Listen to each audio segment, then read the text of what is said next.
live. Yay! So welcome to the second Kitbash army building escalation campaign preparation. Whatever, Yes. Oh, you can't even see the box. Oh yeah, it's sitting too low.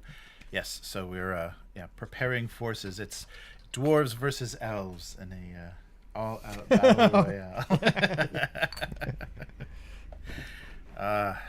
I like the little. Oh, there you go. Oh yeah, there he is. My day job is being on camera. Well, so I'm good at gesturing. Oh, nice, backwards nice. and stuff like that. Which way you're pointing. Nice. I like the little display round table, turntable setup over there. Yes, yeah, we have a little spinning dwarf. So, what are you working on there behind your computer? Oh, that's right. You can't even see this. No, Oh, you can't yeah, see it. that's right. Yeah, so I'm just clipping out the bases and figuring out points-wise. So I think I'm just going to do a captain and then infantry and I don't know, possibly. Oh yeah, possibly. Even though it pains me, possibly archers. I'm not sure how the shooting. You're a dwarf purist. Dwarfs shouldn't have missile weapons. Yeah, just. Well, in that case, I'm going to go all missile weapons. Yeah, because right. elves are supposed to have be them, right? bows or something. It shouldn't be bows. It should be crossbows. Well, I think. Okay, I think I remember reading something from Joseph McCullough, the author of Oathmark, where. Okay, there's no kind of set time period. There's no real set setting for Oathmark. But I think he said he wanted it definitely pre-crossbows. Yes, which is why, the kind of the tech level is pre-crossbows, which is why no one has, black powder, no crossbows. Yeah, it's. I think that's why it's called Battle of the Lost Age, right? Implying kind of a slightly earlier time period, tech period, whatever. Right. Yeah, So, I can make it work. Yeah. And how about you? I'm just deciding what's gonna. Okay. Elves are inexpensive point-wise. Oh, really? Right? Yeah. They are goddamn expensive. Like, I can't even field an entire box. Oh, wow. In 550 points. Wow. Right? Interesting. So, okay, the reason we're calling this an escalation league is, like in the Oathmark book, which we'll eventually have on the table. Yes, right. Right? One of these days. One of these days. We can virtually have a PDF on the table. They suggest that, like, a first game, or kind of like a learning game, is just 550 points, which is a box, or maybe two, depending on which faction you go with. Right. So for our escalation league, I think we were kind of talking about it. What we're going to do is, okay, we're going to build both on paper and with models a 550 point army, play a game or two, and then build up in increments from there. Right. After playing, like, you're building dwarf. I don't even think you get warriors. You get like soldiers. Yeah, right. It's just like infantry. Yeah. Yes. So playing like a smaller game would hopefully allow us to fully paint, wishful thinking. yes. Right? The models, play a couple games with them, and then decide, okay, you know what? This looks good on paper, but in play I'm actually kind of going more like this, whatever. Right? Yeah. So, yeah, and one of the things that attracted us to Oathmark, apart from Jeremy buying a buttload of boxes, which I then bought a buttload of boxes well afterwards, right? The kingdom sheet, which is going to be kind of, you can see it pretty well, right? Yeah. So you see how it's a bunch of concentric circles. What you do is, when you're building a kingdom, you choose a piece of terrain for each of these areas. And each piece of terrain gives you access to certain types of units, right? So, like, the center circle, you'll notice you get, like, one choice, then two choice, then three choices, then four choices, and then the outer is another four choices. There's 1, 2, 3, 4, 5 kind of rings. The outer ring, they said, only matters in, like, campaign mode. Yes. Because I think what's going to happen is, if we play a campaign, it will be possible for each of us to potentially invade each other's kingdom, and kind of say, okay, well, I'm occupying this piece of terrain, meaning you no longer have access to the troops it once provided, right? So while we're also building models, we're going to be building our kingdom. So we have to choose a piece of terrain for each one of these spaces. What have you chosen for your... Okay. Your choice of center terrain kind of dictates, like, the main race of your army, right? Even though they can mix things up. Yeah, the kind of specialist, strongest units. Your kind of special, your spellcasters and your... Some of them. Yeah. But, like, I think, like, it's... You got to put your city in the middle, And then the second ring, if you stick with your race, you can choose a higher level terrain. Yes, right. If you branch out to like a different race, then you got to choose like level 1, right? So it's an interesting kind of visual way to decide if you want to go deep or kind of wide and spread out, right? Yeah. And I haven't really decided which one I'm gonna do yet, but the center one is definitely Elf City. Yes. Because I mean, like that's the choice, right? Yes. And like yours is going to be like Dwarf City. Yes, the capital city. And I think we want to try to be as narrative as possible with kind of our choices and the kind of reasoning for what's happening in this world. And as we play, I think that'll help. Like figuring out how we're coming into contact with each other, and then what the outcomes of these battles are, and then how we plot for revenge. Plot for revenge, I like that. Yeah. So yes, kind of forgot the book. Would you mind scrolling down to the sure. elf section just so I can see what Sure. elf capital city what we get? It's almost the same thing for each race. And the 5 factions in the main book are elf, dwarf, human, goblin, and orc, right? Right. And then in one of the supplemental books, that's where they introduce undead. Oh, right. Yes. There you go. So elf capital city. So elf prince or princess, and then I get elf general, elf captain, elf champion, elf spellcaster. Right. And then I think the kind of the basic group is elf soldier. Yeah, soldier, spearman, archer. Yeah, Yes. and see like silver. Yeah, I need a silver. like you need forges for your line breakers. Right. I need silver mines for mine because they have a better armor class. Or better defense score. Right? Yes. So I think we said this the last time we were doing it, and we both are gravitating towards evil. Right. Evil dwarves versus evil elves. And I think what I'm going to do, I'm going to go for a very Games Workshop style dark elf. So like I'm going to do my bases in snow. Oh, cool. So I'm going to do kind of like a northern style thing, which is why they haven't arrived yet. But that's why I ordered a box of the female barbarians that I'm going to convert into my line breakers. So they're going to be like decked out in like the kind of like bulky furs and stuff. Cause I'm going to have a crap ton of extra elf heads. So just a simple head swap and hey, presto, elf berserkers. Very cool. I'm looking down at my phone here because I'm going to try and see if I can pull up my copy of Oathmark. Yes. Because in the book, the way things are organized, I think they're like, once you get to the campaign or kingdom building section, there's a spot where they list all the possible terrain types and the units you get access to. But then when you get down to kind of each race army list section, it's not divided that way. It's just here's the units. Yes. And next to the unit, it tells you what piece of terrain you need to pick that unit. Right. And that doesn't do anything with the points. Like, we're making these kingdoms. We've decided the first game is going to be the 550 points. Like, the kingdom you build does not affect the points at all. Because I was first thinking there would be some way to, choose. Points are fine, and it's a way to balance stuff. I think it would be pretty cool to see a war game that's put together without points. Right? And like and I don't mean like whatever GW did for their Armageddon thing where it's just like whatever you have, pile it onto the table. I'm like, no, I still want a balanced, reasonable game. Right. Just how would you do that without giving things a point cost? I was actually kind of trying to do that a little bit in the that little pixel art like hex and chit style game I was trying to make, where I'm like, okay, there's an internal point value for each unit. Every unit is these same 6 points. So there's variations in the stats, but just as long as you and your opponent choose the same number of units, things should be balanced. Oh, that's cool. And I never got around to playing it like all of my games, so I have no idea if that actually worked.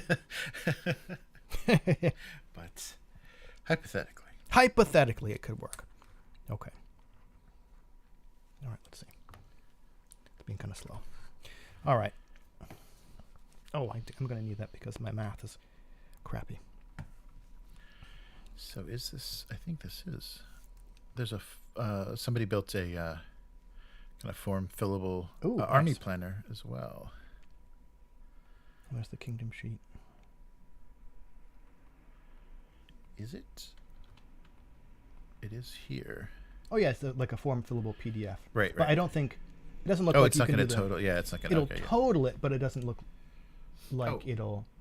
Oh yeah, because over on the left you can select the unit type that you want, and it's a drop-down menu. Ooh, yes. Oh, that's going to take forever. Sorry, I wasn't hooked up to Wi-Fi, and then I was just like, okay, let's open up this book. No, that's not happening. I'm already at like 3 gigs of data. Oh no. Yeah, but elves are expensive. Like on the sheet over there, what is the cost of like a dwarf soldier? Like the basic. Oh, the base cost was. Yeah. Let me. It's like 13 or something. Yeah, let me. Like Up.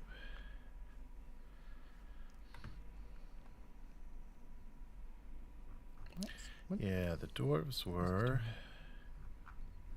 Oh, sorry, and I'm not looking at the chat. So if anybody is in there, if they're yelling, yes, dwarves cost this much. Yeah. Hey, Abyss, how's it going? Good to see you. More Oathmark.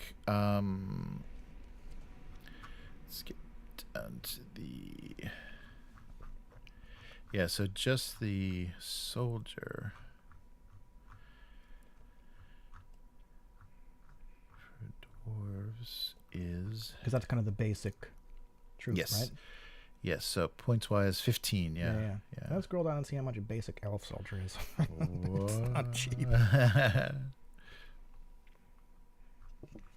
And basic elves. Oh, that right there. There we go. 20. 20. Yeah, 20. wow. Like, cheapest unit we got is fucking 20 points. Right? Wow, but you got higher armor? It finds out we have is A is the activation score. Oh, okay. Is like activation and definitely. morale, and that's what you need to roll over on a D10 to have them reliably activate. So the upside of elves, all of their activation scores are the lowest in the game, like almost like 3 across the board. Nice. So that's also morale. So like we'll activate a lot more reliably, we'll stay on the battlefield a lot more, but we're a hell of a lot more expensive. I see. Yeah, right. So 20, and then the spearman is like 22. Yes. And archer is 24. Ooh. Yeah, so I think my starting force is going to be. I was thinking wizard as well, just because I think I'm gonna have some extra points. But since I'm kind of channeling the old Warhammer Fantasy Dark Elves, it's just gonna be ranks of fucking spearmen backed up by archers. Yeah. That's not a bad idea. Yeah, I guess I might either do a ton of soldiers or put some archers in there. And it's What's the lowest spellcaster? is it down? Oh, there it is. 60. 60. Yes. Yeah. Your level 1 is 60. Yeah. So like as an example, like it might be different because I know dwarves have a spellcaster as well. Like to choose a spellcaster for the elf one, it looks like you need the elf city. Oh, right. Gives you access to a level 1 or level 2 spellcaster, but then I need the towers piece of terrain right. if I want to go higher. That gives me access to levels 1 through 5. And I think it might be the same for you. Like you might have something like it's not a hermitage or something like that. Anyway, For my magica dwarf. yeah, if you wanted to be like kind of assholic, you could like oh, did I mention I also have a dwarven city in my army, right? Right. Yeah. Yeah, let me see. Right. Now here's where I bust out my little calculator, because I went to school for art, not math. All right. There wasn't math for artists. No, there wasn't. I love those. I did pre-calculus and had a really good teacher. Then I did calculus, and after the first test, handed in my paper, and said, "By the way, I'm dropping the class." And he said, "You don't want to wait until you get the results back?" I'm like, "Nope, I knew what I got, and it's the before the 2-week cutoff, so I'm not going to suffer any points cost. Not you, right? Yeah, But it was not you. It's me. See ya." What a breakup. Yeah. So yeah, like 20 soldiers, right? 10 spearmen and 10 archers, 460 points. Out of 550, right? Wow. Yeah. I'm trying to... I got 90 points left. Let's see. Archers. That's not even 5. Oh, archers are only 15 too. My soldiers and archers are all 15. Wow. Like, I have 90 points left. That's not even another full rank of spearmen. Right. Wow. So I think I calculated. There's like 23 people on my side on the board. Let's see. Okay, so what do we have? 480. I know you're doing calculations, but I have a question for you, Jeremy. Yes. If Wizards of the Coast came yes. to you right now, yes, or you know, not like right now, like busting in the door right now, but contacted you and said, "We will offer you a full-time position, writing TTRPG content for D&D, like decent salary, right? Like what, like dream situation, right? Like work from home if you want to, or relocate, right? Anything.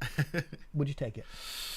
Now I don't know. I mean, it's that seems to be pretty fraught. I mean, you're going to be coming in at a very strange time, and I'm curious how many people, based on how things shake out with this one D&D, are actually going to jump ship. You know, are actually going to say, "Yeah, I can't." Apparently, from things I've seen on social media, so many people have been trying to cancel their D&D Beyond subscription that they crashed the site. How reliable that is, I don't know, but whatever. Yeah, I heard a lot of people were saying that Paizo did their kind of OGL sale and said that their web store was crashing. So yeah, a lot of people are generating interest that is making it difficult to keep servers running. So yeah, so that's very interesting. You know, because I was thinking about it. Because, okay, I think we're talking D&D OGL now, right? Right. We seem to be in from what's coming across my social media feed, we seem to be at the point in the discourse where things have circled back around to leave the individual creators alone. Right? Which I absolutely agree with. But kind of like I said, it's not like WotC and D&D have had a spotless track record until now, right? So yeah, that's a good point. It's not as if people didn't know who they were kind of not shacking up with. That's incestuous, but like this didn't come out of the blue, right? It won't be like, whoa, what's these bad, right? So I was kind of thinking, right? Like, yep, okay, don't harass the creators, but on the other hand, are you allowed to like side eye them for their choice? Right. I don't know. Yeah, it kind of got me thinking. I don't know, because it's not like they're not making those corporate decisions, right? And absolutely not.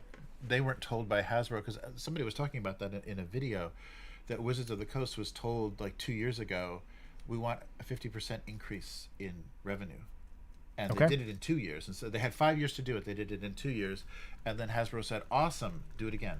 Right. Well, I mean. So as someone who works for kind of like a crappy company where there's no thanks and things have to be done like with a shoestring budget in no time at all, and there's no thanks for doing it when you're like, okay, I know you said you needed it, we did it in less time for less money, and your incredibly unreasonable demands, we met them, right? There's never a thank you, never a good job. Never. It's just okay, that's now the expectation we have all the time. Yes. So that's why, like, I refuse to stay late. I refuse to like work harder than I have to, because I'm not putting myself in the position like other people at my office where they're 24/7 and have backed themselves into a corner because that's what the corporate. Anyway, the takeaway there is I would have been surprised if the people at Hasbro or whoever is calling the shots up there didn't go, great job doing it in 2. now do it again. Yeah, right. right. Yeah, let's see what else.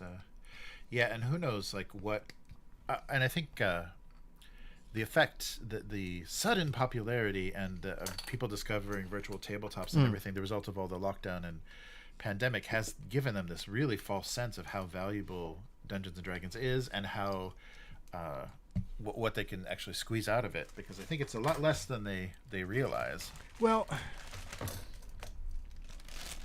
and it's always been that, like listening to that the Slaying the Dragon, the story of the time, or the time period, the end of TSR, when it was purchased by Wizards of the Coast. They've always had that trouble. Like, it's always been, there's a huge limitation. The funny thing that they're talking about with second edition D&D is once they started doing those awesome box sets that everyone remembers so fondly, the Dark Sun and Spelljammer and everything, they realized, oh wait, now we're just creating competition amongst ourselves, because the Dark Sun people aren't buying Spelljammer, and the Ravenloft people aren't buying, like, it just like really became a problem that now they were creating their own competition, like, interesting within, and they were already having so much trouble covering the actual printing costs of the books that it was just, they were really cannibalizing their own business. So Well, I saw something that I think it was part of. Okay, I've seen screen caps of, I think it's discussions, maybe internal discussions or some kind of information when the original OGL was coming up, right? And that's where, like, in plain terms, whoever wrote this thing laid out that the OGL is to basically to get everyone to play D&D, right? Like, and anyway, in that thing, they talk about how the rules are going to be a loss leader, right? Like, you put out the core rules, people only have to buy those once. You don't want to keep making systems, right? You want to make, like, adventures and all the stuff that people buy, and it actually, like, if you're smart about it, it works out to the point where you could almost give away the core rules, right? Because people are already interested. They're going to play anyway. You give them the rules for free, and now they're buying the other stuff, right? But I kind of forgot what my original point here was, because I'm now looking at elves. But yeah. Glamored by those attractive elf options. But well, I think that is an interesting situation, and they kind of, when 5th edition came out, and then we realized that they're releasing this, kind of basically the SRD was free, and you could play those stripped down rules. You could actually play with those if you had some knowledge of D&D. You could actually play with that. So that could have been the beginning of them kind of doing that, is having this, like, living rule system that was always free and always accessible, but if you want stuff that, like, settings and things that pair really well with that are, like, designed specifically to get the most out of that, that's what you'd have to pay for. Well, what you said about, like, them cannibalizing their own stuff, like, of course, the people who play Dark Sun, which doesn't exist anymore, really. Well, no, sorry, it still exists, right? But the people who play each of their kind of, actually, maybe that's why for 5th edition they kind of went back. Okay, we've definitely had, like, I play it or buy the stuff, right? There definitely exists the 5th edition kind of, like, setting books, right? Like, you got Forgotten Realms. They just released did they just release the Dragonlance thing? Yeah, they either did, or it's coming out, and we got the Spelljammer kind of thing. But I haven't looked at the Dragonlance one, and I probably won't, because I won't get it. It seems like they're all kind of connected. Oh. Well, I mean, okay, only my thought process, right? Like, you got the Forgotten Realms, like, Spelljammer, you just go up into space, right? Right. Was there an Eberron for 5th edition? Yes, there was. Okay, well, that'd be a different one. Anyway, my thought here was kind of adventure modules that are universal, right? Would be a way to not cannibalize your thing. Right. But then, because they did kind of, think about when 5th edition Player's Handbook came out, or even 4th edition, you were like, oh, now we have all these, species that used to reside only in other settings. Yeah. in the core rule book, and things kind of felt a bit flattened, right? It's like they had to kind of like reverse engineer why they were Dragonborn in the Forgotten Realms, right? Once that 4th edition thing came out. But yeah, I don't know. It's kind of the where my brain is going here. Flattening everything so that all of your different so that you have adventure modules that work for all of these different settings, kind of flatten everything, right? It's the kitchen sink thing. Like, things are no longer distinct because the pieces have to work everywhere. Right. So I don't think you could do only completely universal adventure modules, but enough of them to the point where people aren't things aren't getting cannibalized. Yeah, choosing one over another, and not buying things. Yeah. Also, how hard would it be to just say, like, okay, I'm going to reskin. Oh, okay, this adventure was for Dragonlance. We're not playing Dragonlance. I'm just going to reskin it for Dark Sun or something. Well, okay, those are radically different, right? But, I mean, like, with a little elbow grease, you could make it work for anything, right? Right. Yeah, I don't know. I really wonder what 1 D&D is going to look like eventually, and how much it's going to change, because it's going to be, kind of, most people are going to be just dealing with the digital rules. So how, like, quickly they're going to make revisions on it, if it's going to be like software where you're getting these decimal points. I don't know. Version changes all the time. Oh, and did you see, so speaking of versions, it was all just a test. We were just playing around. It was for the lulls. Yeah, just for the lulls. That 1.1. Oh, you guys, you funny guys. Did you think we were serious? So I guess the actual release, the OGL release, is going to be 2.0. They're going to because they realize that they changed so much stuff that it's not a 1.1. Yeah, it's not a 0.1 variation of things, and so it's already leaked. So 2.0. Because last I saw was just not last I saw, but I did see the announcement, kind of the response, the non-response by Wizards, kind of like, oops, we did a boo-boo, right? And kind of all that like corporate non-speak, right? Right. But I like has the 2.0 leaked? Yes, it has. Yeah. Okay. Actually, it's like whoever they're entrusting and making sign NDAs, man, they don't give a damn. Or they've pissed off enough of their employees internally that that no one is kind of safe, right? Yeah, it's like that's a good point too. Maybe that's just speculation. They're just gonna release anything that shows up is gonna make it out. But what is the so the details that I got so far, and it was interesting because the person that was reading it was one of the initial people talking about it, and I guess she had a law background. Like, she was actually I don't know if she was a practicing lawyer, but she had a law degree, and so had a little bit of that perspective. But the immediate change was, the royalty. So the 750,000 is there, but it's not 25, it's 20, as if that makes much of a difference, right? And which doesn't seem to, but okay. And then we can use what you produce, but we'll ask your permission. So wait, how does that work? We can, but we need your permission. We'll ask you to anything that we use. But the thing that she noticed, because she was just reading it, first she popped it up on the screen, and she's like, oh, this is probably a bad idea because I might dox the leaker.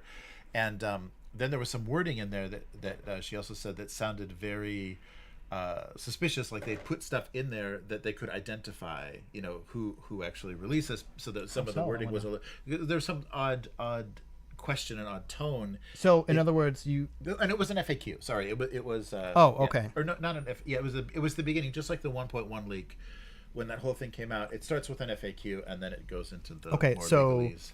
So what the person was saying was that potentially there were multiple versions of this. They could have done some changes so that if it does come out, they can know who to Interesting. who to not trust anymore.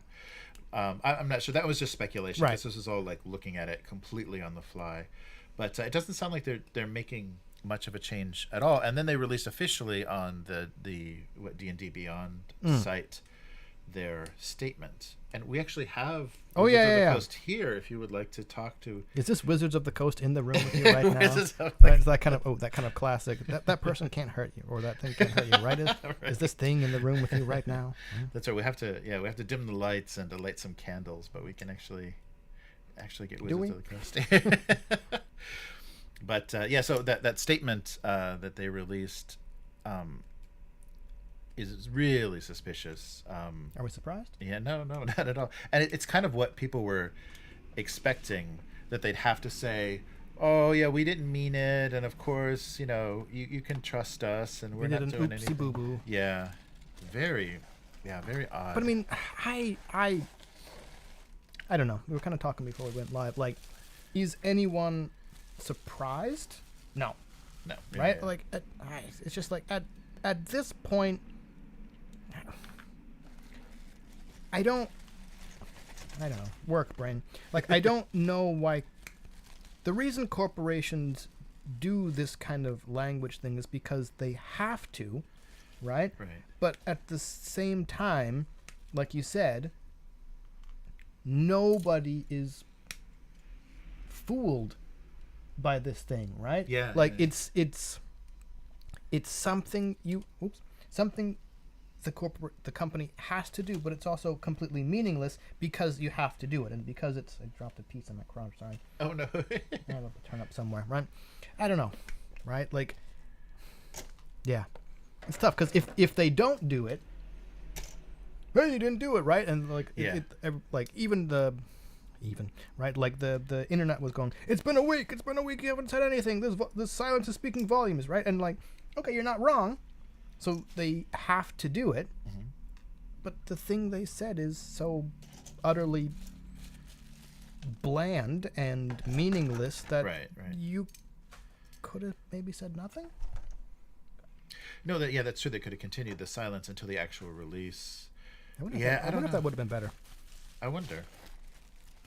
But I think forces were aligning against them so strong that I guess they wanted to say something to kind of not make it look like, not give all the attention, not give all the power to what Paizo and Cobalt Press and everybody.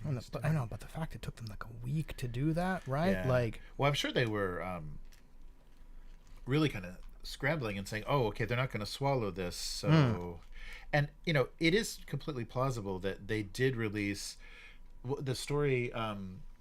There was a story about the movie The Fifth Element. So Chris Tucker was very uncomfortable with the costuming for Ruby Rod, all the dresses and stuff that he was going to be asked to wear. So what they did is design the most outrageous things that he would never accept, but the dresses that they really wanted tamed in response. So it's very possible. Sorry, my brain clicked over because like for some reason you definitely said The Fifth Element. The Fifth Element, yes. And sorry. So Chris Tucker's mind costuming went was a the trick. Sixth Sense. Oh, and I'm like, what the fuck are you talking about, that's right? Yeah, Bruce Willis costuming. Right, like was you really very clearly decided. said The Fifth Element. Right? I think I've actually made that same mistake as well. I've actually I was just like, switched that in my head. That's why I was silent. I'm like, what the fuck were all those special numbers, dresses going on? these- Here? Oh, right, okay, yeah, the fifth element. Yeah, Continue, so the way so they could have put together the most horrible thing possible, Right. let it leak, and then say, we're not like that. That was just an early draft, and of course we're going to be much more reasonable in our actual terms. But who knows if they are actually that clever? If they're actually care that much about the response, because they don't have to. They don't. Yeah. They don't have to. Like, I don't know. Like, they don't have to care.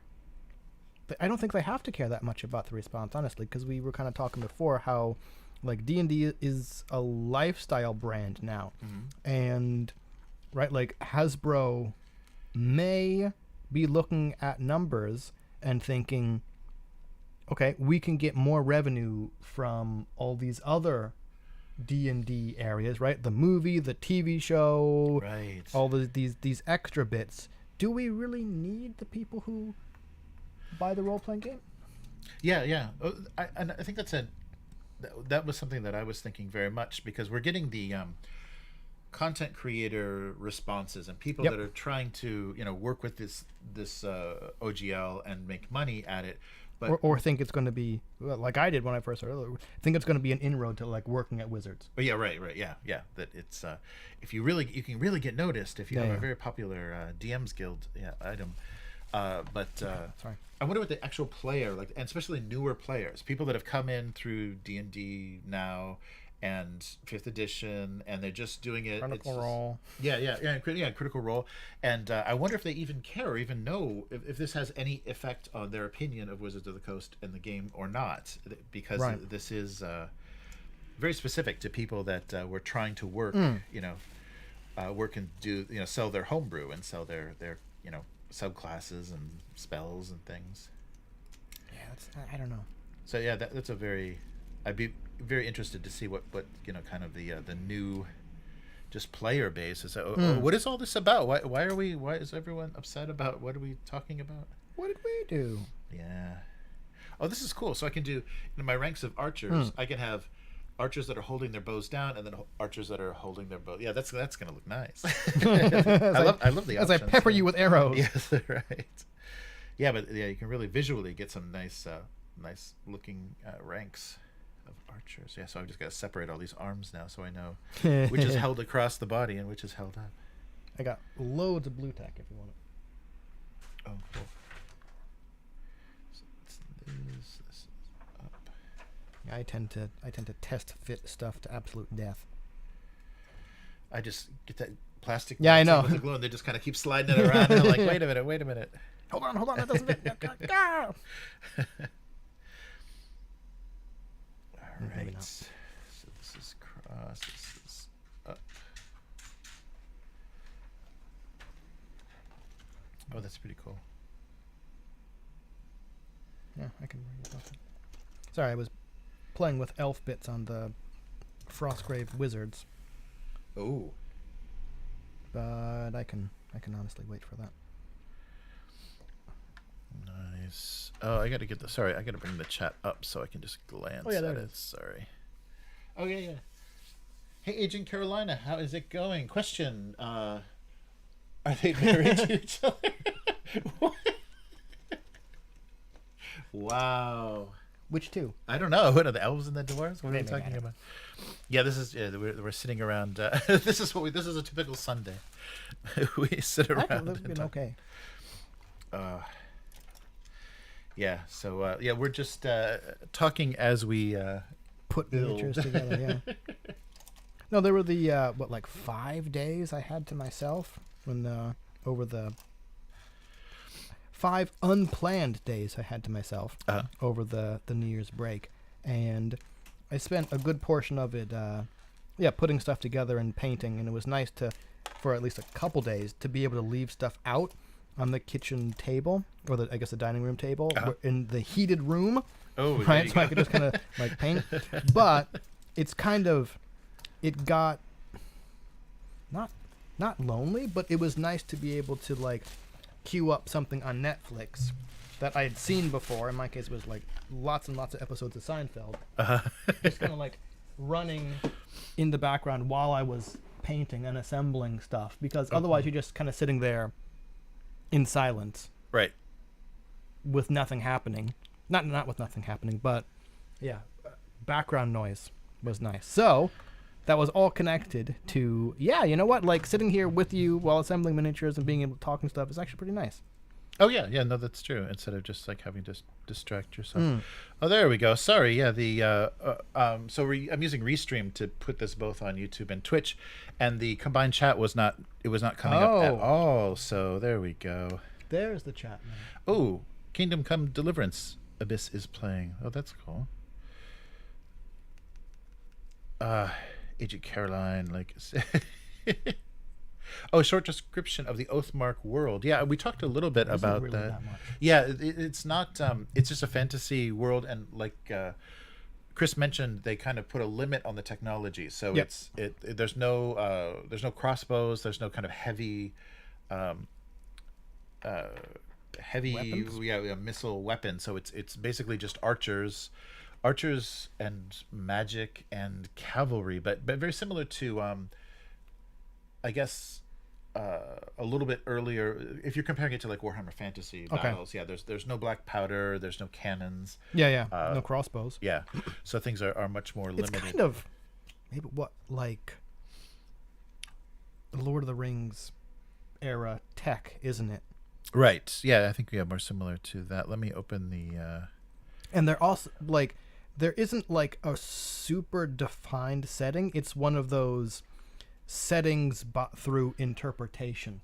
Yes. Right. Which I think is the wrong word for it. Right. No, sorry. It's an implied setting. Right. Like there's no named kingdoms. There's no named characters. There's no. Right. There's no lore. Right. No timeline. It's just these are the types of soldiers available. Right. Yeah, and like James Pondercat just said low fantasy. Yeah, yep. I think that would be a good good description. And I think it is just because the mechanics of it share a lot with War Master, with the GW War Master.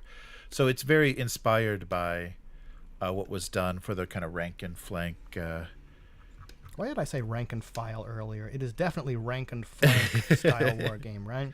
And for those people who don't know, because, hey, maybe there's people out there, rank and flank war games are called that because, generally speaking, you'll have your models on square bases so that they form up into blocks of ranked troops, and the number of ranks in your unit often has an effect on rules in the game. Right. And it's called flank because generally the most advantageous point to contact an enemy unit is their flank, right? Yes. So cavalry has a job to do. So the in the core rulebook, the basic rulebook, Battles of the Lost Age, basically it says, "Welcome to the Marches, an ancient land of men, elves, dwarves, goblins, and orcs torn apart by war. This book contains all the rules to play Oathmark." So I think actually the expansion books do expand a little bit of the lore, like how undead, like how these races came in contact with undead and what that means. But it is pretty. Let's see if there is an actual. Once they talk about the mechanics. Yeah, because there's not like for other games I've seen and played, there's like the rules chapter, right? And then usually there's like a setting chapter or a lore chapter. And Oathmark does not have one. Yes.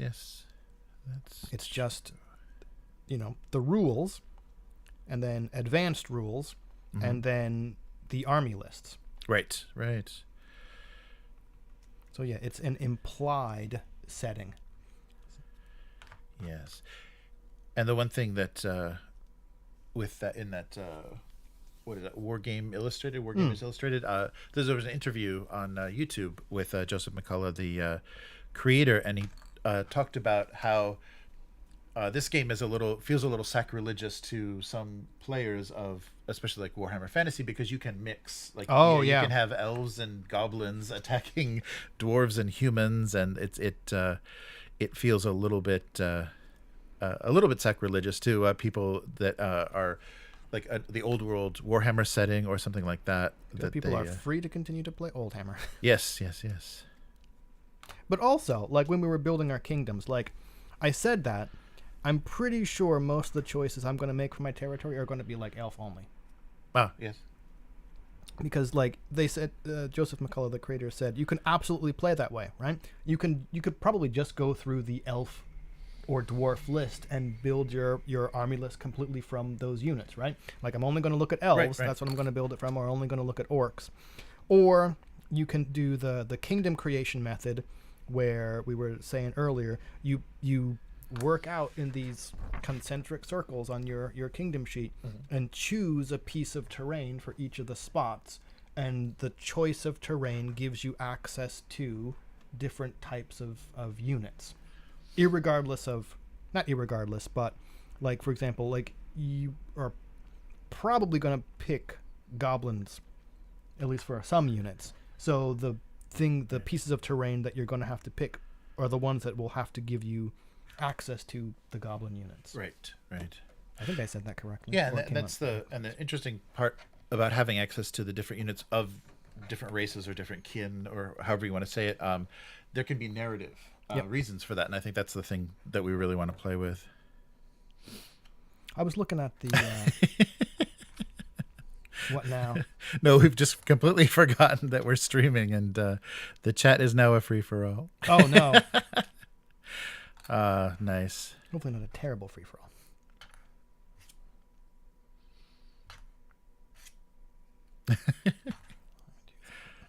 Restream bot posted.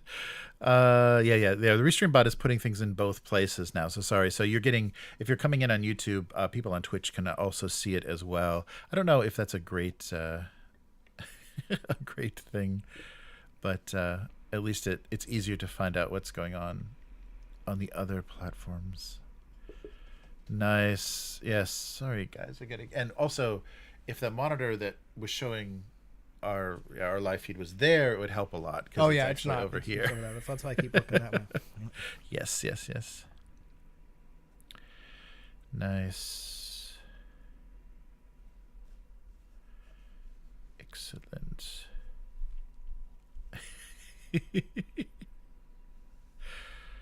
Oh man. All right, I think I'm just gonna do an entire rank.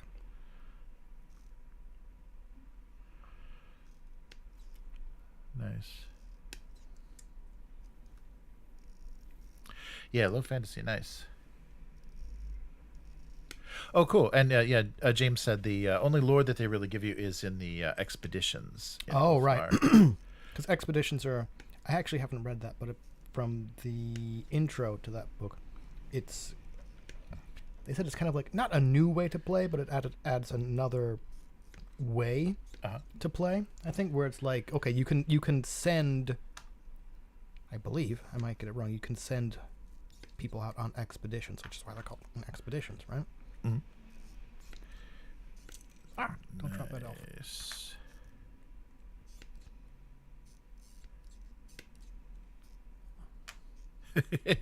Thank you, Agent Carolina. Sorry we missed so much in the chat. Oh. Yeah, it's hard. It's either like we'll get nothing done as far as putting miniatures together, or we'll have a nice conversation with the chat. So sorry about that. But feel free to super chat if you really want to get our attention, because we'll hear it. Is that what it is?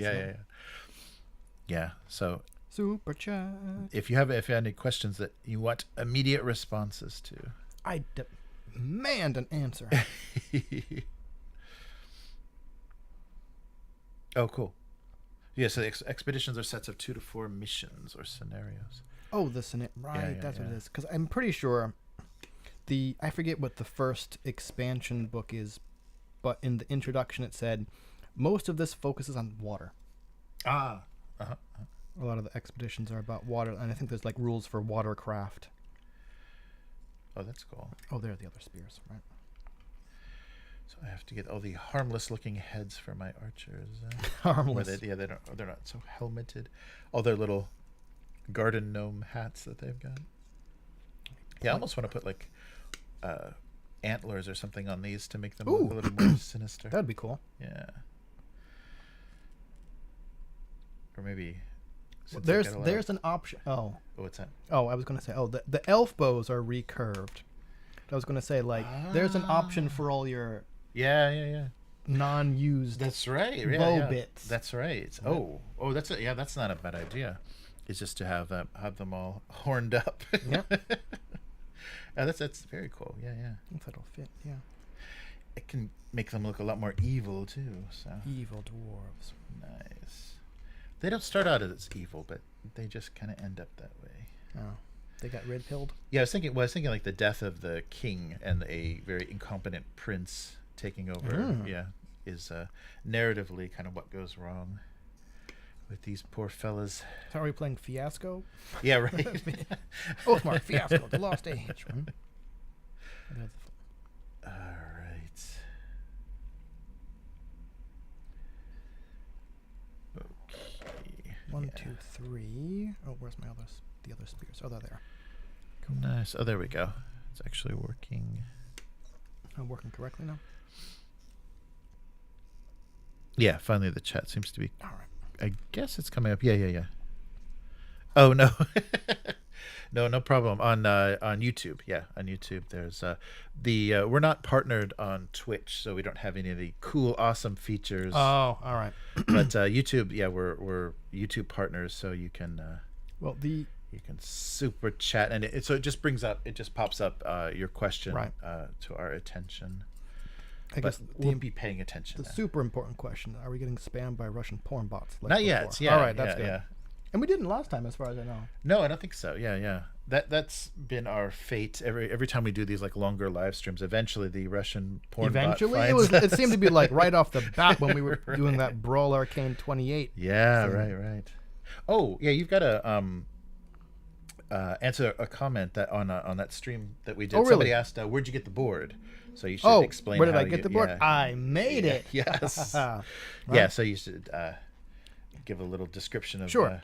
So the thing that attracted me to Brawl Arcane was, it's a miniatures game about wizard duels.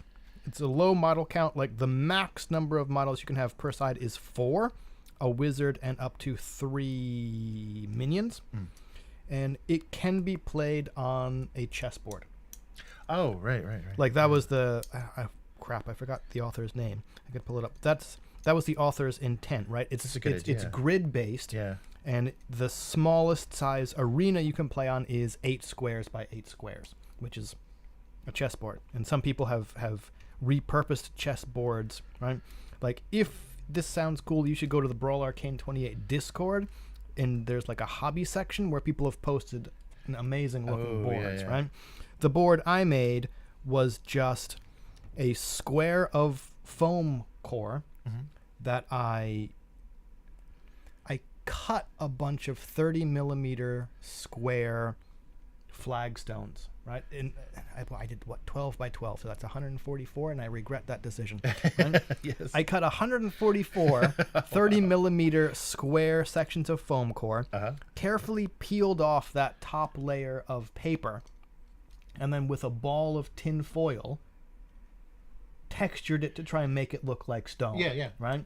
I think I even went outside and picked up some actual rocks, right, and textured it, and then I glued them all down onto the board, and then painted it to look like stone.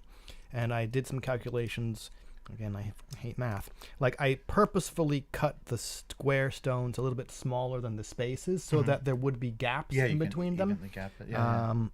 And I also cut squares of thin, like 1 millimeter thick cardboard, and just randomly dropped some of those glass stones onto the board, marked X's on all the spots they landed, did it like 2 or 3 times, and then built up different heights by gluing on layers of the 1 millimeter thick stone, just so that it wasn't all a single layer, and that it was kind of random, right? Because if you've ever tried to do something random, the easiest way to do that is to actually use something random, have right? something like going like here and here and here, and I've just patterned it, right? Not my intention.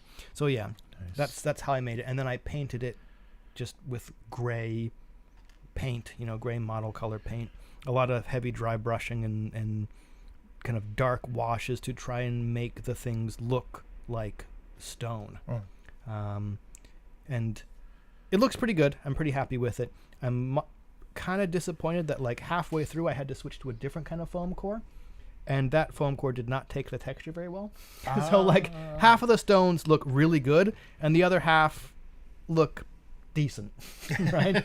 And I tried to mix them in there. Oh, that's hey, a Agent Caroline. Oh, Ooh, thank you. fantastic.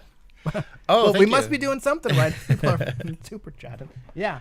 Oh, nice. Oh, it really made your Christmas. Yeah. So, I did the narration with a lot of help from voice mod. Yeah. Ooh. So it did. There was a flange and like a stereo separation and stuff. But yeah, I did the narration for the first volume of the Apostle of Insanity trilogy. You got to be careful. What's that? First volume, even though it's technically correct, sorry, yes. implies that you will continue doing it. That's right. Well, I have the other two, so it's possible. Yes. Oh, thank you. Well, Agent Caroline, I'm glad you enjoyed it. That was really fun to do. I kind of like gave myself I didn't want to record it and then edit it because I would not be able to release it. So I just basically sat down and read a story every night to the live stream and did and then collected all of those chapters to read the entire 28 chapters of the so 28 in days. Lunacy. Yes. So thank you. Oh, Agent Carolina, I really appreciate That's awesome. Thank you. super chat. Yeah, thank you so much. And I'm in the process. One of the members that was following that was actually collecting the artwork. So there was a lot of artwork done by Studio Parente, the Paolo Parente studio, for that story. So there's actually visuals, not completely, but you'll get some of the idea of like where they are in the tunnels, what the characters look like. There's a really cool kind of group illustration of all the characters from that novel.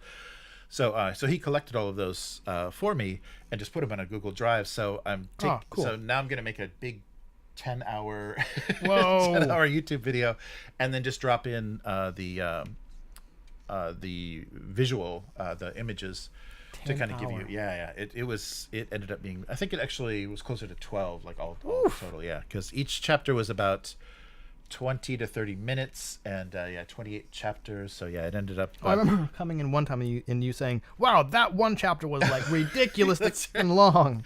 It was really weird. One, like, I think chapter 18 or something, I didn't I just like would put my finger in the book, so I would know when things are ending. And I have this image of you walking around, just finger in the book until it's time each day to read the next chapter. I'm just waiting.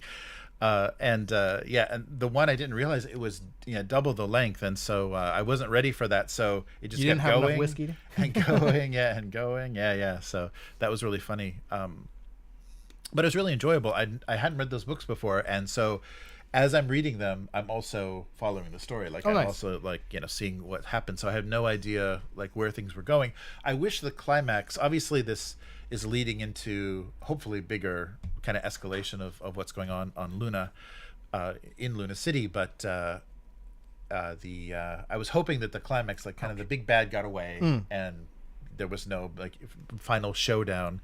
So that should be coming in another book. But so this was kind of like a teaser book a little bit. Yeah, it did. It set things up very well and kind of assembled the team. And I think that's who we're going to see. That's who we're going to see in the gesticulating. Who we're going to see in the future. Yeah, I talk with my hands too.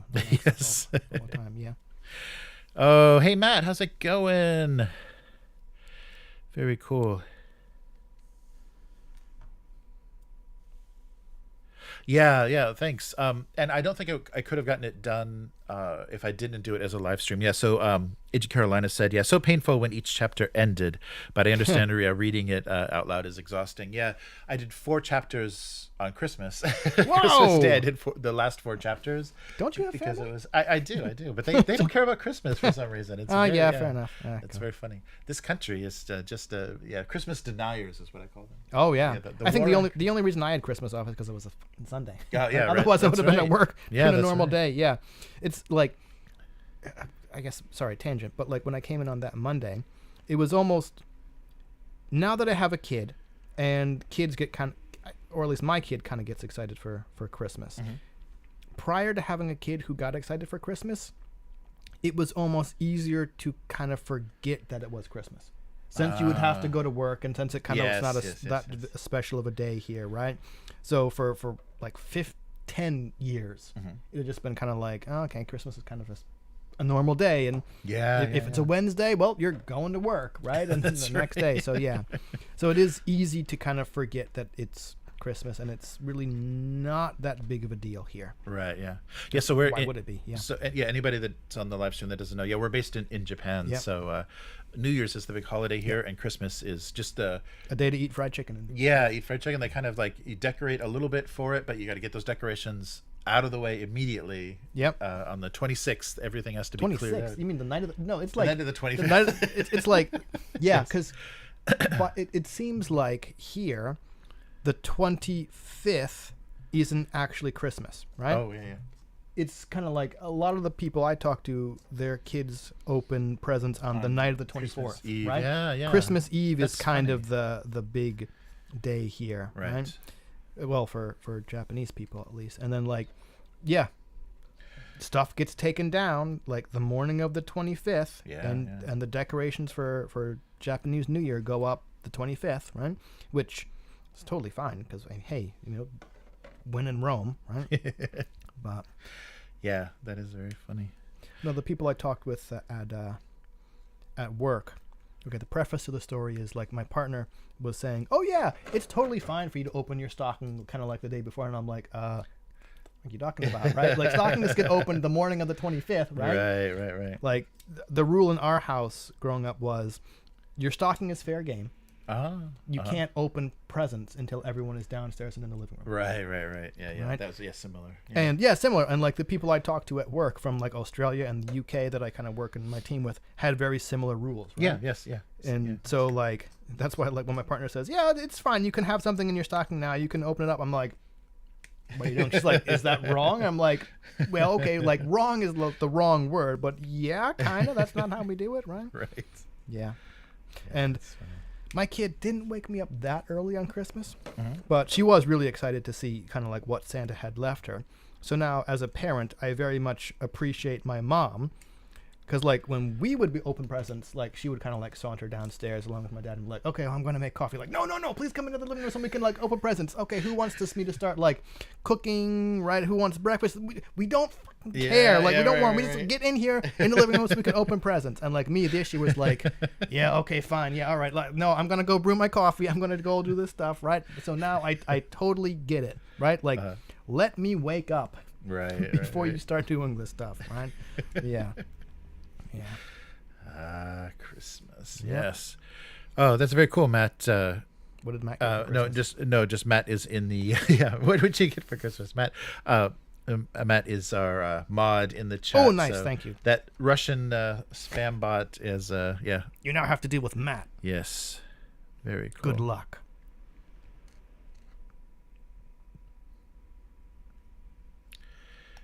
Nice, but yeah. That's it was good. Christmas was on a weekend this year. Yeah.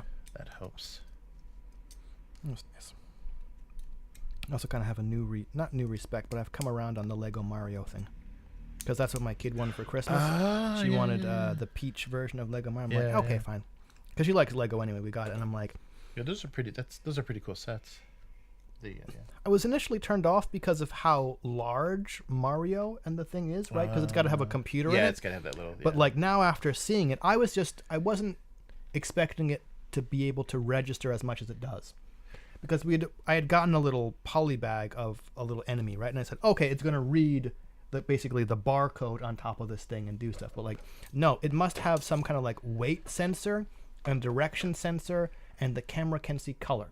Right. Because like, you lift the character up kind of with a jerk motion to make them jump, and they go baroing, baroing. Like you lay them down and they go, "I'm sleepy," right? And they eventually like go to sleep. Like you turn them upside down, they're like, "Woo-hoo-hoo-hoo," right? You put them on a different colored blocks. The camera can recognize the color, and they do different things if it's green, red, yellow, white, and a little different thing pops up, right? Hey, like my upturned table swag? Yes, they do, right? Like, you put them on a red block, and they're on fire, and they go, ow, ow, ow, ow, ow, right? Yeah. Green is grass. We found out that purple is this kind of like acidic slime, and it's not just the brick.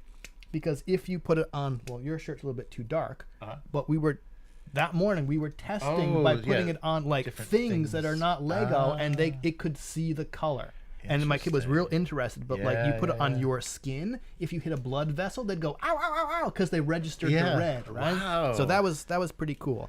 So I still am a little bit meh on how chunky it is, but that's an impressive piece of technology. Yeah, that is. Yeah, I didn't realize it was so involved. I'm not too keen on the fact that the instructions were digital only. Oh. That was a bit like, I had one of those like video game moments where like we opened the box and I looked, I'm like, oh, I gotta connect this to the Bluetooth on my phone. I gotta download the app to get the instructions. And my kid's like, I wanna play. And I'm like, okay, like Peach is connecting to the Bluetooth. Please just give her a minute, right? Right. So it's kind of like, you know how they tell parents to like open up whatever video game thing you're giving your kid, make sure it's all updated so it's ready to go that night. If you get Lego Mario as a present, do that. Yeah. That's ridiculous that we have to do that now. That's the Internet of Things. Yeah, the day one patches for all of your games. Hold on, we got to patch Lego Mario.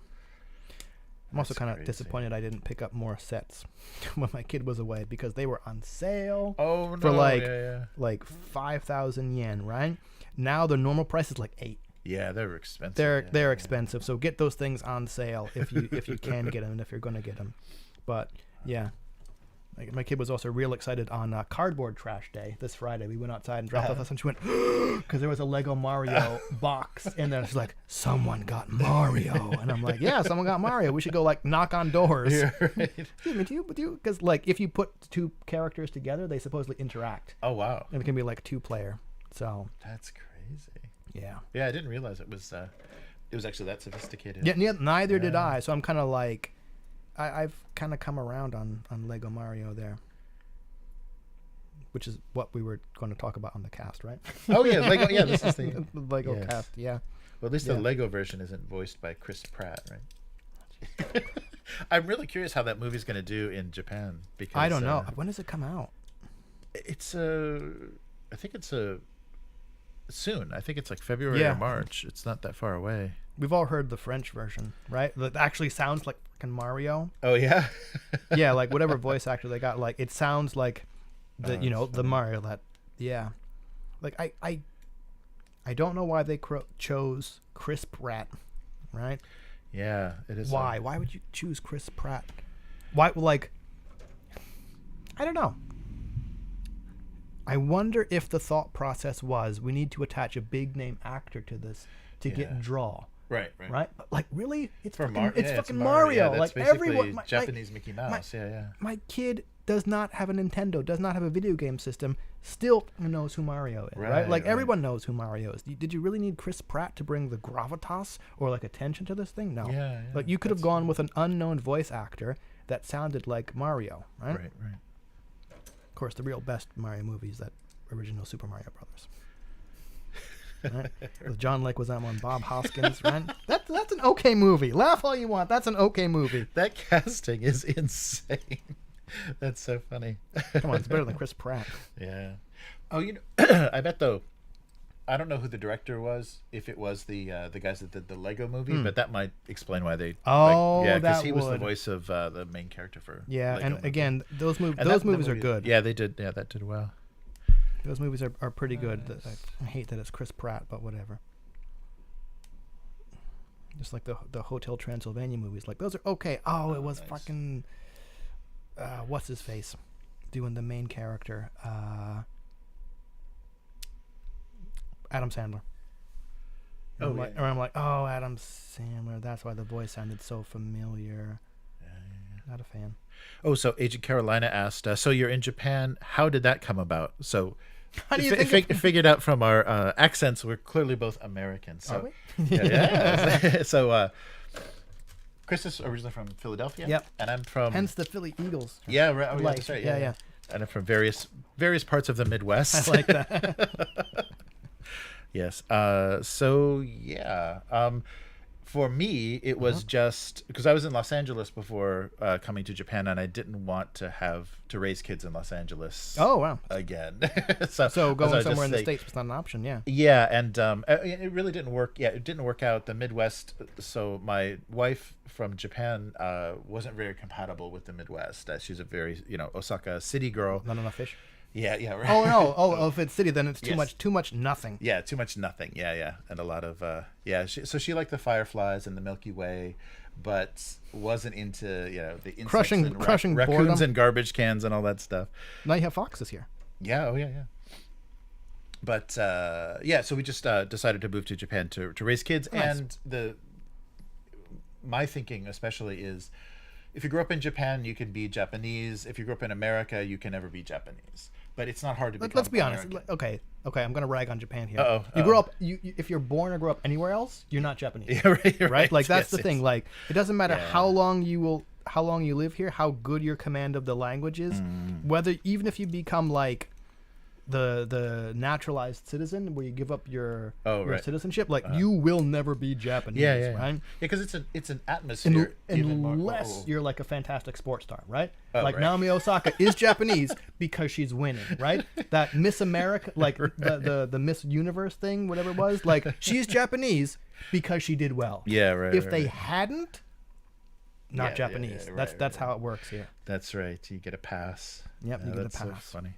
Yep. Yeah, yeah, but that was basically the thinking, because it's much easier to become American if you can, handle English and tolerate the abuse. You can live in America, but you can't. You'll always be an outsider in Japan. I didn't want to raise a kid that half of their identity is completely Good point. Yeah, unreachable. Basically, yeah. But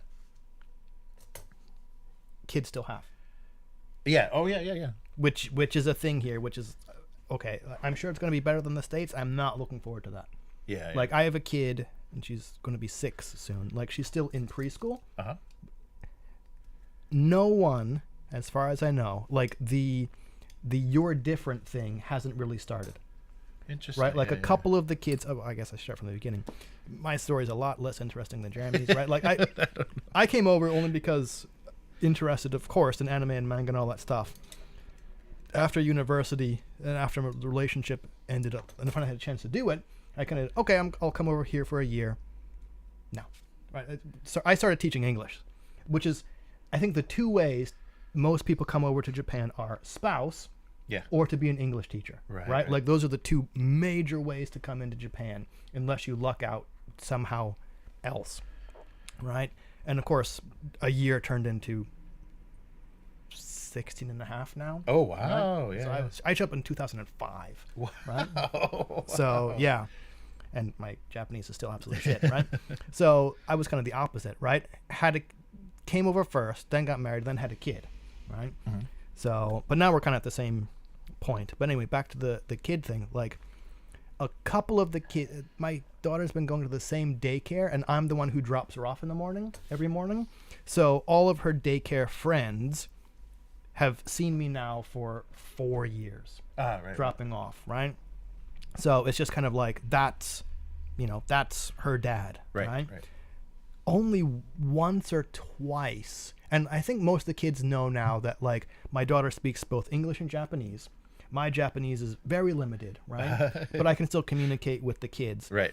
But we haven't yet had to deal with you're different in a negative way. Yeah. There's been a couple, oh, that's your dad, or oh, your dad is English, or like my partner said that one time when she was picking up our daughter, one of her friends ran over and said, oh, your dad's not Japanese. And she was kind of uncomfortable with that. Mm-hmm. And I'm like, okay, let's take a step back here. These are 4-year-old kids.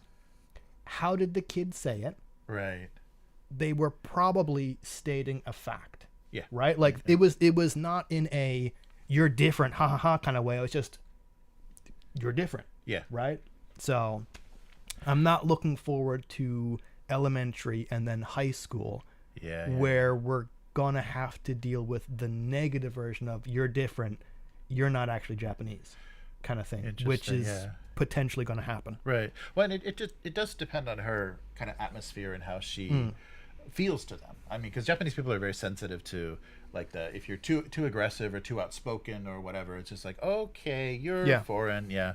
So that's an interesting thing, and I think it's a little bit better now than it was, because the presumption was, like, after the war, the presumption was if you were half, you're from the army base in Okinawa. You know, you're just an abandoned kid. That's the other way. Yeah. But then, not involved with the military at all. Mm-hmm. 3 ways to Japan are: spouse is Japanese, you come over to teach English, or you come over as part of the army base. Right. Right.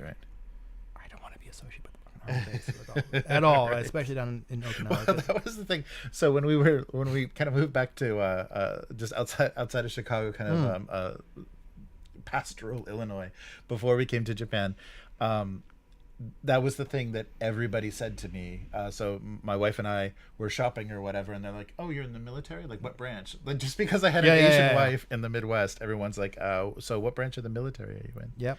Whenever I don't go back and forth that much anymore because it's expensive and also because of COVID, but like going to visit family and then coming back home, there's always the people going to the military base, right?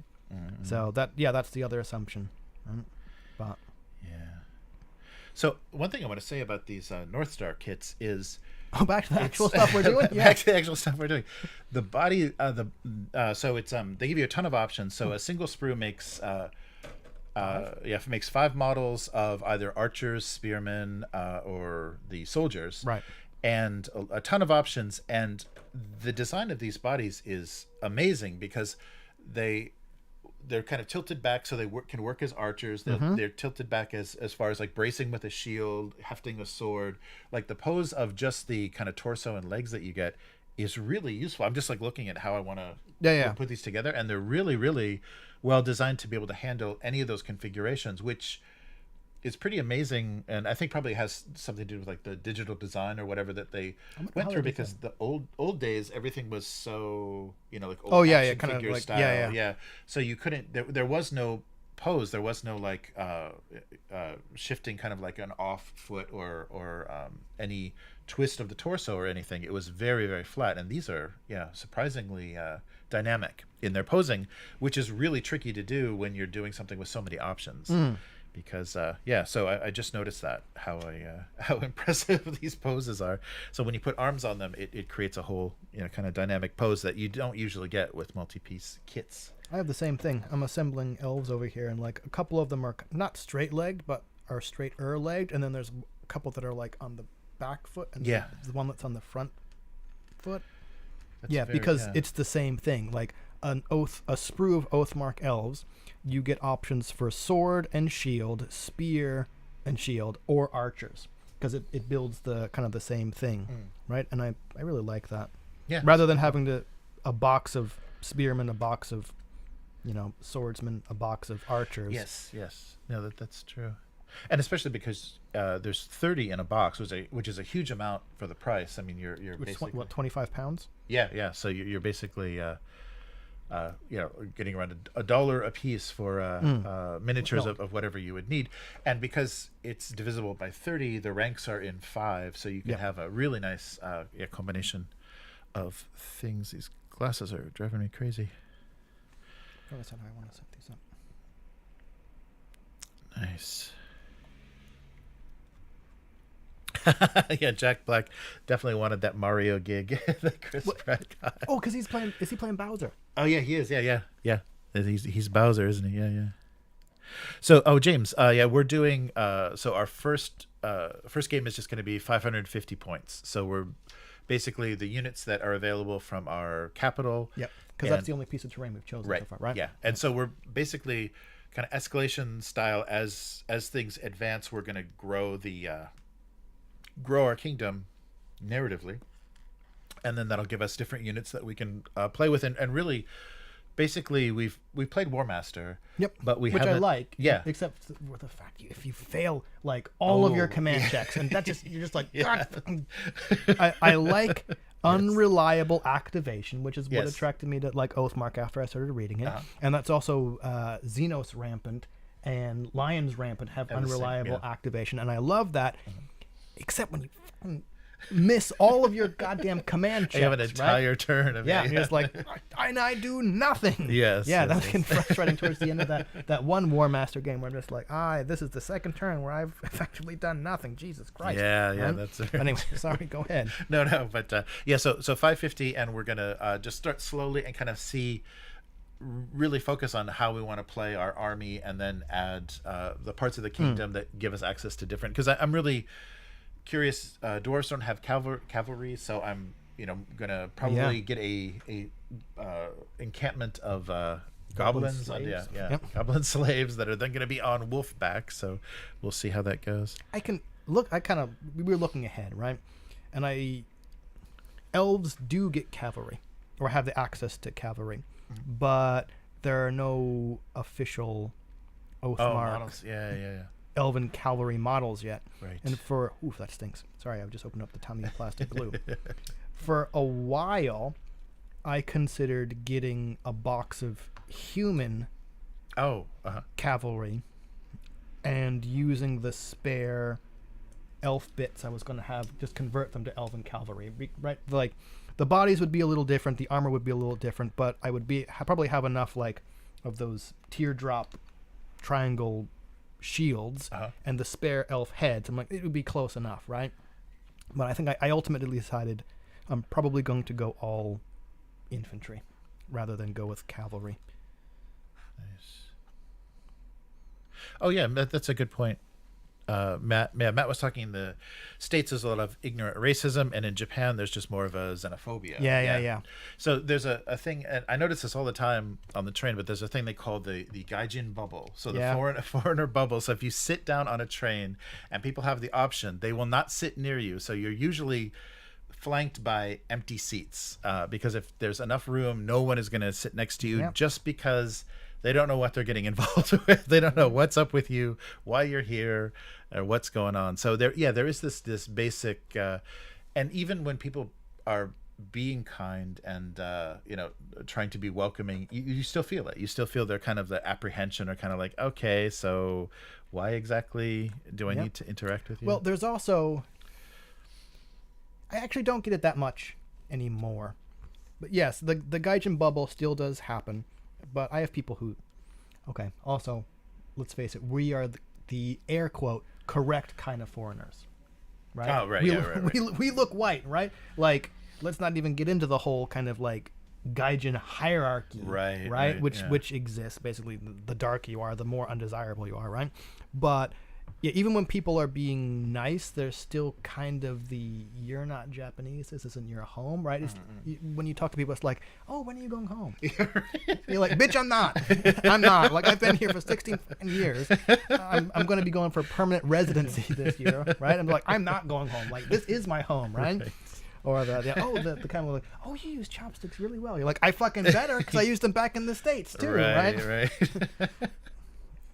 Yeah, no, that is. But it's not. Yeah, it's like Matt said. It's not. It's a different kind of racism. It's the xenophobia. It's the, oh, you're special enough to do all these Japanese things, right? And I think we were talking before about the. What am I trying to say? There's a show here, kind of that "Why Did You Come to Japan?" Oh yeah. show, right? And I used to watch it for a while. Okay, the Why Did You Come to Japan show. Basically, it's these, for people who don't know, they have people that go and wait in major airports. Yes. And whenever a foreign person arrives, they'll stick a microphone and say, "Oh, excuse me, Japanese TV, interview okay?" Right, like that. And basically, it's kind of not found footage, right? But it's edited, but they'll follow this person around for like a week, something like a couple days, right? As the people explore Japan.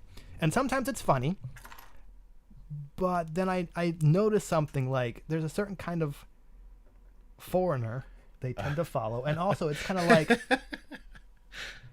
you're not stereotyping. You're racially profiling people, right? It's exactly, like, there's a white person, go get that person. Or there's a non-Japanese person, go get that. Go interview that person. Yeah, right? What weird obsession with Japanese culture do you have? And that's the thing too. Like, it's soft propaganda, right? They follow these people who are the bright-eyed, bushy-tailed anime nerds, and it's kind of a, look how great Japan is, because look how impressed with everything this visitor is. And isn't Japan great? And like, wow, right? Yeah. And then there's kind of I forget what the name of the show is. There's the flip side of that, where Japanese TV would go back to the home countries of these people. And I just remember one episode, must have been somewhere in Eastern Europe.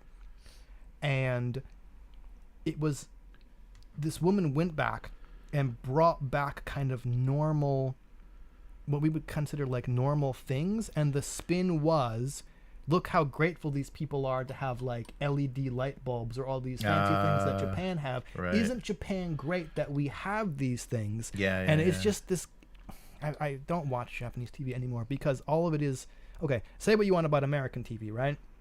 It's far from perfect or even good, but Japanese TV is this weird kind of soft propaganda. Look how special Japan is, kind of thing, and it just gets really kind of unpalatable after a while. It's kind of like the patriotism, or whatever, the kind of Americana stuff that maybe American TV has. It's a Japanese version of that, which is it's very, very unique. It's kind of soft and unobtrusive and unoffensive, and then when you kind of realize what's happening, you're like, oh Yeah, that's true. Yeah, it is very funny. There's another show too where they will find Japanese people that are Yeah. living abroad. Yeah. And the interesting thing that they show usually is how they're alcoholic, how their Oh, really? their skin is like insanely sun damaged. Like, if they find people that like have emigrated to South America or whatever. Oh, right. Okay. And they always say, "Oh, look how hard she has to work. Look at how, like, okay, they have a big house, but look at how their lifestyle is just not Japanese anymore at all." I haven't watched that many of that show, but when we used to watch it, the ones I saw, it was invariably a Japanese woman who had married a foreign guy, Right. and wherever they went, I could just tell this guy's loaded, right? Or this family is loaded. Like right. My partner would always be like, "What? How do you know?" And I'm like, "I can just tell from the like those are like marble top island kitchen things, right? No regular person has this. These people are loaded." Right. And it was just like, okay, we're going to follow this person around as they kind of do their nothing day, right? So I didn't see the look how sun damaged and look how alcoholic these people are. It was kind of, but even then it was like they'd follow the person to the grocery store and be like, "Oh, there's not this or not that or not that." Or like the person explaining how they would make do to prepare like, Japanese food and stuff. Right, like, well, we don't have this, so I kind of have to substitute that, right? Yeah. Yeah, it's very funny. Very subtle, that Japanese That's the subtle xenophobia. Yeah. and obviously cultural superiority. Obviously. That's what it is. Yeah. It's kind of cultural superiority. Yeah. And it's funny because the Chinese big dog the Japanese. Like, Chinese people visiting here are just like, look at the Japanese version of this. In China, we got the original. Yeah, it's amazing how you'll see that same kind of thing. These archers. Okay, I'm getting over my my fear of dwarven archers. I think these are going to be some pretty good looking figures. How will they perform in the game? Yeah, well, that's true. Aesthetically, they'll be great. Oh yeah. Abyss was mentioning the higher suicide rates too. Yeah, so I think Scandinavia and Japan have amazing suicide rates, and I think in Japan, I think it's because of the system that they've built, that there are so many points of failure. There are so many roadblocks in your life, like failing to get into a university, failing to get into a company. Basically, you feel like that you've failed. Like, your life is over. There's no alternatives. There's not so much the bootstrap, self-made kind of person thinking in Japan. So if you are following this track and something goes wrong, that's it. There's no reason to go on. You have completely failed. You've dishonored your family. You're over, and that's it's very, very shocking how strongly people feel that they set these goals, and then There's also the overwork thing. Yeah. Oh yeah. That's true. That too, and the lack of mental health. Yeah. I mean, mental health care. Yeah. Yeah, mental health. Like, it's just not. I mean, again, the Japanese healthcare system. Like, my partner has said, okay. Well, also I guess sexism, because my partner has said numerous times she doesn't want to raise a girl in Japan, really, or is reluctant to do so. And I'm like, well, we're doing it. Right, and her thing is always like, "Oh, well, we can move back to the States." I'm like, "No, we fucking can't." or Canada or stuff like that. Yeah, yep. Right. Or it's like, okay, she said, like, anywhere we move, we have to have health insurance. I'm like, well, then we fucking moving back to the States, right? Right. So, like, Japanese healthcare system is pretty decent, right? I still can't get over the fact, like, first couple times going to the pediatrician, or I'm like, okay, here's this medicine for your kid, or had the checkup or whatever, and I'm like waiting for the bill or whatever. I'm like, oh no, it's free. Sorry, what? My Japanese is crap. I didn't fucking hear you, right? Or then, like, waiting at the little pharmacy to pick up the thing. They're like, here you go. Have a nice day. I'm like, you didn't take my money. Yeah, right. Like, oh, no, this is free. I'm just like, sorry, what? Excuse me? Yeah. So, yeah, there are problems. But, like, mental health just is not a thing here. And not a thing in the fact that it doesn't exist. Well, it does kind of not exist because no one talks about it. Right. It's no. Right? Yeah. And I've gotten the attitude. I've heard this from multiple people, including in-laws. Well, the therapist, the psychologist, they're crazier than their patients. So you don't want to deal with them. Why would you ever go to them to look for any sort of assistance because they're crazier than you are. Well, they must be having to listen to all those crazy people. Yeah. So I can't believe that attitude is pretty shocking. But pretty normal. Yeah, but very normal. Here, very standard. Yeah. Oh yeah. Oh, that's right. Matt is running Frontier Space tomorrow. Ooh, very cool. Is that its own system? Waking up on a damaged. Yeah, Matt. What? Refresh me about what Frontier Space is. I think it's a.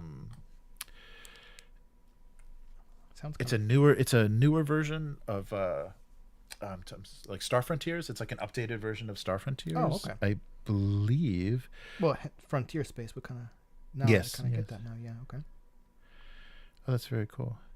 Oh, Agent Carolina. Oh, it's 3 a.m. in the Midwest. Yeah. Oh, thank you so much for the super chat. We really appreciate that, and take care. And Volume 2 will be happening. I'm not sure when, but yeah, we'll be reading. You heard it here first. Jeremy's doing it.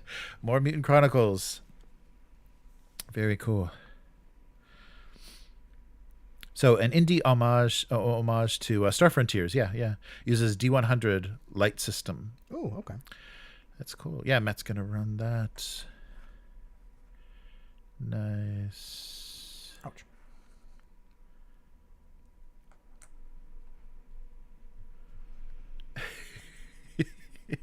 Oh no, Christian got brought up. Was brought up in the chat. Oh man, no. The lolcow of the internet. Oh.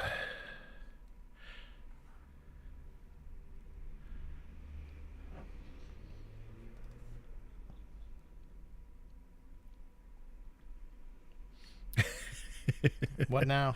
No, Abyss is just explaining the phenomena of lolcows on the internet. No. Oh yeah. Did it for the lulz. We never got around to our special guest of Wizards of the Coast. Oh, that's right. Yeah. It wasn't. Yeah, that's right. I do have a text-to-speech version of that statement that Wizards of the Coast made. So I'm not sure. I'm not sure how this is going to sound on our mics. Should I put it in directly, or let's see? I don't think I've got a source to put this in on. Let me double check what I can do. So audio output.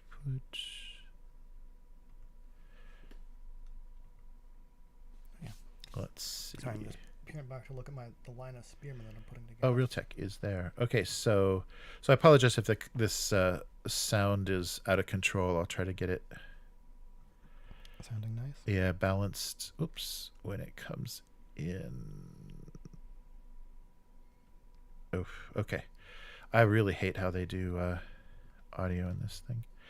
Okay, so we have with us today, as I mentioned previously, Wizards of the Coast is here. And they want to explain themselves. So we'll probably be talking about this on the weekly next week because it just won't stop. But hopefully it'll stop. But let's see what Wizards of the Coast has to say. Sorry, this is going to be interrupting our Oathmark, but let's see how this sounds. So apologies. I'll try to fix the levels as soon as I can. Hello, here. I am Wizards of the Coast. Oh. Let me explain myself. Oh, hello. Hello, I am Wizards of the Coast. Let me explain myself. When we initially conceived of revising the OGL, it was with three major goals in mind. First, we wanted the ability to prevent the use of D&D content from being included in hateful and discriminatory products. Second, we wanted to address those attempting to use D&D in Web3, blockchain games, and NFTs by making clear that OGL content is limited to tabletop role-playing content like campaigns, modules, and supplements. And third, we wanted to ensure that the OGL is for the content creator, the homebrewer, the aspiring designer, our players, and the community, not major corporations to use for their own commercial and promotional purpose. Uh-huh. Yes. So immediately, what Wizards of the Coast is saying is they're the victim here. They are the ones that are under attack, and these with these OSR, grognard, crypto bros that are creating NFTs and hateful content for a specific group. Yeah, I think it's over 60 crypto obsessed yeah, very harmful people. The actual yes. That is the actual yeah, so that explanation, so this is just the explanation that was posted on D&D Beyond, and just like that PBS piece, that hit piece that PBS posted on their website, they're basically saying this hobby is under threat of hate, of being overtaken by hateful racist, homophobic, sexist, every Of course, it's so bizarre. Right? So yeah, that's going to be their position, and I knew that was their strategy, and they even like directly posted that on their website as the reason that their first version of their OGL sucked so bad. Well, are you surprised? No, yeah, but I can't believe they did that. I can't believe the first thing that they said is, we never intended to allow such hatred and. Well, but like we were talking, right? Like, they have to say that, right? Like, yes, they have to play it like, kind of they were or they are the victim, or it's like that hot dog meme. We're trying to catch the guys, right? Yeah. Right. Like, no, like you're the guys. Right, you're the guys who did this, but they have to spin it like, right, that we didn't intend for this to happen. Like we want to protect our stuff, and I don't know. No, you don't. The whole point of the OGL is to create this closed garden ecosystem where people associate RPGs with D&D. Yes. And you offload a lot of the risk of developing new content onto these third-party creators, and then you just say it's all right. It's all compatible, right? We're all using D&D here, right? And that thing you did that everyone likes so much, we're gonna adapt it, right? Yeah. It really is amazing. Like the people that are doing crowdfunding for their 5e compatible stuff, they want a piece of that. That's amazing. Well, why would you not? Yeah, I mean, why would you not as a company? Yeah, well, yeah, that's true. I mean, because it costs you nothing, and you're just generating royalties based on, just based on this twisting this license that everyone has been relying on. It's just amazing. And like I even was saying on the weekly that they looked at Critical Role and said, we need a piece of that. Again, why would you not? Yeah. Right? Why would you not? That's so insane. Okay, I guess here's the thing. I don't think companies can be altruistic, right? Especially once you get companies with shareholders, right? Like I think, I don't know, that whole system is kind of, I don't know. I think that whole system is kind of messed up, right? Like as soon as a company gets shareholders, you got to keep the shareholders happy, and I don't know. I'm sure there are some people who would just be like, yeah, okay, like a steady return, or just don't fall, right? But I think no, it's kind of the exponential, limitless growth that people are expecting. I think kind of ruins companies even more than has in the past. But anyway, my whole thing here was if you were WotC, do you or Hasbro rather, the parent company, right? Do you think you would be satisfied just to move core rulebook? Sorry, I'm pausing because I'm also trying to assemble my Oathmark spearman down here, right? Just to move content. Like what I mean? Okay, Critical Role has taken off. They're using your system, right? Or they're using your product. People are buying that product because, hey, we want to do like Critical Role does, right? Right. Are you satisfied with that? Like, is that enough to be satisfied with? Yes? I mean, I don't know. I can't answer that question, but like, ideally the answer is yes, if you're making enough from sales of your product, right? Yeah. Do you also have to not go after, right? But do you also have to somehow directly monetize them? I don't know. Yeah, it's a strange thing. And the other thing that beginning of that statement seems to talk about is that, okay, the reason that we're doing this is because we can't trust third parties to stay on message, to be inclusive, to to do the things that of course we are going to do in our products.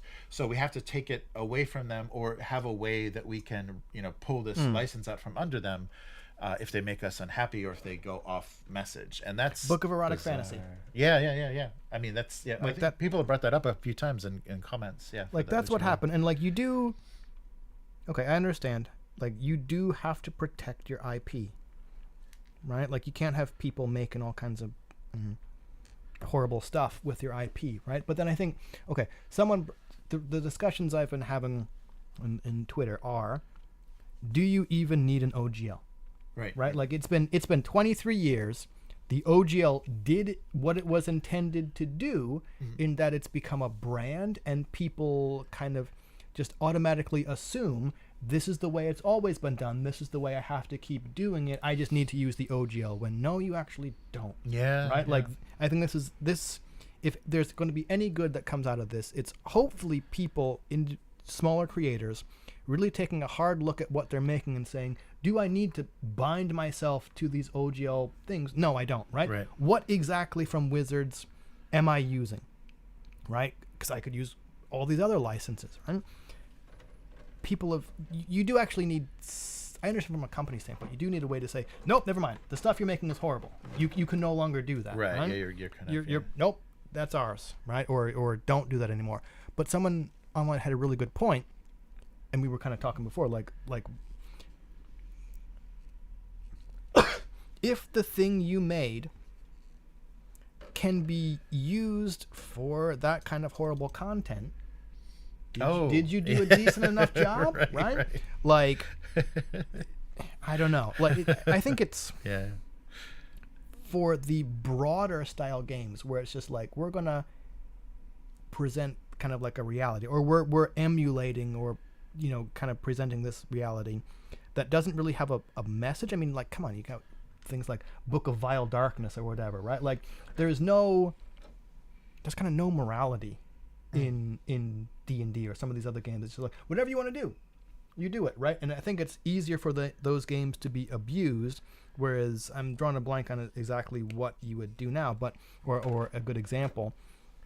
Like, some games are like, no, this game is specifically about like X, Y, and Z. Like, okay, I actually haven't read it now, but like Brinkwood, Blood of Tyrants, which I have a copy of. It's like, it's kind of like Robin Hood plus vampires plus capitalism, where like the vampires are obviously on top and obviously corrupt, and you are the underdogs fighting against them, and this is an obvious metaphor for how capitalism sucks and how we all need to work together to kind of overthrow it, right?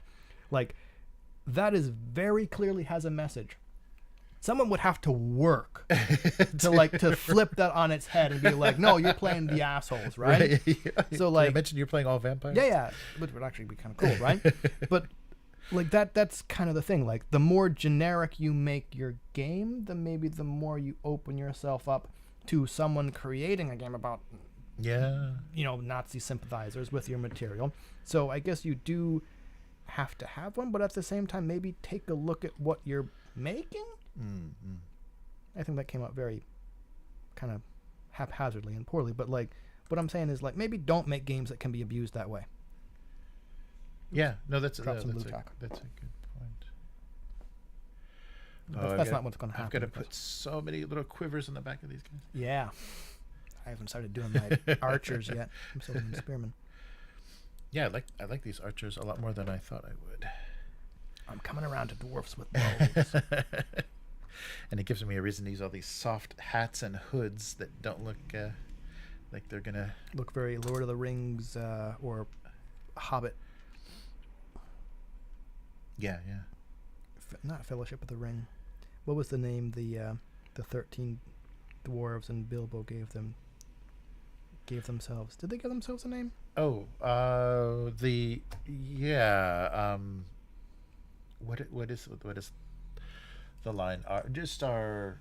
Do they call it a partnership or whatever? Because they have the contract, right, for the group, right, in the Hobbit, and they say our something needs Was it party? Was it just party? is it just a party? Yeah, maybe. I don't Maybe remember. A party just Drawing needs a blank. a yeah. Well, they needed the extra member, Yes. so they didn't have 13 members. I And they forget. needed a burglar, right? Right. Oh yeah. That did not need to be turned into 3 movies. That's insane that they did that. And I think that was like a last minute thing where they had it scripted out and were preparing, had some post production done, and like, oh yeah, so let's make this 3 because the last one was 3, so we want all that revenue. Because 2 movies and even 1 movie is Not enough. insane. Yeah, that's just not Not enough. enough. Nice. The other one was 3. This one has to be 3 too. Oh, Matt was saying, thanks, Jeremy, for reporting and discussing this without pandering and sensationalizing it the way that most of the dedicated Dragon game channels do. Yeah, thanks. Thank you, Matt. Yes. Yeah, it's really weird. Oh, yes, so we're talking about the OGL and stuff. Yep. Uh, Well, but I mean, that's kind of the nature of social media now, isn't it too? Like my YouTube side feed is just like, I forget exactly what they are, but they're like the outrage titles, right? yeah, Like, yeah. yeah. Yeah, no, that's true. And people are really trying to build channels off of this. There's people that, YouTubers especially, that are going all in on this OGL and, really trying to make this the thing that the thing that brings their channel. Well, I mean, can you, on the one hand, can you blame them for taking a shot? yeah, Like, well, yeah. like this is it is opportunity. This is big that's true. news. This is opportunity. Things are really getting Right. Yeah, I mean, if people built YouTube channels just on their hatred of Star Wars, then of course, you can't.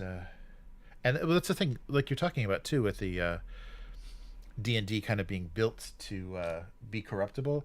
That's the funny thing about how the social media and things like YouTube work. The outrage, it's like, oh yeah, if I'm really really negative, I'm going to get a lot of attention, and people even started saying that have much more respectable TTRPG channels, is that I don't want to. I can see that these views are huge, but I don't want to get involved in this. I don't want to start producing only this Bash Wizards content.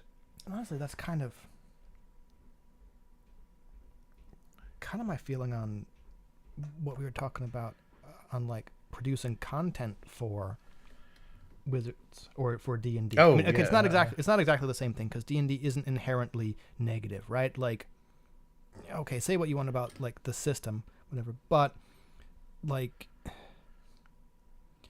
you people who are making content, and hey, like a couple years ago, like there's kind of like jokes, not jokes, but there's kind of like jokes around like indie circles about like I'm thinking about like hanging it up and making D&D stuff content. Yeah, right. yeah. Like, why don't I just shift over to making 5e content, yeah, right? And yeah, it is kind of like selling out because, I mean, okay, not entirely like selling out, but there is automatically a larger audience, and there is automatically just more eyes on your stuff and kind of more desire for it because D&D has turned into a lifestyle brand, right?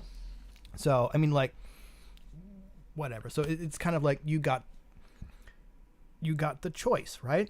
Do I kind of sell out? Okay. I'm going to say right now, people like D&D, and right, there's nothing wrong with playing D&D. And if you like D&D and that's why you're making the content for D&D, then bless you. And I don't like that term, right? Just like continue, right? Like it's not only, and it's not even the majority of like cynical people saying I'm doing this because it has the most views, right? But it does have the most views, and it is kind of the world's most popular game. And so there is a choice for people who could make content for anything. Right. If you choose to make it for D&D, right? The amount of built-in audience that system has, I'm sure, was a factor in the choice you made to make content for that game, right? But you also had the choice to make content for other games, right? Right. So I don't know. I mean, it's not I'm not going to say you're like morally superior for choosing to not make stuff for D&D, but at the same time, like, yeah, that came out real. Well, and the thing that I always feel like, developing for something popular or doing a sequel for a popular movie or something is the expectations and everything are a lot lower. When you're doing something more original or more indie, the quality of your work and originality and everything, you're much more scrutinized for in that environment for doing something good and new and original and that has a certain feel. And if you're just doing content for 5e, it doesn't really have to be that great. I mean, it's like, because you do have, like you're saying, there's enough of a built-in audience. It's like, yeah, this is a little variation on this, and I didn't really think it through all that well. But when you're doing something that is going to is representing your creativity, has your name on it and everything, and doesn't have the Dragon D&D, ampersand? yeah, right, the dragon ampersand. Well, you don't have to worry about it because then no one will look at it. That's right. But for some reason, I have that feeling that there's a different kind of pressure for the creativity behind it, the quality, and kind of what you want to do with something like that. I don't know what. I kind of feel like it's safe. Yeah. It's true. It doesn't have to be spectacular, and it will. I'm swapping out your. Oh, he's not on the base. Oh yeah, right. Sorry, yeah, none of that is. He's not glued down. Oh yeah. Let me put him. Oh yeah. Actually, we don't need the bases, really, do we? They're not even visible. Oh, they are. Oh, they're not visible. Kind of. Oh, there we go. There's an elf spearman. I was trying to rank these up. Wow, the perspective really makes one of them look huger than the other once they go around. That's hysterical. They are the same size, but nice.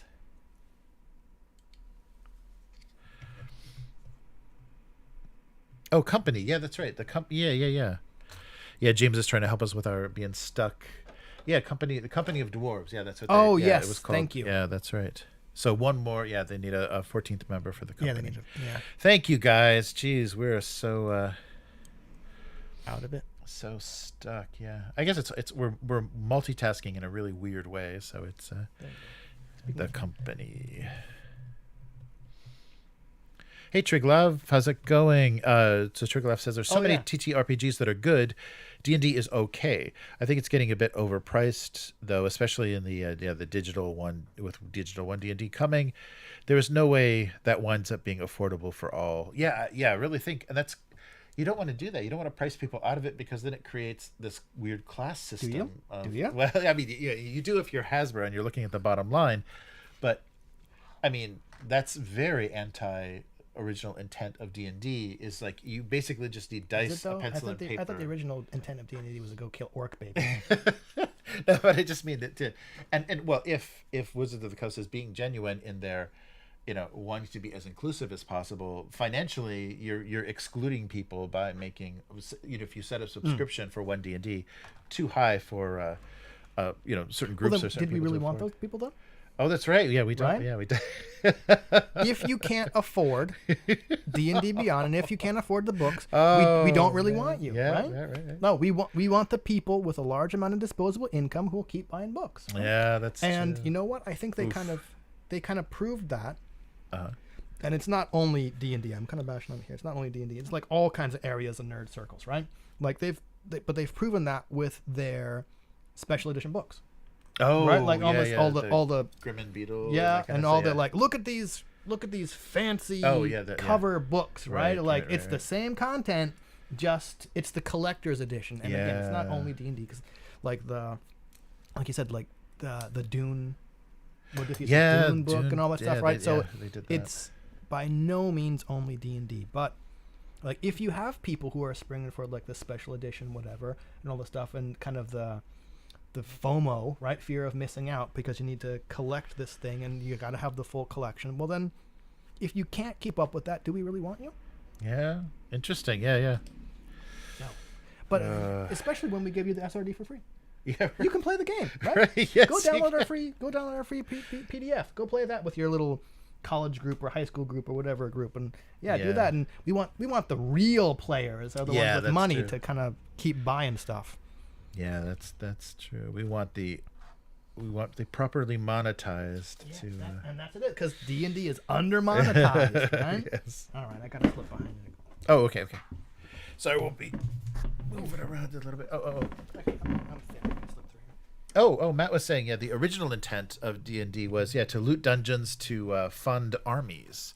That's true, because it was, because a war game. Yeah, of course. That's right. That's why you were going into the dungeons. Yeah, these glasses are driving me crazy. Why would you not just send the whole fucking army? That's right. Oh, Matt's talking about roll for combat guy acts like he's the Woodward and Burns. Yeah, and he let slip that the roll for combat guy let slip in one of the live streams that he's like an IT guy or a web developer for Big Pharma. So I lost a lot of a lot of not sympathy. I'm trying to think of it. I don't know what's that. He's that whole channel and everything he's doing for the hobby is being funded by who knows what. That was a little disturbing. Watsy's Nixon, yeah, that's a good way to put it, Matt. Uncovering the. This is I'm surprised nobody's used a OGL gate. No one's put a gate on anything yet for what's going on with Wizards of the Coast. That's so funny. All right, I'm back. What happens? Nice. Oh no, Matt was talking about one of the channels. I think they were one of the ones that leaked on their live stream, the first 1.1 leaks. Right. But he characterized the guy as so very self-important, like the Woodward and Bernstein of of Watergate, of the Nixon scandal. So it's like if Watsy is Nixon, then then they're doing their part to really expose what's going on. I wonder if you have to kind of have that personality, though. Yeah. Oh, yeah. For the that's true. Yeah, but I was saying too that I'm sorry, I'm like repeating things twice. No, that's fine. But that the guy tipped his hand, and so he's not a full time. He doesn't do content for D&D or anything as a third party part full time.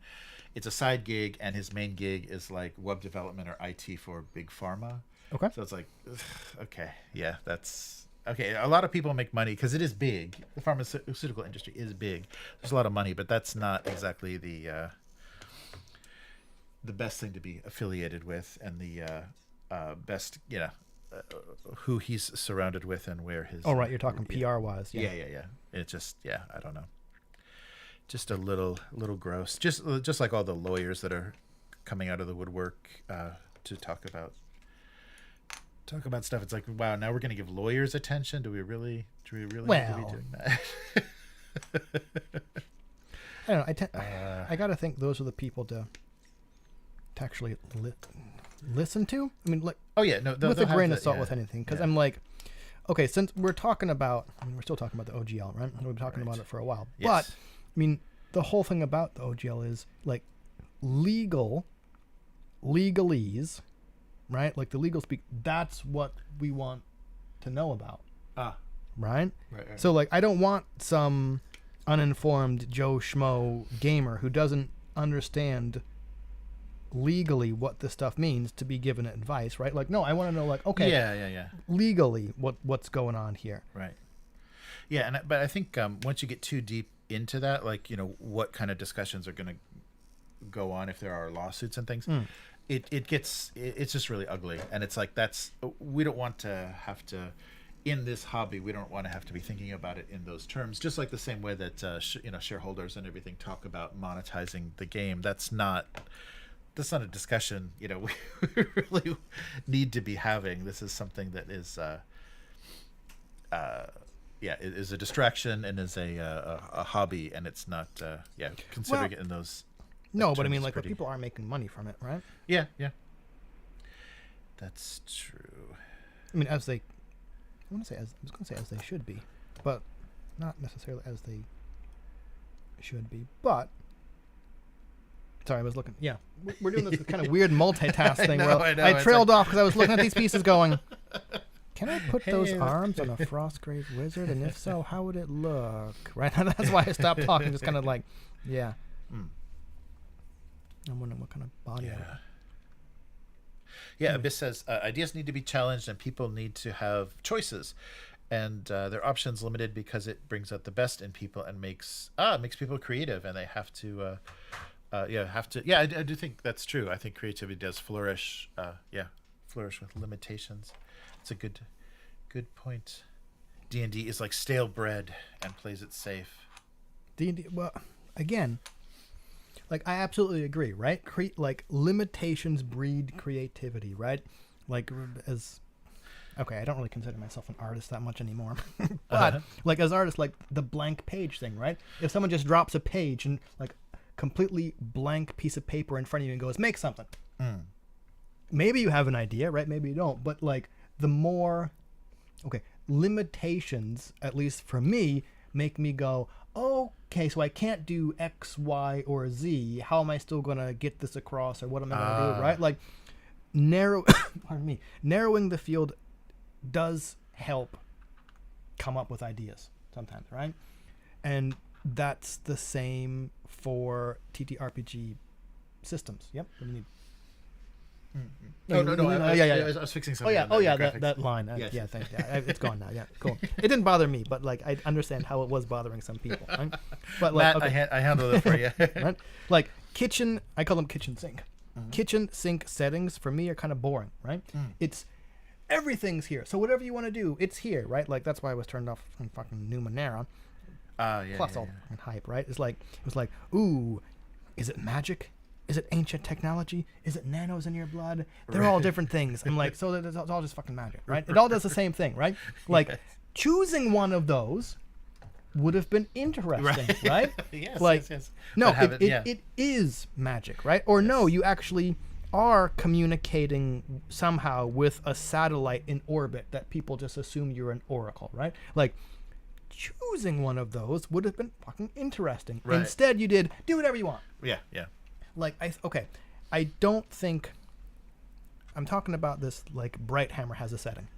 It doesn't, right? Pardon me. Or like Oathmark doesn't really have a setting, right? It's this implied setting, but it isn't trying to have its cake and eat it too. Right. It isn't doing this like, ooh, deep lore world building, but then on the other side to go, yeah, do whatever you want, right? I don't think you can have both of those things, or I don't think you can mesh them very well. You got to either be, my feeling is you either have to be like GURPS and be like, we'll give you the tools, and you put them together, or you make a setting, or we'll give you these setting books with suggested tools, right? D&D wants to be everything to everyone. Yeah.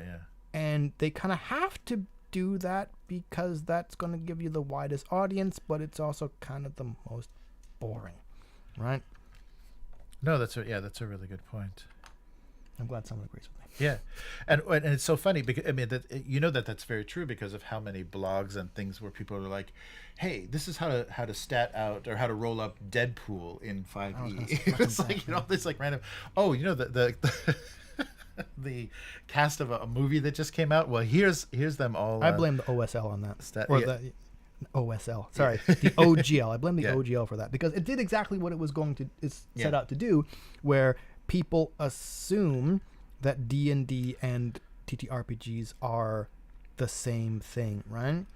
Like I remember that big kind of backlash about, when Cyberpunk Edge Runners came out, right? People are like, "Oh, here's how to do it on D&D," and you're like, "There are three, at least three official games, right, for Cyberpunk that you could be using, right?" Yes. But because of the past 23 years, it was immediately, this is what people are going to assume. So let's just do it right. How to do it in 5e? How to do it in D&D? And it's like, you don't fucking have to do that. Right? Oh, that's true. Yeah, I didn't think of that because people can sell that. I mean, I guess they can't sell a character IP, but they can sell a type of. You just watched that movie and it inspired you, so here you can buy my subclass that I made to. Like, I'm inspired to make stuff all the time by popular media or unpopular media, right? Or just media in general. And so I understand the here's how to do thing you just saw, right? Because you're going to want to. Right. So I get it. But you don't have to do that in D&D. Unfortunately, that's just become kind of the lingua franca. Right. Or kind of the default assumption is that you're going to do it in D&D, so we're going to have to do it for you first. Yeah. Yeah, that's a good point. I don't know. So you never answered the question about whether you would actually take the job. Oh, yeah, no. Oops, sorry. Yeah, I don't think creatively it wouldn't be very inspiring. I mean, there's so many other worlds and companies that would right, but are they paying? Yeah, that's true. Yeah, I wouldn't mind not having a great paycheck, but it wouldn't be my dream job. That's the thing. So I think that makes a big difference. Is in this day and age. I mean, maybe in the 80s, Right. the 80s or early 90s, I would have a very different opinion, or like right after, like when they were developing developing third edition or whatever, that would have been a very very different feeling. But yeah, right now I don't know. I don't have a lot of Faith in the company. yeah, a lot of faith, and the people that are working on it now. I'm not. There's not. None of my heroes are really Right. still involved with D&D, so I don't know. It would be I don't think so. I really don't think it would be, and especially if it involved like relocating, like moving family and all that kind of like crazy upheaval stuff. It wouldn't. But I'm getting to that age though where I'm just very not easily impressed anymore. Yeah. There's a lot of stuff where I'm just like, I know what the reality of that work is, and I don't think I don't want to do it. don't think I want to spend my time doing that. No, before the cast, I'd asked Jeremy, thinking about all the stuff that's happened with WotC recently, like if WotC came to you and said, here's this kind of decent, maybe even better than decent, paycheck to become a full-time employee writing D&D 5e content. I asked Jeremy if he would take the job or not. Yeah. I actually don't know if I would. Yeah, and okay, who am I kidding, right? Because like my thought process here was the whole kind of freelancers, third party, critical role. You kind of know who you're shacking up with when you decided to start making this stuff. Right. You really have a right to complain. And we've joked before about how like if someone is willing to sponsor us, we would probably sell out in like 2 fucking seconds, right? Because I have more respect for people who are just like, this is our sponsor. Yeah. Right. We have bills to pay. We need to eat food, right? Like, we took on a sponsor because capitalism, right? We need the money. We're going to be honest about it. We're still going to continue to take the money, and we're not going to badmouth the product, obviously.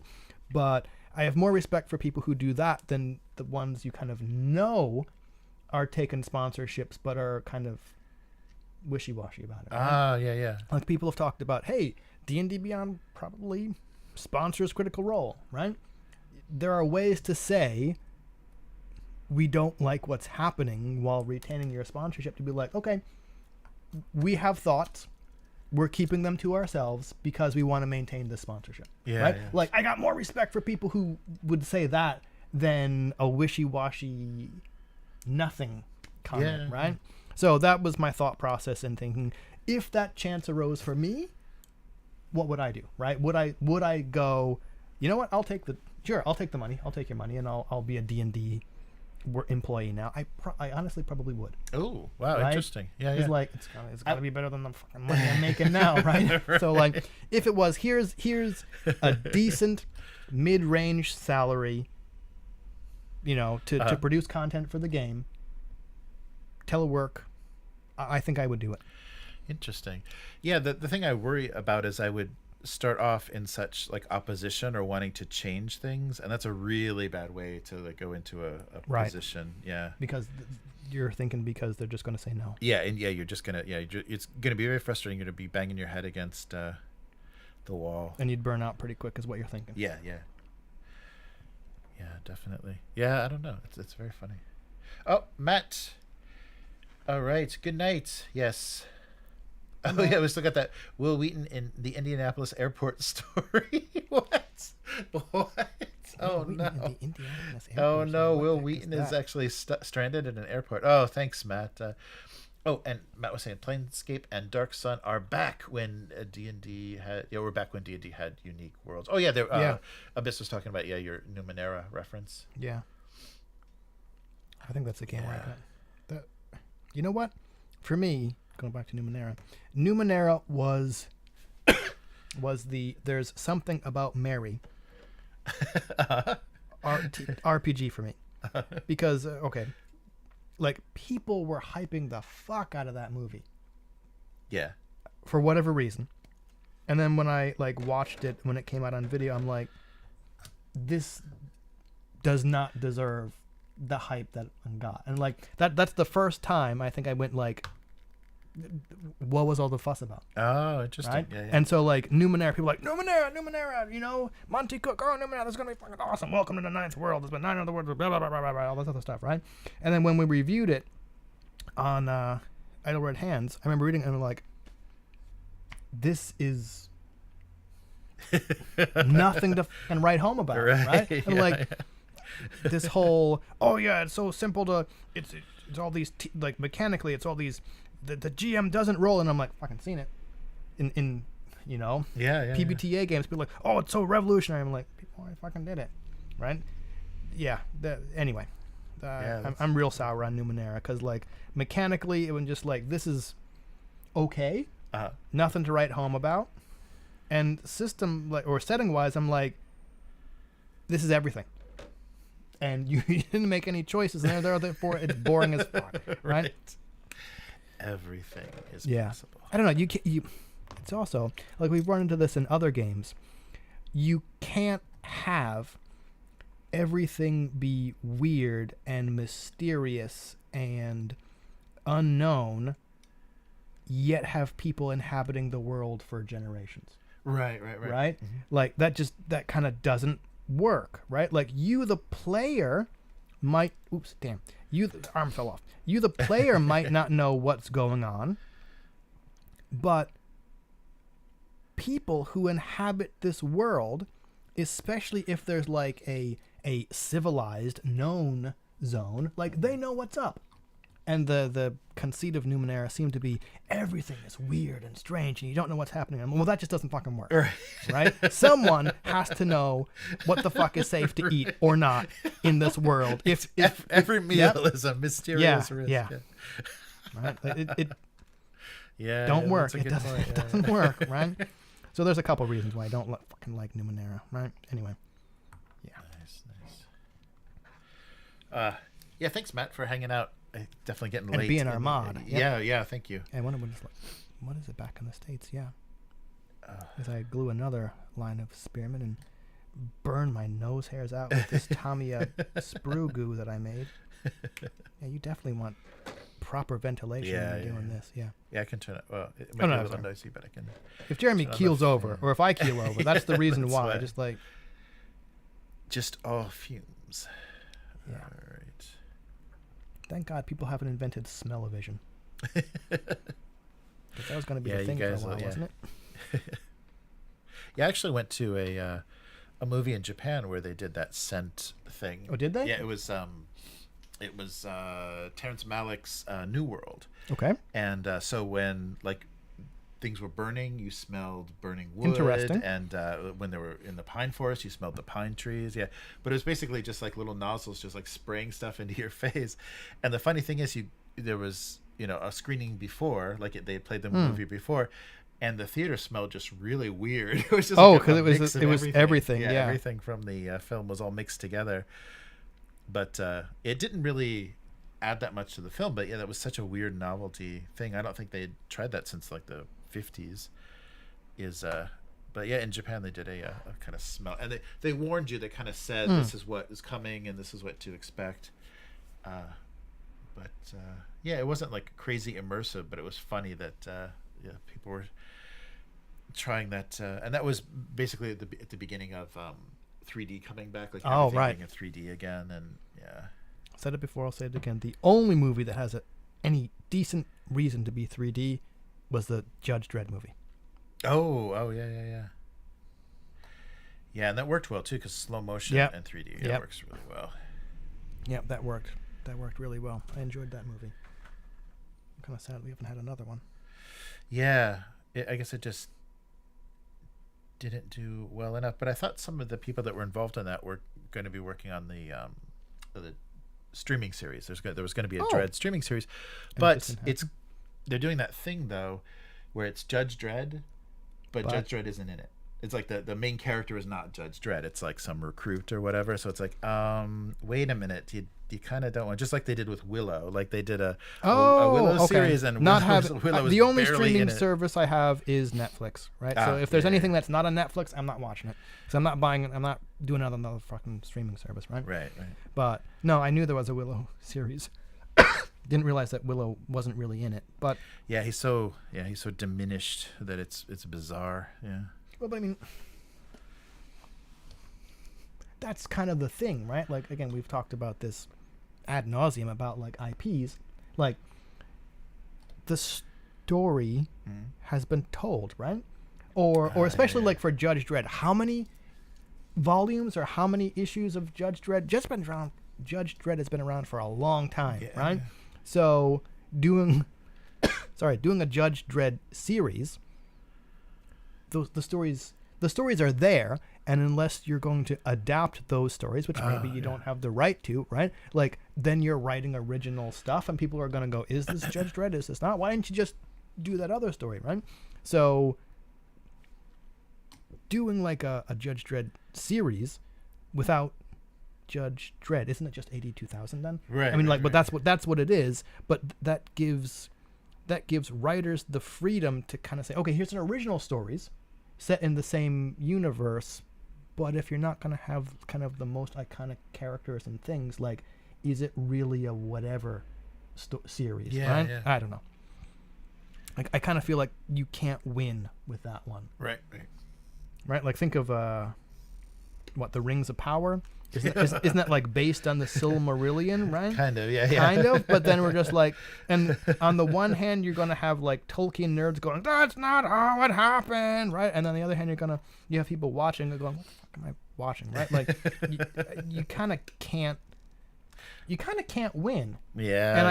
And well, all right, as long as people are watching, and as long as that ad revenue is coming in, then do the show creators really care?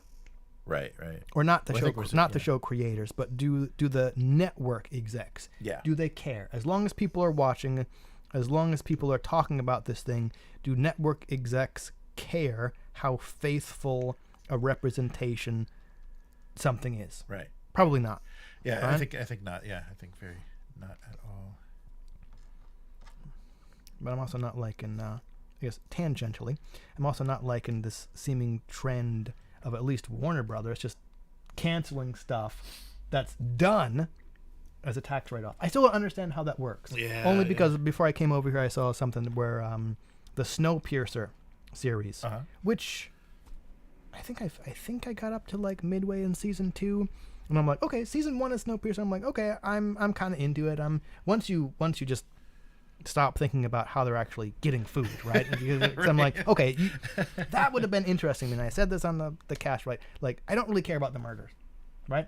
I want to see the day-to-day operation of this perpetual engine, right? Because there was one episode that was real interesting where, maybe it was like episode 2 or 3, where they went into the cattle car. And it's just this huge car of stalls of cattle and people just like shoveling shit and stuff, and a window breaks and everyone flash freezes, right? And of course the main character has to dash out, and then there's another scene where the conductor train is going, okay, well, all the pipes are frozen, how are we going to reroute power? We were relying on the the shit to generate methane to heat this, right? And now we don't have steaks for first class. And I'm like, this is interesting, right? This is the part I want to see. Right? Like, how are you going to solve all these problems? And of course, like, that was all there was to it. And they just kind of like waved it off. And I'm like, that's what I want to see. Yeah, interesting. But anyway, kind of lost me with season 2. They've filmed season 4. Oh, Not airing. Really? Not airing. They just said, nope, we're not airing this. We're going to do it as a giant tax write-off, and maybe we're going to shop it around if another network wants it. And I'm like, I kind of don't like this. Not kind of. I definitely don't like this trend of shelving finished stuff just so you can write it off as a tax write-off. And I still don't really understand how that works. Like, I'm thinking of the Seinfeld episode where it's like, you just write it off. Write it off what? I'm like, I don't even know what I'm writing off. Or like, they do. Right. And they're the ones writing it off. Like, I don't understand how this works. It doesn't seem like it should work, right? Right. Yes. We've spent the money on this thing. We finished it. We're just not going to release it. Money back, please. Right? Like, how? How does that work? I don't know. Oh, these are shield arms. Okay, there we go. Yeah, so I got to do all of them are that open hand arm.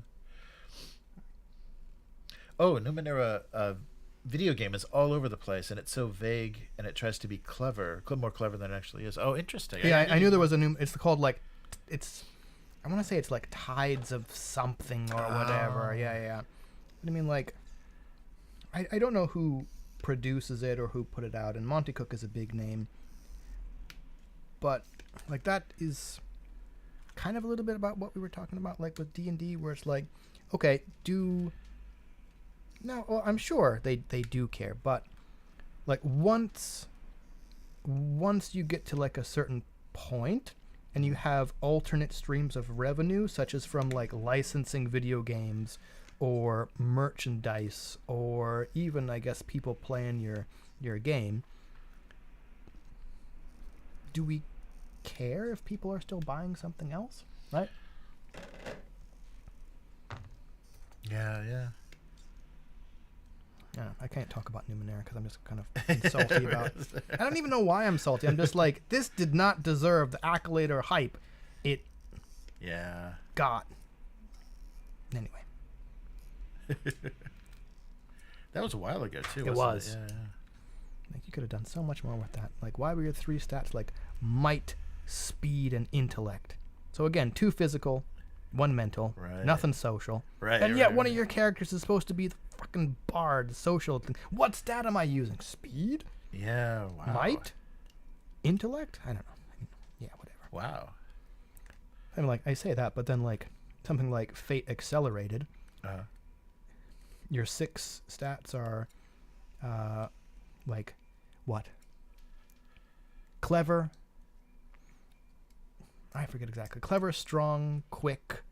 No, clever, forceful, quick, sneaky. I forget the other 2, damn it. And I like that system. The thing there is they don't separate out. Like, everything had a physical, mental, and social component, right? All you had was the way you approach problems. Right. So if you want to make a talky character and your highest stat is forceful, then you berate people, right? You have a very forceful personality.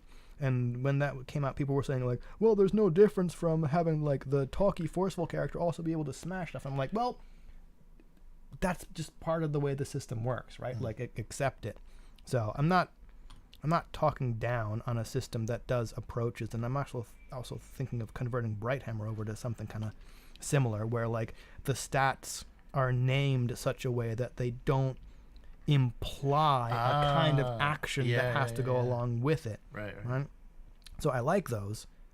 Why didn't Numenera also do that? Right. Yeah. Anyway, I just don't like that system or that setting. Yeah, well, that's what I like. We did about 10 sessions of John Carter. Oh yeah, nice. And it has the might and daring. It has that, so that can be used. Like, they give you kind of guidelines for how to think about that, but you can come up with very interesting different combinations of how to approach how things are approached, and that determines the consequences of your failure, like what kind of damage you take if you don't succeed. Oh, so that's interesting. Okay. Yeah. So, because for those kind of more open systems, right? Kind of where you're allowed to like pair skills or pair attributes together however you kind of want.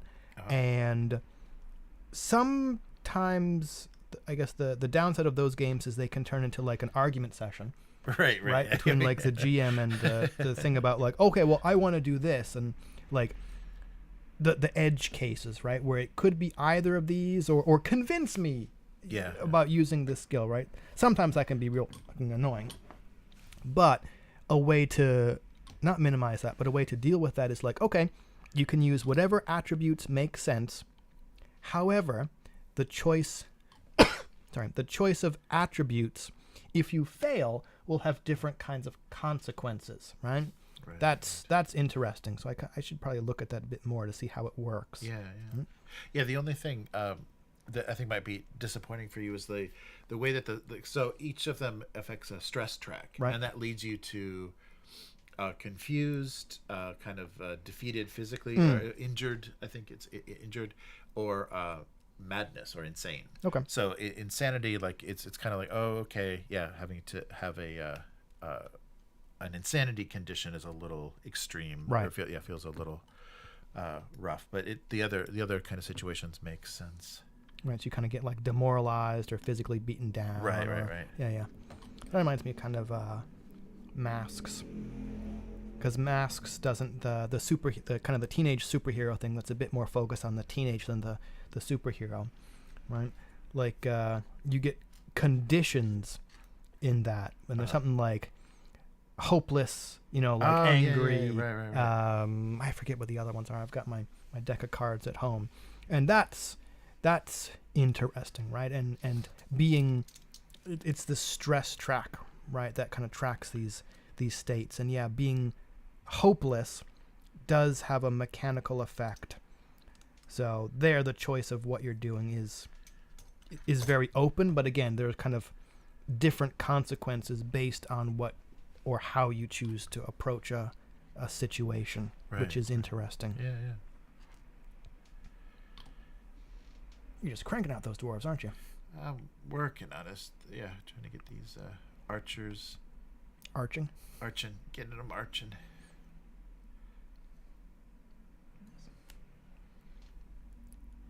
I'm definitely not. Are you attaching the shields?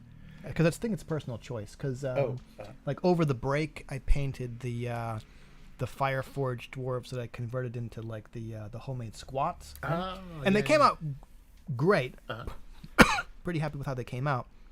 If I had to do it again, I wish I hadn't glued the gun arm on.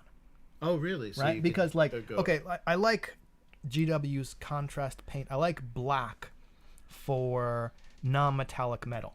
Right? It's not metallic at all. Right. But like it's kind of like a futuristic-y looking gun, right? So it's black. Did those first, and then I did like the gray for their. Actually, I know. Got them over here. I'll put them up. I did the gray for their kind of like cloth bits. Oh yeah. And I did those two colors first because I knew their armor was going to be a very bright hazard/construction yellow. Just because I like that yellow color so much. Doing the dark colors first, I was allowed me to like clean up with white any slop ups that I had done, so that the yellow would go on nice and bright. Right. Getting the brush down like behind the gun to get the yellow on was a bit of a chore. Right, lots of places to mess up. Yeah. There you go. That's one of them. And nice. So that's why with the blue team, I left the arms off. I see. Yeah. Oh, this looked great. They get kind of a bit blown out with the white balance, but whatever. I liked the where they all go. The contrast. I'm very impressed with contrast. GW's yellow contrast paints. Mm-hmm. That's Iron Jaws yellow. Oh, cool. Not a fan of the names. Not a fan of the trademarkable names, right? Because like you're doing it like everyone has them, but whatever. Mm-hmm. But it went on great, not streaky at all. I wanted something with more definition. which is why I kind of mixed up like a wash / contrast paint of Vallejo color glaze medium, which I had a bottle of, and sepia ink. And it was like 5 parts glaze medium, 1 part cool. sepia ink. Yeah. Mixed it all together and kind of went over them. It acted like a contrast paint, but the difference was contrast paint seems to go in.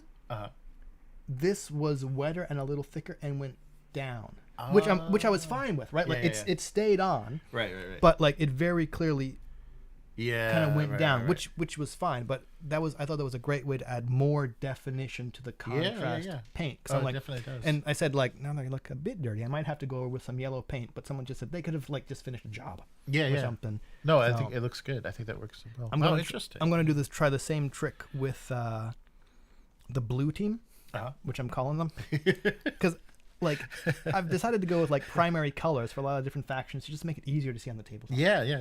So the blue I've used, which I'll put one of them up later, goes on kind of streaky. Oh. Not terribly so, but streaky where I'm like, I'm gonna try and cover that up with the kind of a blue glaze kind of thing on top. But I definitely left the arms off. The gun arms off them. 'Cause I'm like, learn my lesson. I don't want to have to try and get like blue, which is a much darker color. Yeah. Down behind their stuff. Yeah. Oh, hey James. Oh, almost 1 a.m. Yeah, thanks. Yeah, it is. Yeah, thanks for hanging out. And we'll keep at it with Oathmark. So tune in again on the channel, and hopefully you'll see some games. You'll see see some. What do you think? Games with unpainted miniatures, or is that heresy? I don't know. Yeah, I want to get face. something. Yeah, I want to get some kind of color on these guys. Yeah. But we do need to start playing. That's true. But I think I can knock out, because this is not that many minis, so I think I can get these 2 units painted. Did you do the points total? Because I'm curious. Because I worked out. Yeah, I didn't do any magic items or anything, but I'm at like 5 something. Where am I? 540. Yeah. So 540. I'm at like 5. But okay, so what is in? I will not metagame. I've made my selection as well. Right. What are the contents of your 540 point dwarf army? Yeah, so it's a captain, a level 1 spellcaster, then soldiers and archers. Ooh, interesting. Wow. So you have so you have 2 characters, right, and then 2 10 model units. Yeah. Oh, actually, I'm gonna go 10 and 14. Yeah, it's gonna be 10 archers and 14 soldiers. I see. Because the way characters work in Oathmark, like they fill you. I think some characters you can have them on their own. Oh, okay. Yeah, I'm not sure. Yeah, I'll have to read about the spellcaster, but I know the captain will. I think in the unit. You have to make the decision before the game starts. Okay. And I think things like, captains and characters might be a little different. Like captains are a type of character. Mm-hmm. I think you may be able to. The way captains work is you replace the model, right, the leader, right? Yeah. But because I think once you decide if they're either part of a unit or not, they have to stay that way for the rest of the game. Oh, right. Like you can't break them off and do stuff yeah. like that. And it's also, I think there are ways, like you get like a champion die, right, where like it's got to be like a different color, because if a unit with a character in it, I think like if 2 characters contact, you make the choice about whether the character is directing attacks just at the unit in general, or if the character is directing attacks at the opposing character. Nice. Interesting. I might have to revise my list now. Oh. Or not, because as those expensive ass elves. Yeah, right. The thing that was in my list was just going to be, 13 spearmen and 10 archers. Oh. And that's all I get. And that's like 546 points. Wow. So like that. Wow. Yeah. At 22 points a pop, right? 22 points a model. Yeah. Like I suppose I could drop like those 3. Actually, I could drop like those 3 spearmen and have like something like 60 points left, which is maybe I'll do that. Maybe like a low-level spellcaster. Yeah. Something like that, just to see, because you have a wizard as well. And I kind of just want to see, it's a learning game, right? So this is just to see how things works. work. Yeah, yeah. So actually, maybe I'll do that. Maybe I should have set my phone up to, I'm looking around. Yeah, I should have set my phone up to look at the spellcaster. Yeah, I'll have to think about that too a bit. I was just worried, archers are going to need something. Right. So I thought the spellcaster, but I have no idea if you fail of casting, because I remember that from Warmaster. I've got some great spells, but I never pull them off, so they they never have any effect on the game. I think the way it works in this one is spellcasters have a level between like 1 and 5 that says, pardon me, that says how many spells they get to choose at the start of the game. So like a level 1 spellcaster will have 1 spell, and you can pick from either the general list or your kind of racial army list. And I think that's also the number of dice you can roll to see if you get the spell off. Okay. Because spells have like a casting number that's between like 1 and 10. And again, you're rolling a d10, and if you roll equal to or over that spell, you cast it. Just kind of like activation. Right. Oh, that's cool. So yeah. Okay. I think maybe we didn't mention, but Oathmark is all d10s. Yes. It's not that's d6s. right. It's d10s, right? Which neither really here nor there, but I like d10s. Yeah. I mean, d6s are ubiquitous, right? Right.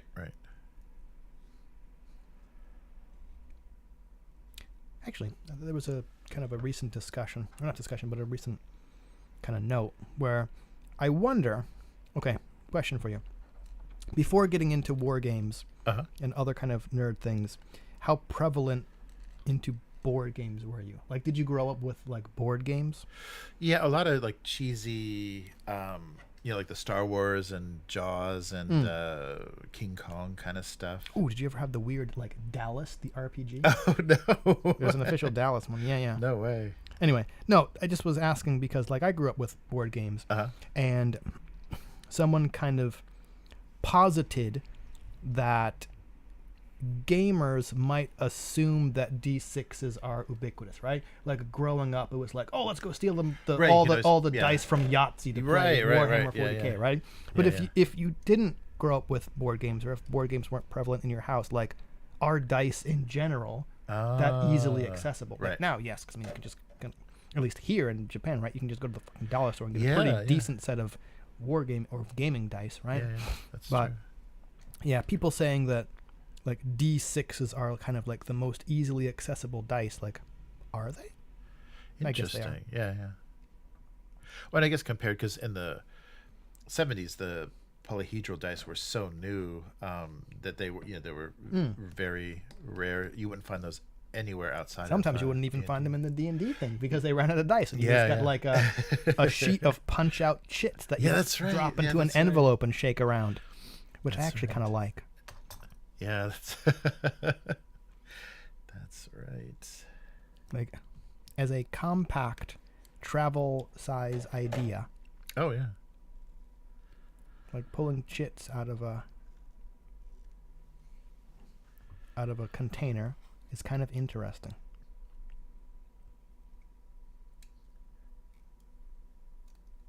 Yeah, there was what was that, the Cthulhu, the Arkham, the living card game that does that. Their mechanic is pulling the tokens out of a bag. And I don't know how much I like that as far as how that worked, because they made the difficulty in the game scale based on what tokens you put in the bag. So difficult, there's like more doom or more failure, and that makes the scenario more difficult, so you can scale the game that way. But there was something that I didn't quite feel satisfying. I like cards, like decks of cards or hands of cards, a little bit more for the randomization as opposed to I don't know, I just felt like I was like pulling the same thing out all the time, or the randomizing wasn't quite perfect or something like that. I mean, I forget what it was called. It was something like Yggdrasil or whatever. There was a board game that I played that was I think the theme was you mustering troops for Ragnarok, right? Kind of like in the afterlife. And there were various bags of counters that you could pull from. And one of the, I guess, core things of playing the game was you knew the contents of the bag when you put them together, right? And it was like, okay, here's the easier one because the ratio of like warriors to like dooms or whatever omens is better. Here's the harder one because the ratio is worse, right?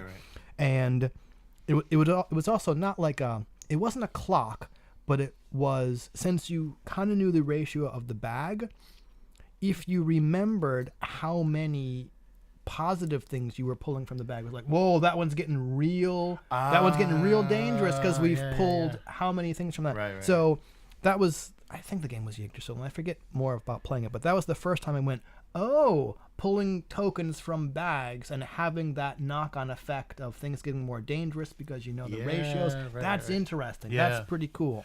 Yeah, this Arkham game didn't do that. You pulled something out and then you put it back in. Right.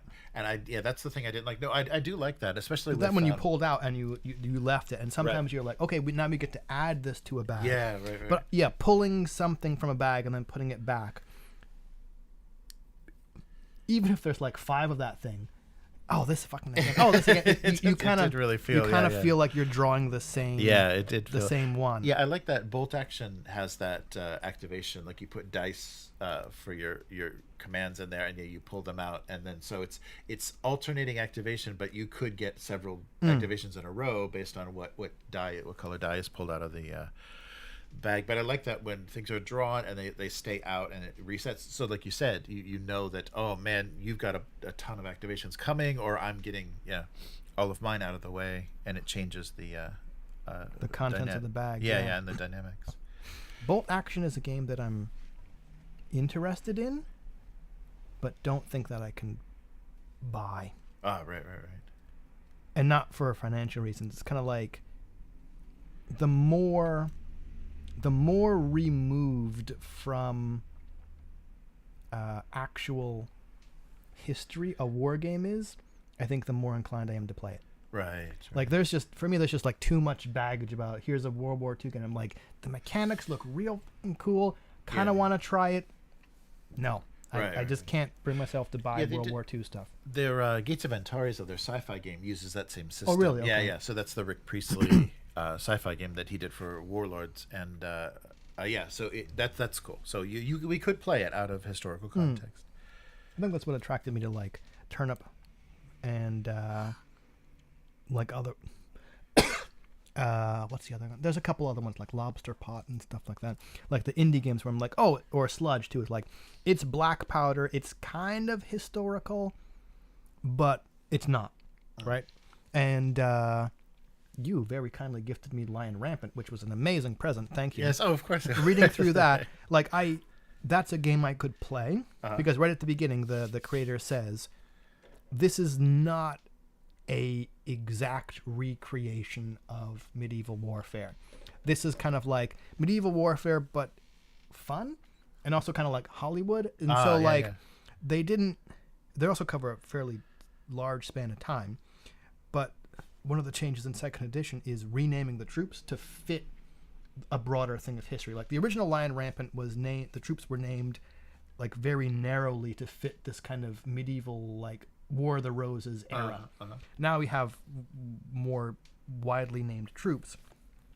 But I appreciate that even though I will probably never play an actual historical campaign, at the back of the Lion Rampant book, they have something like over 50 examples of how you would build patrician era Romans, like northern European barbarians. Like they have taken actual time periods and ethnic groups and said, if you want to play that, here's how you would build your 24-point warband.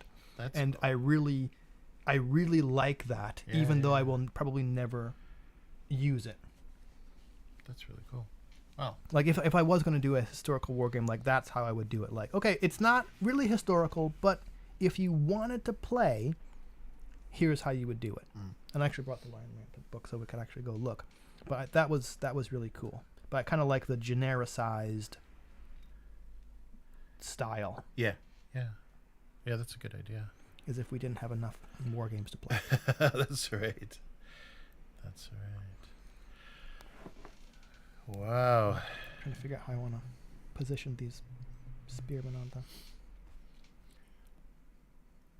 Yeah, that's going to be the thing, is figuring out gluing down the archers. It's a decent looking unit though. I was worried it was gonna look a little threadbare, but it looks cool. Yeah, I want to figure out a theme for basing and stuff too. If you're gonna go snow, I might go like wasteland or something, kind of like just complete opposites. Yeah, something just very very dead. But that'd be cool though, because we can do boards then where, if we're kind of meeting in a territory, it could start out like snow at the edge and scorched at the edge, and kind of like, undecided in the middle, kind of just green or whatever. That would be fun. Now we're talking about custom boards. Yeah, it wouldn't be. Yeah, it would be too complicated, but yeah, but fun. I guess though, then the side that you choose that you're deploying from is already decided. You have to start where the snow is. Right. Nice. Let me take a look. If we're still. Are you looking at? If we're still alive and everything. Oh, nice. So still got some YouTube. Oh, nice. Viewers. So stuff hasn't dropped off. No, we're still hanging in there. Yeah, our time difference, I think, is getting pretty extreme. Oh yeah. People start waking up in Europe maybe before we're done. I forget exactly, but Australian viewers too might start coming over. Yeah, I gotta figure out what to do for the spellcaster though. For the dwarf, maybe I'll have to. If you've got. Do you have any Frostgrave, like any extra? Oh yeah, I got tons of dwarves. extra Frostgrave wizard bits. Oh, okay. And like if the yeah, if that's what am I trying to say? Work brain. If combining the Stargrave arms with the Fireforged dwarf bodies has taught me anything, it's that arms pretty much work on anybody. Oh, cool. Right? Like it didn't. I was surprised. Like here, even. Oops. Oh, those are the knights. Nope.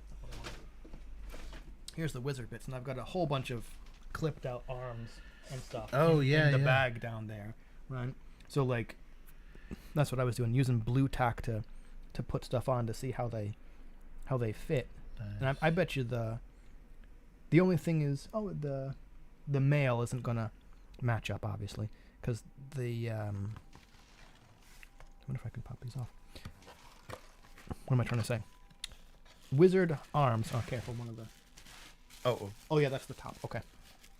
Only because I can never remember which way is up for the open bag. Oh, right. There you go. Right, and you just go. Oh, yeah. You can use. You just want to dump them out. Okay. Yeah, just pull that out and. Got this bruise. Oh, nice. Like the body is definitely going to be way too big for a dwarf. Right. But like all the that's actually a warrior arm. That's a warrior arm. Yeah, just a staff arm would be great.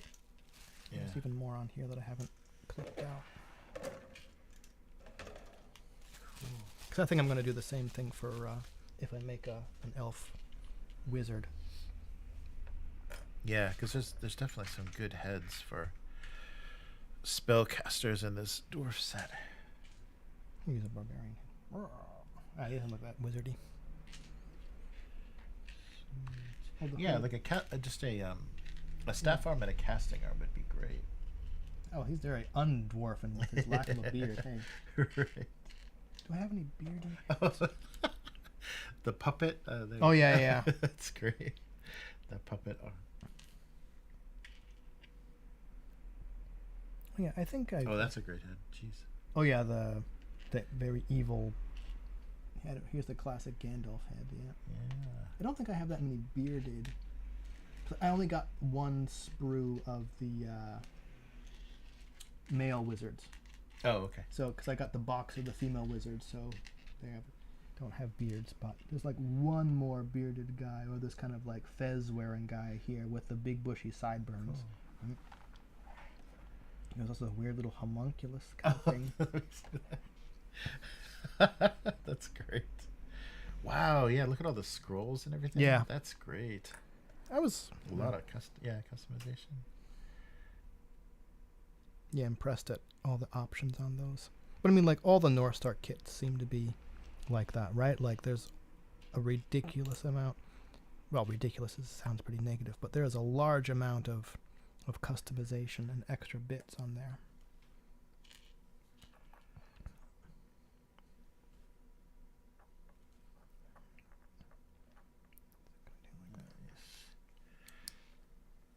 Yeah, I'll take a look at that because all the infantry are wearing chainmail. So Yeah, I don't think a caster with chainmail is going to make a lot of sense. But yeah, there's some decent wizardy-looking heads though. Some really long beards too on these. The these Frost North Star dwarves, North Star yeah. dwarves, yeah. I think, but you should definitely give your dwarf caster one of those puppets, a little hand puppet. Yeah, the hand puppet, that's really great. Wow, it's so cool because there's stuff that matches all of the different schools of magic Yeah, in Frostgrave. yeah. That's so cool. They didn't directly say which is which, Yeah. but I mean, I guess you don't really have to know exactly which is which, because in the Frostgrave book, there's under each school of magic, it kind of says typical symbols, typical style Right, of garb, right. right? Like the bodies, there's just 4 bodies per sprue, and they're pretty generic wizardy, but that can be taken care of with paint. But then, like, yeah, the different arms you give them, right? Like, hey, Yeah. there's the guy with the puppet and the wand. Well, they're obviously like I forget what, like an enchanter or something. So that's pretty cool how they do that. Yeah. Yeah. Yeah, that's very Let's see. I know that's gonna. wow. Nice. So it's just me on the stream looking down. The Yeah, whole yeah. time. That's all it is, because we're looking down. Right? Nice. Yeah, it does suggest that cowled head, but the lack Yeah. of a beard is just. Yeah, I think I've got some. The dwarf head, I think, is okay. It's just I think I'll take a look at the. Are there Fireforge bodies, or is it? Yeah, they're okay. fire. There's like, I think there's like 6. Okay. I will be right back. Oh, so that means it's my turn to talk to myself, right? Okay. Yes. Now, let me see if I can find. Yeah, I'm currently putting together a front row of elf spearmen. And I've glued their drop the shield. Got it. And I've glued their arms so that the spears are down. But I'm just making sure they're going to line up with the rank behind them.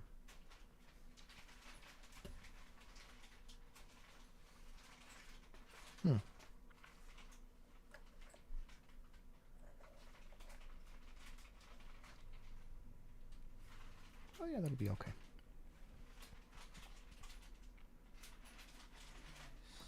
I wonder if I should move them.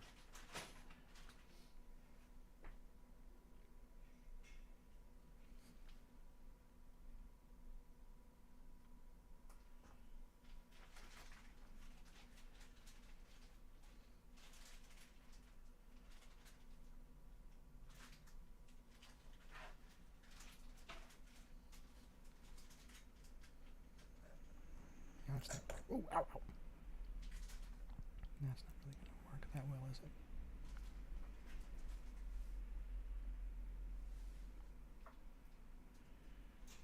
No, I don't think that's going to work that well.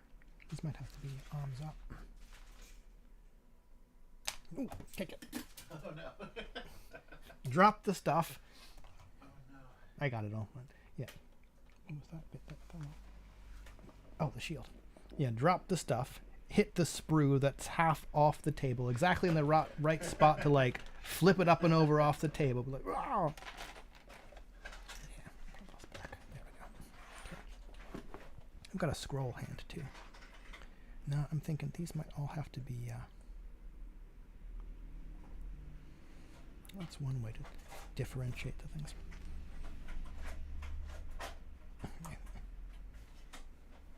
Yeah, I think these all have to be. Yeah, these all have to be arm up. Okay. Yeah.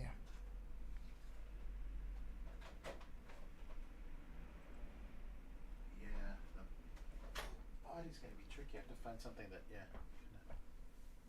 Is not armored. Yeah, so that doesn't have a lot of plate and Yeah, the fire. That's one thing. Sorry, like the homemade squats that are up on the turntable. The Fireforge dwarves are very plate-y. Yeah, right.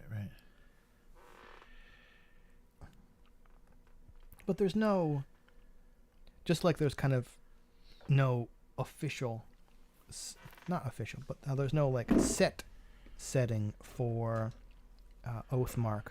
Like I don't think there's anything that says you're a spellcaster, can't wear armor. Oh yeah, right? yeah. It's just no, like that's true. no, they have their defense score, and if you want to have an armored spellcaster, well, you can have an armored spellcaster. They just use the, defense value that's in the Right. on their stat line. Yeah. It's just very thin chainmail. Yep. It's show chainmail. Yeah, right. Come on. There we go. Let's see. Oh, I gotta close it back on again. I was originally going to try and have the front row of spearmen with their spears down, but like, okay, the way the arms fit together, they can't really get the arm that's holding the shield down across their body. Oh. Or in yeah. not or in front of their body at least. Right. So it'd be kind of like the shield's out and the spear is kind of down sideways like this. So it's kind of like, come on, hit me, bro, right? It's not like a close in like phalanx kind of thing like that, right? So I was trying to see, okay, can I spin the bodies so that the spear is kind of like out like this, so they're all doing like that? And like, no, they're not going to line up with the rank behind them. Right. Or it's like the butt of the spear is behind the shield of the guy behind him, so it's kind of like, whoa, yeah, right. It kind of wasn't working. All right, at least for this one. So I was thinking maybe, like the next unit I put together, maybe I can turn them all a little bit, so it'll be like the shield will be in front, the spear will be a bit farther back, like that. But one thing about Tamiya-plastic glue, once you've glued them down, they're fucking down. Yeah, right? yeah, Like, yeah. It's fused. Yeah, I'm not. You're not getting those apart, right? That's true. Have you ever tried? Supposedly, the like super glue. What's the chemical that starts with a C? It's like cyano whatever based glue. Yeah. Right? Apparently, you can put models assembled with that into the freezer. And the slight contraction will let you kind of like pop stuff apart, right? Right.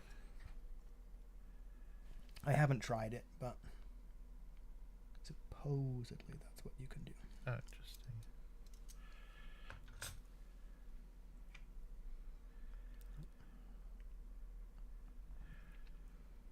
Have you been thinking about a color scheme? Oh yeah, no, I haven't. I've got. I'm wearing so much chainmail, but I think I'm gonna kind of crud it up a little bit. It's gonna be, do a little bit of corroded. Ooh. So that they're not. Yeah. Corroded iron. Yes. That's a good one. Yes. You could also do like bronze or something. Oh yeah.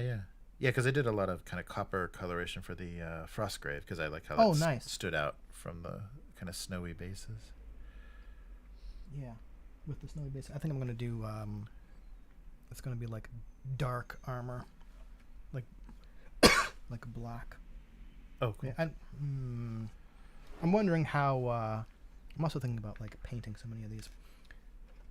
I'm wondering if just like a coat of a base coat of silver, and then like a really thin either like wash or that kind of like a glaze medium thing I mixed up with black over it would get enough definition in the chainmail to make it look decent. I think it probably would.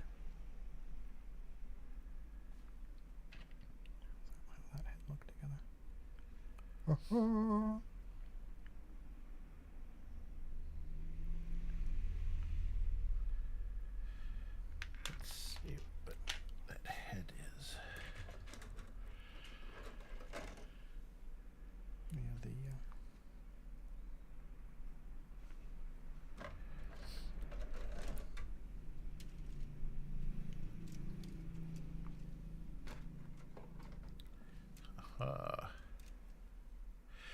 As we wait, that's the thing I don't like about this version of OBS. It doesn't tell you your total time live. Yeah, Right. yeah, that's really weird.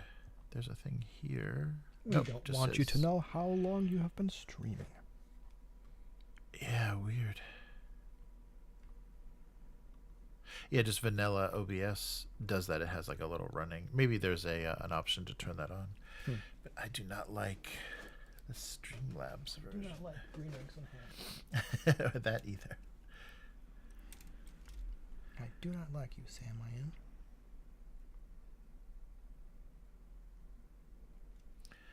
Yeah, that'll work. Let me see.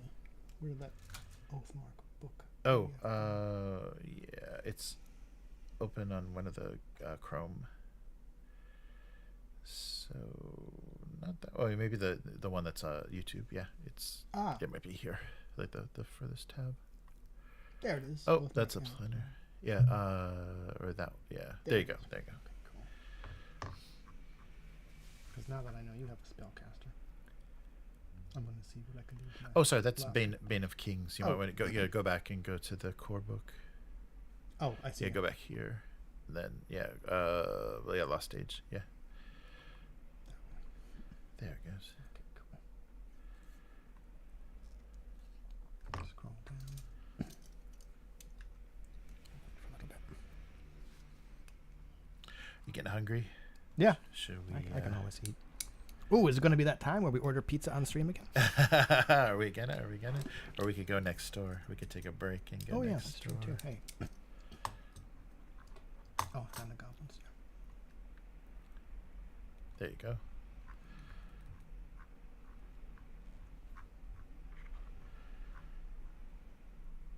No spellcaster.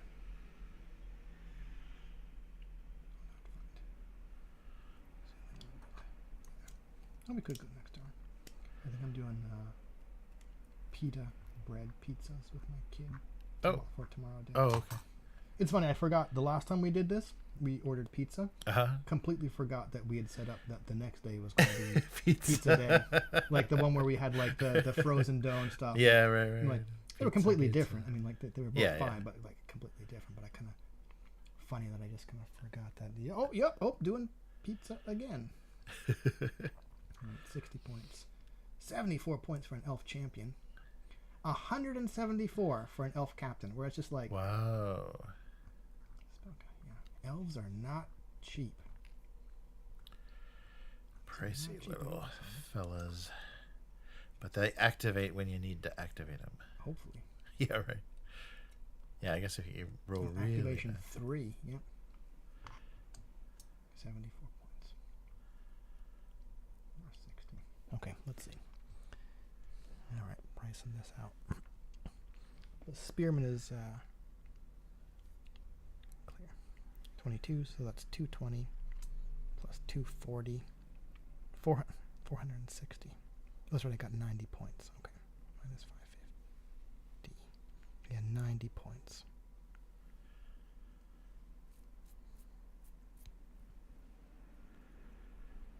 Plus 74. Oops, not what I wanted to do. 220 plus 240 plus 74. Not minus.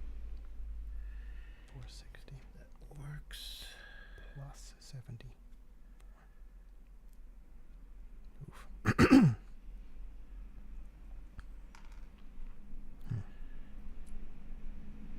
60. 520.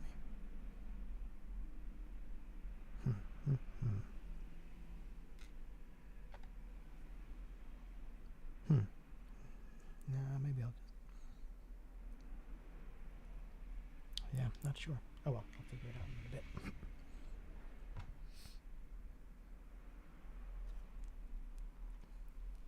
How's your dwarf spellcaster coming along?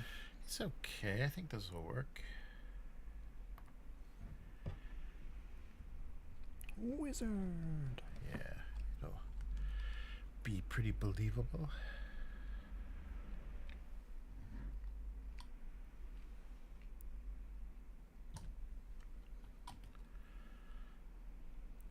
Fume it up with Tamiya glue.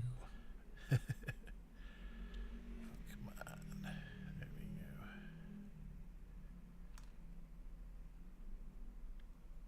go. I think I'm going to put the first rank elves diagonal a little bit, just so their shields are pointing or facing front a bit Oh, more. right.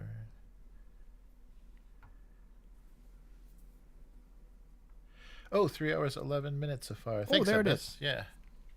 My goodness. Thank you, Abyss. Ah, that was good to get some feedback about the reading the Mutant Chronicles book. Yeah, because that was a ton of work, and I wasn't sure if anybody was enjoying. I know Abyss showed up a lot in the stream, but that was great, and people left some nice comments. So nice. That was good too. That's the thing. Like, not that I consider myself like a content creator by like any means, but despite the fact that I've created content, and despite the fact that my business card says content creation team, like that is literally my day job, content creation team, right? Nice. But not in any kind of like interesting way. But anyway, it's like, yeah, especially as like smaller streamers or like smaller content creators, like comments not mean more, but they kind of, ooh, that looks pretty cool. Yeah. They kind of do, right? Like, just like the way like your $5 or like your $10 or your purchase of like a small business or like kind of goes farther. Like the comment that would otherwise like just be like one of hundreds for like larger things, not that they mean more, but they kind of do mean more for like the smaller creators, right? Like, because sometimes you're like, oh, why am I doing this, right? If you don't get any feedback, but even like one person going on to your itch page or your YouTube page saying, hey, I really liked that, right? You're just like, yes, that will keep me going for another 6 months, that's right? True. Yeah, and like no matter the size of the scale, that one person represents, maybe 5 people that didn't comment, right? So that's the nice thing about it too. Is it's like, well, somebody took the time, so yeah, that's the thing, and that's why I think that's why there he goes. He's casted at you like this. Blue tack that thing to a base and we'll put it up on the turntable. There you go. Oh, thanks. Casting right at you. Coming at you. Tough acting, tin acting. Why do I remember that fucking commercial? I don't know. Oh, you didn't use the hands that are throwing the horns? Oh, no way. I didn't see those. That's funny. I've got like because like a set of them came in. Nice. Oh, both left and right that's version. So funny. So you could just be like, nice. The power of Satan compels you. Nice. Come on off there. Yeah. Join the ranks of sci-fi dwarves. Nice. Yeah, I was impressed. Like I said before, but I was impressed with those. There you go. Hey. Spellcaster. Oh, and his middle bit is completely out. Oh, there you go. Yeah, he's casting a shadow over his abdomen. Nice. All right, let me put my space dwarves back. My space dwarves cannot be properly called dwarves because they have no beards. Oh, right. Yeah, that was the thing. The Leagues of Votan were a little disappointing. I guess they do that with a lot of sci-fi dwarves, though. They have them cropped beards or beardless because beards are just too unruly in space. Well, but I mean, like, okay. Yeah, I get it. But, like, it's not real. Right? Like, it's not real. Yeah. So, like, you kind of... not that you want to go. Thanks for that. Yeah, Wizard sure. bits. Yeah, that's Not that you want to go like aesthetic only, right? But like you can go aesthetic only. And I don't know what I was looking at, whether it was like a Leagues of Voltan thing or some Kitbash someone had made, or like one of the, I have no idea what they're called in Age of Sigmar, the dwarves in Age of Sigmar. It was kind of like this mechanical, obviously dwarf built suit, and it's just these big, like it's got a beard, right? It's got like a big metal beard, right? And I'm just looking at it going like, how the fuck can it turn its head, right? It doesn't matter. Like it doesn't matter. Like that looks cool, and that is obviously identifiable as an ironkin or whatever the fuck you want to call it, right? Or like a forge crafted, right? And like it's cool. It looks cool. It's obviously part of the faction you want it to be, and no one's going to mistake it for something else. So it doesn't have to be utilitarian, right? Like especially if it's for a 40k, because like utilitarian is just like not a fucking word in 40k. It's just like slap more skulls on it, right? So yeah. True. All right, now you kind of encouraged me to do where'd that other body go? Oh, it's in here. Do something for oh yeah, the elf spellcaster, even though I don't know if I'm going to have one. But it might come up. You might add it in later.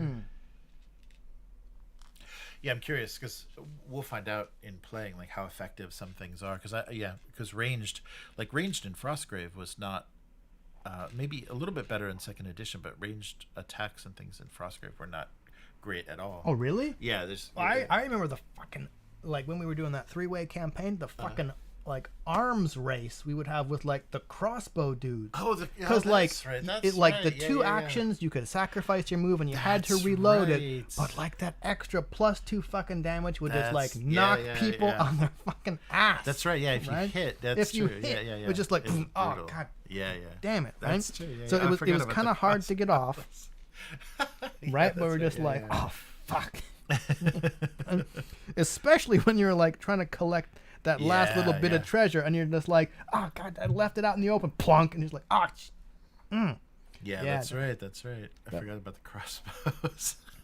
Yeah, you're like, no, my crossbow guy is wounded, right? It's like, yeah, those were just, So no, okay, I think there was a bit in the beginning. Where'd that blob of? Oh, never mind.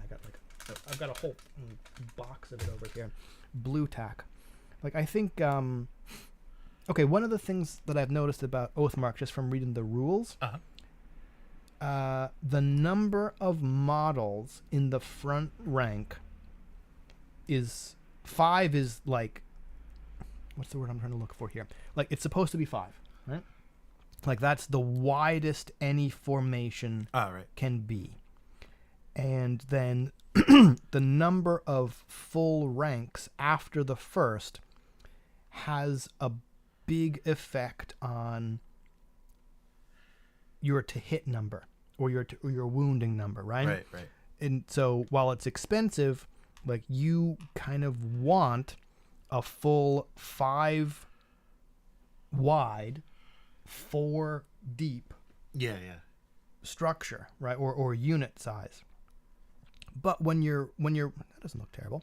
When you're rolling dice to hit, you roll I think it's like you roll a die for each model in the front rank up to 5. Right? Like 5 is the most you're ever going to roll. So you want 5 wide. But what I noticed is, or what I think is going to happen is, that limits the number of casualties you can take. Oh. Right? Because I think it's like sometimes I think the number of attacks is the number of dice that the model rolls when they're either like shooting or right, but like the max you can roll at any one time is still 5. So even if you have like the cavalry with their like 2 attacks, like 3 cavalry would roll 6 dice, but the cap is 5, right? Right. So the whole reason I brought that up is because if we get to shooting, when we get to shooting, like the max number of dice you're ever rolling is 5. So it's kind of on paper, I like how it limits the number of casualties a unit can take at any one time, right? Like, you're still going to have to check for morale and panicking to see if your unit backs up, but you're never going to go like, boom, like completely wiped out from like a single hit. Yeah, right? yeah.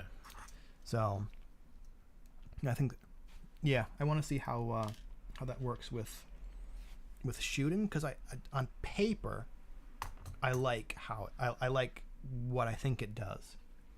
Of course, in play might be completely different. Right. So. We will find out. We'll see. Like, oh, that was terrible.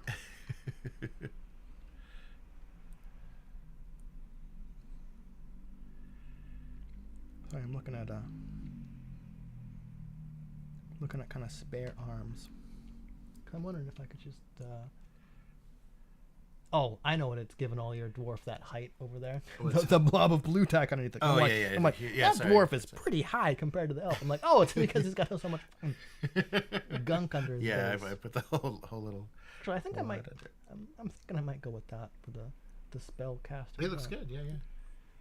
And that's just an unhelmeted elf head on top of a Frostgrave wizard body with Frostgrave wizard arms. Wow. Again, like I've said numerous times, how impressed I am with how well the various North Star kits fit together. Yeah. Like the one things that don't fit together that well are we found out like the head joints for the dwarves are different because of how the way. And I bet you they had to do that because of the beard overhang. Yeah, I think right? so. Like how else are you going to get? Because they couldn't turn It's just like a flat yeah. connector, and then the beard comes down, which means the neck has to be a flat point with the beard coming down. Right. So you're not really getting any other types of heads onto the dwarf bodies, but they look pretty cool. Yeah. I think I might go with that.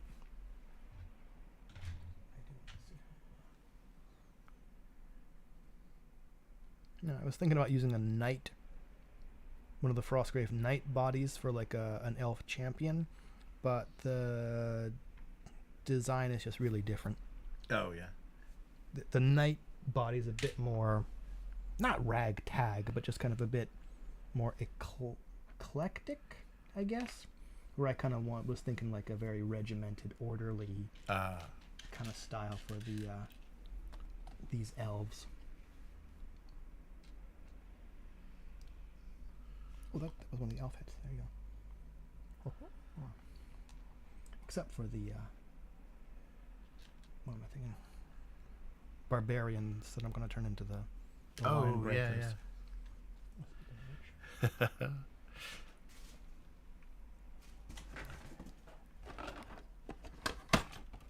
I've got a box of female barbarians coming, because why wouldn't I? Right. Follow me on Twitter. I know why. Right? I think I'm going to be mildly disappointed. Well, not disappointed, but okay. One of the things when I was putting my maybe I can use one of these. Oh no, I didn't. Did I put one? Yeah. When I was putting my star barbarians together, it looks like the arms. It looks like everything's less bulky for the female barbarians. Oh, yeah. Where I'm like, okay, you still look like barbarians. You're still muscled, but I'm like, you could have just gone with the same arms, right? Like the same arms and the same legs, and like I think the heads are also going to be kind of noticeably slimmer, which works for elves. Yeah, right? But yeah, I kind of that's wanted true. like building my Stargrave barbarian crew. I'm like, these heads look a little bit shrimpy on these massive bodies, which again the exaggeration like works, right? But I want someone to put together like just absolutely hulking female models, right? Like you don't have to slim them down just to be female, right? Like you don't got to give into that video game logic, right? Right. Or not the video game logic, but like the character design logic where it's like, well, this obviously has to be a woman, so she obviously has to be thinner. I'm just like, nope, just don't pull a She-Hulk with this, right? Just like do the barbarian body, right? Anyway, people out there know what I'm trying to say.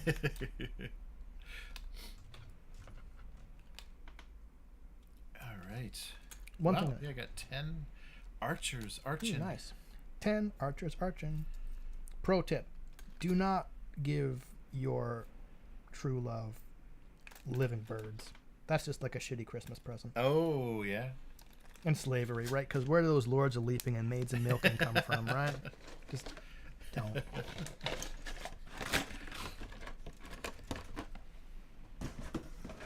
The only thing I noticed with the Frostgrave female barbarians, the sprue comes with like two-handed weapons.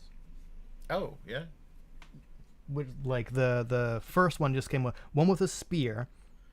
One was a spear, one was a giant maul, and one was like a two-handed axe. But I think there's more two-handed weapons on the female sprue. Huh. Which is great for me since that's all I'm loading them up with. Right. For the line breakers, yeah. Plus, they couldn't just do the same. Yeah, that's true. Yeah. Yeah, just exactly that.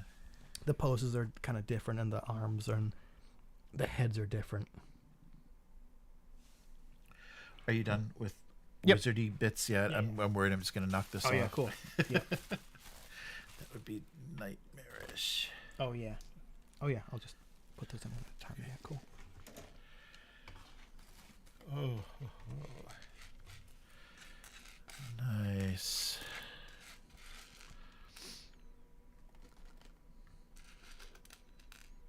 Put these back.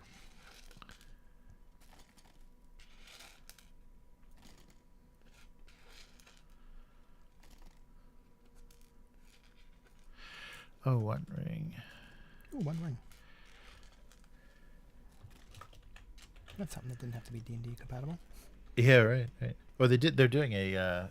It's just called like Middle Earth Adventures or something, but they're doing a 5e conversion of One Ring. Yeah, I don't know. You kind of gotta. Again, things are planned months in advance, right? Yeah. Oh, that's a skull, not a crystal ball. Yep, cool. But I mean, you kind of have to be side-eyeing not all these, but products and stuff that's coming out now or being kickstarted. We're like 4 5e compatible with 5e, or like you're kind of you got to be looking at it going, now's not the time. Yeah, right. Right? Yeah, that's. I wonder how many people have put on hold or canceled or pushed back projects because of this OGL announcement, where they just go, It's we just gotta wait. pretty recent. Yeah, Privateer. We'll talk about that next week. But Privateer Press just put out a. Oh, really? What's the fate of the what is it called? The Iron Kingdom? What? Yeah. Don't rest all your weight on a sprue. That thing just bent, right? Nothing popped up. But okay. I hadn't looked at it, but I was under the impression, guess I was wrong, that the Iron Kingdoms RPG did not use 5e. They might have had it like a conversion or something. Yeah, just to get it more widespread. But I guess their original Privateer Press, their first RPG was OGL. So they talked a little bit about that. So yeah, I'm curious what. Isn't that how Privateer Press and the Iron Kingdom started out? I think so. Yeah. I thought it was kind of like a role-playing game first, and then they that setting somehow got into miniature wargaming, right? Like I knew them from the miniature wargame kind of thing, and yeah, that's a game I can't get involved in again. Right? Yeah, they've got not because it was anything kind of like bad, but just like Turnip, Necropolis 28, Frostgrave, Stargrave, Oathmark. Right. Xenos Ranch, like all this stuff. I'm just like, for someone who like 5 years ago said, "No, I can't get back into freaking war games," I got 4 more boxes on the way. Not to mention the boxes of War Games Atlantic Conquistadors and Harvester Alien Bugs that should be in transit soon, right? Nice. Yeah. Yeah. Famous last. I can't get sacked back into the miniatures hobby again. Famous last words. Yeah. Whenever a box shows up in my apartment now, my partner doesn't even have to ask what's in it. It's either a book, a gaming book, or more little people. Right. Or little plastic people. And it's funny, and I know I've said this before. Like, after I finish gluing these together, we could probably go get something to eat. But, like, because most of the box, not all, but especially pardon me, especially orders from smaller companies, don't say the company. The custom slip will just say from foreign. Oh, or yeah, like yeah, from yeah. overseas, right. right? Like the Japanese post office doesn't bother trying to write. It's just like, where's this from? Foreign, right? Yeah, right. So whenever I get the missed delivery slip, it's like, what did you get now? I have no fucking idea, right? Between all the stuff I back on Kickstarter, because my partner's like, how do you not know what's coming? I'm like, it says foreign. I order so much stuff and there's shipping delays, and I never know what's coming first. Like, I have no idea what this is. Yeah. I've noticed that too. They do that a lot. Just foreign. It's not from here. Sometimes it's a nice treat where I'm just like, I don't know what I'm going to get. Let's just open it up and find out. Oh, it was this. Ah, wonderful. Right? Yeah, with the shipping delays, things have been ridiculously late. And now we've got the Chinese New Year coming up, so everything's going to be delayed yet again. Well, I got to say, I try and order stuff directly from the company, especially rather than going to like Amazon. Like sometimes I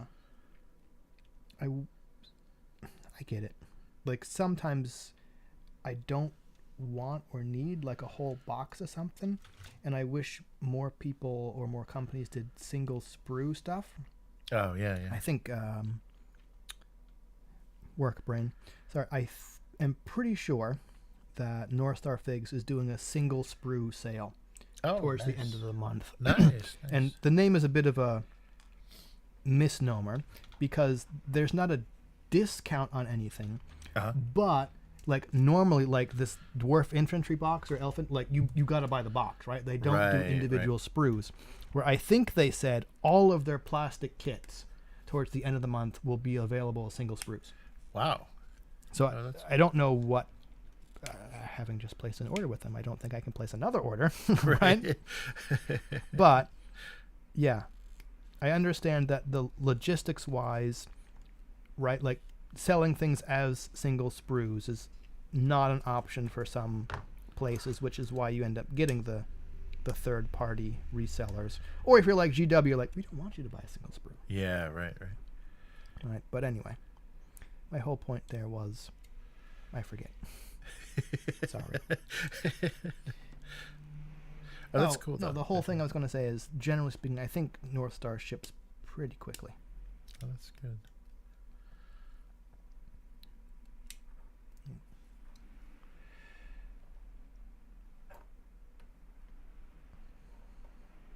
All right. And the archers are looking very archy. Yeah, they went together pretty nice. Yeah, there's enough variation in the pose too. That's good. Nice. So Abyss is listening while gaming, so I'm glad we can. Well, it's kind of nice to have stuff on. Yeah. While you're. That's a dropped elf head. Got it. It's nice to have something on while you're doing something else. I found out I kind of need that background noise. Yeah, me too. I like that If you're just distraction. Yeah, you're just doing something and like sometimes silence is nice, but otherwise, if you're doing something, you're like, it's way too quiet. Right. Like, although I would have said it before. Like, because of COVID, ended up having those 5 days to myself, right, over the holiday. Because what happened is, like, partner and kid went up to the in-laws first. I was going to come like 2 days later because I worked a day later than they did. And then the morning I was supposed to go up there, got a call. Oh, kid's PCR test came back positive. Yeah. I think it was possibly me who gave it to him. Oh, no. So I kind of feel bad about that. So, like, we made the decision where, like, okay, I'm not going up there. Which worked out okay. And, like, you know, great-grandma didn't get it, thank God. Yeah, right. No one else got it. Right? Okay. So thankfully, but like, as much as I enjoy silence and as much as my kid fucking talks, like, okay, it's not that she talks, like, I found out there's like, at that age, maybe there's like no filter, right? There's just no filter between thought and mouth. Direct. It's direct. But As much as I love my kid, whoo boy, sometimes like I just need quiet, right? Like please, just right. But then I got quiet in spades for like 5 days, where like after like day one, I'm just like, no, Seinfeld is going on, and I'm not kind of like paying attention, just because I need that. Too much quiet is just kind of sounds wrong for some reason, right? Yeah, that's funny. I would have enjoyed my. Ooh, Oh, what was something? the heck fell was over. that? Yeah, Oh, yeah. Gone too much. Shut up. No, I would have enjoyed that 5 days to myself a lot more if I hadn't felt guilty, right? Because like it was a decision we made together about, okay, you probably shouldn't come. Yeah, okay, I agree. Okay, what are we gonna do? Are we really doing this? Yeah, okay, fine, right? They only had like 2 days of clothes, whereas because I was supposed to bring the big suitcase. Oh no! But I mean, it's fine. That's kind of went shopping. But like, I would have felt a lot better if it had been, I'm going to my parents for 2 days, or for the entire time with our kid. Is that okay? Yep, that's fine, right? Like that decision wasn't made, so it was the whole vacation was kind of like, I feel bad that you're stuck up there with our kid, right? Who talks incessantly. But it's funny, like just this morning, right? My partner keeps telling me like, oh, you got to go back to the States. You got to go back and visit your family. I'm like, yeah, okay, eventually I will. It's really expensive right now. And daughter said that she didn't want to go without mama. Uh-huh. And then I was like, oh, you enjoyed spending time with mama? Yeah, like, oh, you got to spend 5 days with mama all by yourself, right? And she's like, yeah, that was fun. I like that, right? I'm just kind of like, so kid enjoyed it, right? So that's the kind of, it's not all that matters, but like my partner survived, my kid enjoyed it. So, okay. It wasn't completely horrible.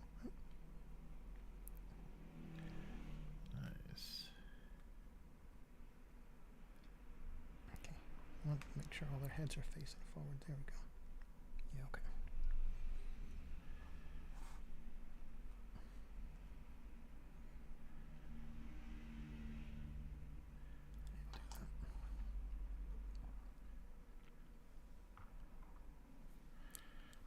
It's kind of funny how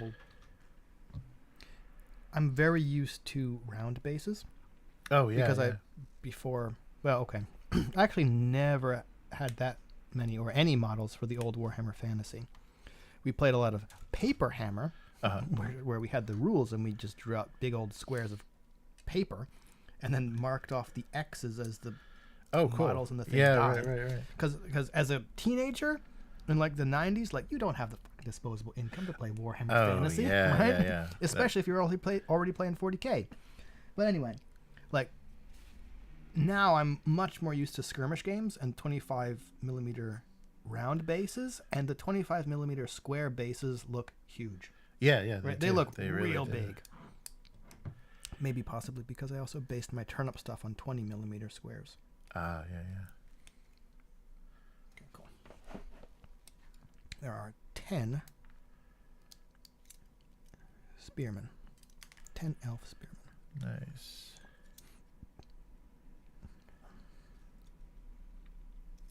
I think I'm going to have to see what at least one archer looks like.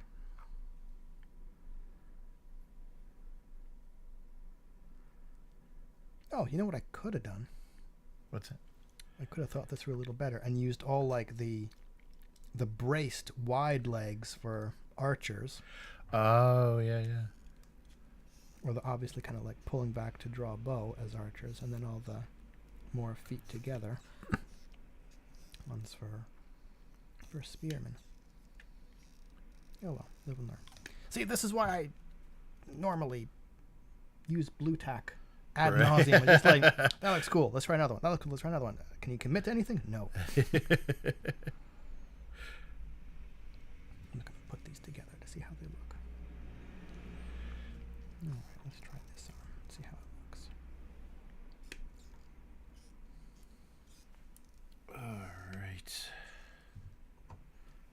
Oh, nice. Well, those archers look cool. Yeah. I think they're good. Yeah, I got to think about basing, especially because when it's in a big ranked block like that, you've got a lot of space. You got a lot of I should think about movement trays too, like some kind of like magnet sheet or something might be nice to stick them to. Oh, magnet sheet would be Yeah, because then we could just slide that around, and then it wouldn't be too rigid or anything. So, especially with if we do any terrain, that's the thing I hate about movement trays is if you've got a little hillside or whatever, then the tray is like sticking up. There's but magnet sheet would kind of conform a little bit better to weird terrain features. That's the next thing we got to build. Is some terrain. Yeah, little groups of trees and stuff. Well, that's what I kind of in it was either in Oathmark or in Lion Rampant, because I was kind of surprised. Lion Rampant it's not a skirmish game, but it's not a big rank and file game. Oh, interesting. Like so, it's kind of like they're called war bands, and they say even though it lasts this many turns, it's not like huge battles. It's kind of like the smaller. What am I trying to say? It's like the smaller clashes, and because of that, I was kind of surprised that you use round bases. Yeah, or they actually say you can kind of use any bases you want. Right. You can use any kind of scale you want, but it's kind of designed for 28 millimeter round bases because there's like loose formations and no model can come within 3 inches of any other unit. Oh, like, wow. So, and kind of representing like kind of disorganized stuff like that. But they said, okay, if you want to use movement trays, they specifically call out that you're going to have to be very flexible with placement because of terrain, right? Like it just, some things just don't go, they're not going to fit together, right? Right. And like you're not going to be able to have a group of however many warriors, right? Like on a giant movement tray, climb that hill. So you're going to have to be generous with positions and where things actually are. And I think I appreciate skirmish games and games like that a little bit more, where they kind of call out not the rule of cool, but they're like, okay, this is not a competitive game. Be nice to each other, right? Don't be the dick who says like, oh, you're like 2 millimeters off there. That charge fails, right? And you're like, oh, come the fuck on, bro, right? Yeah. Yeah, I can't believe how much there is of that in gaming. It's like, if you want to be a dick about it, you can, and you can ruin everyone's fun. But can you try not to do that? I don't know though. Like, not that you have to, but like thinking about like when we play like a board game, right? And the difference I see between like board games and other types of games, especially TTRPGs, is like, okay, we're playing a board game. Follow the fucking rules, right? Yeah. No, well, I landed on this space, but I'm gonna fudge it and go one more. No, the fuck you're not, right? No, you're not. Well, I rolled a 9, but I'm gonna only go 8. Like, okay, like unless it says you can do that in the rules, you're not doing that, right? Or imagine playing Uno, being like, okay, well, it's a 7, kind of matches that 6. Like, no, play the fucking game, right? If I think it's kind of that same mentality. Like, I can understand if you're going to a competitive game. Follow the fucking rules, right? That's why judges are there and stuff. And so, unfortunately, that does lead to you're off by 2 millimeters, right? Or that's why you got to be like, judge, right? I don't know. But for like friendly or more friendly, less competitive home games, then no, it kind of doesn't matter, right? Right. Yeah, it's funny. It's funny and how people. Well, I guess it's just. There are some people that get really locked into their kind of competitive mode. So it's like, do you see that person across the table? They're having absolutely no fun at all. You're basically wasting their time because you've tabled them so completely. You're blowing them completely away. They're not going to learn anything. They're not going to probably ever come back to this experience. Well, and then again, if they're at the again, mixed feelings here. If they're at the competition. Oh yeah. They kind of gotta expect that, right? But if you're playing on like for lack of a better term, like the kitchen table, right? And you school the other, then it's just like, the other person is not having fun, right? They came over to have fun, and you are just wiping them, right? Like, why? That's just Don't do that. Huh? Yeah, there was something. Somebody was. Oh, I think it was in store. Somebody was talking about like Games Workshop stores and how like the demo games or like friendly competitive games, and some people were in there basically like chasing off customers because they were beating them so badly that people never showed up again to play. It's like, yeah, you're not helping. No, not helping us with this business. Oh, and those were employees?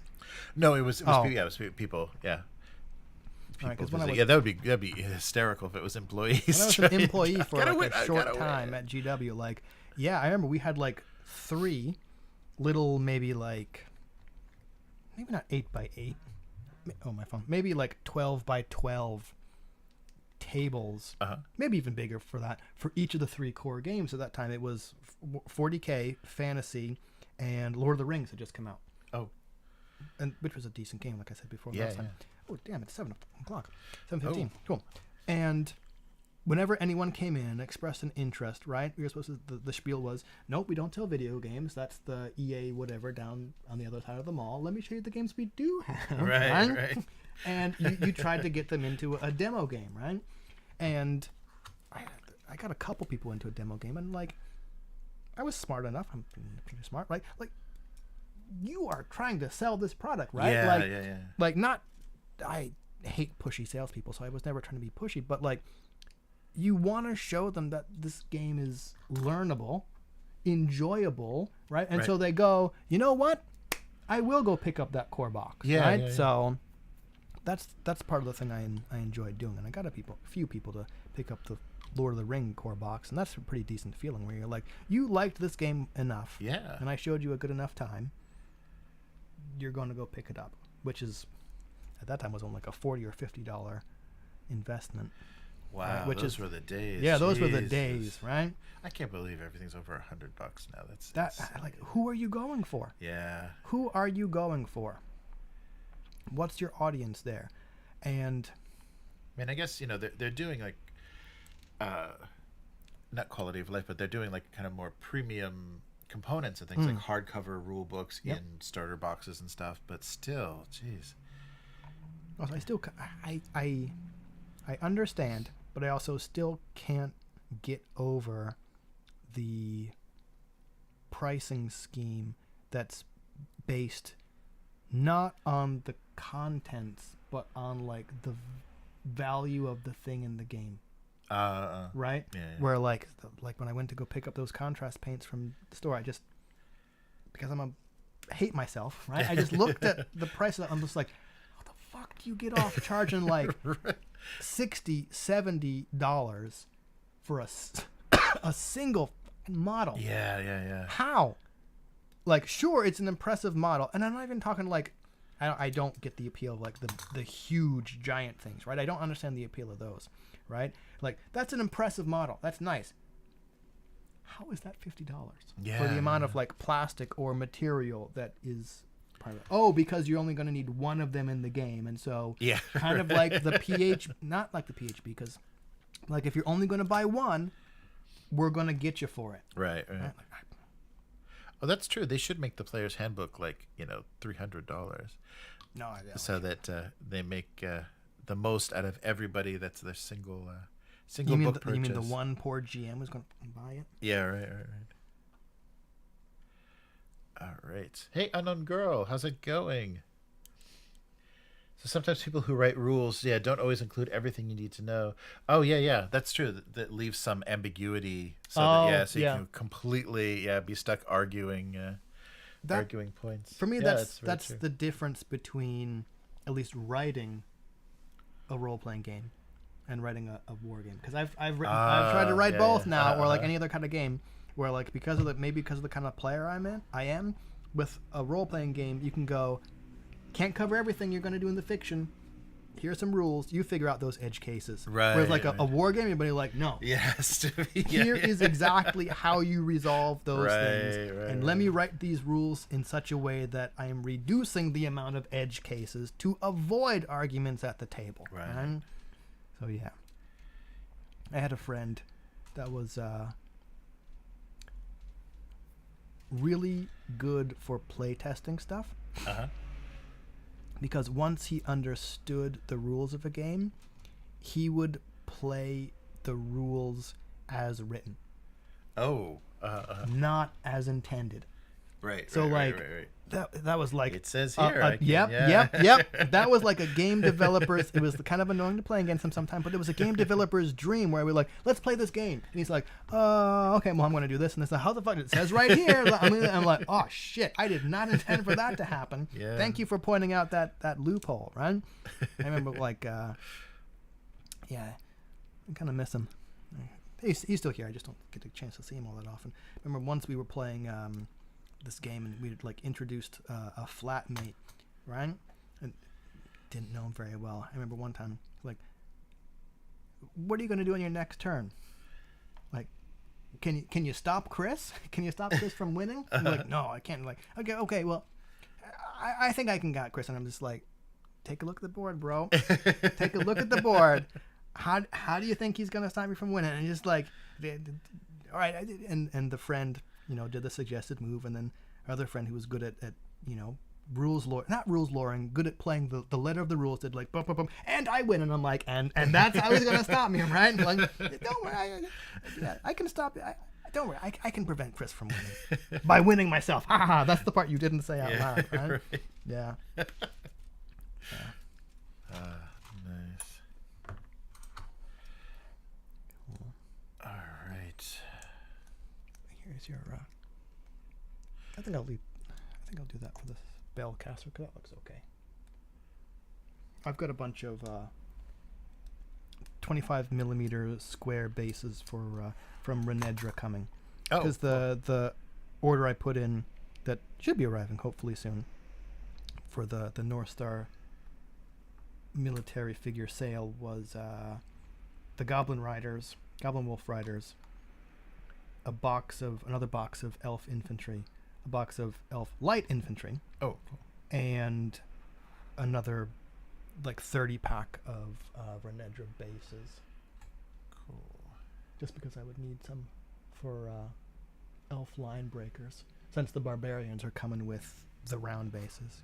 So I think the whole thing is like, I think I got extra if you need extra of those green square bases cool. for the. Okay. Nice. Look at this magic use. 40k has boarding actions, which is selling the kill team terrain for 170. Oh yeah, did you see that? Yeah. Does that include the book for it? But No, it's literally just the terrain. It's just basically like Space Hulk terrain, with with doors and it's crazy, because they did for Kill Team they did that.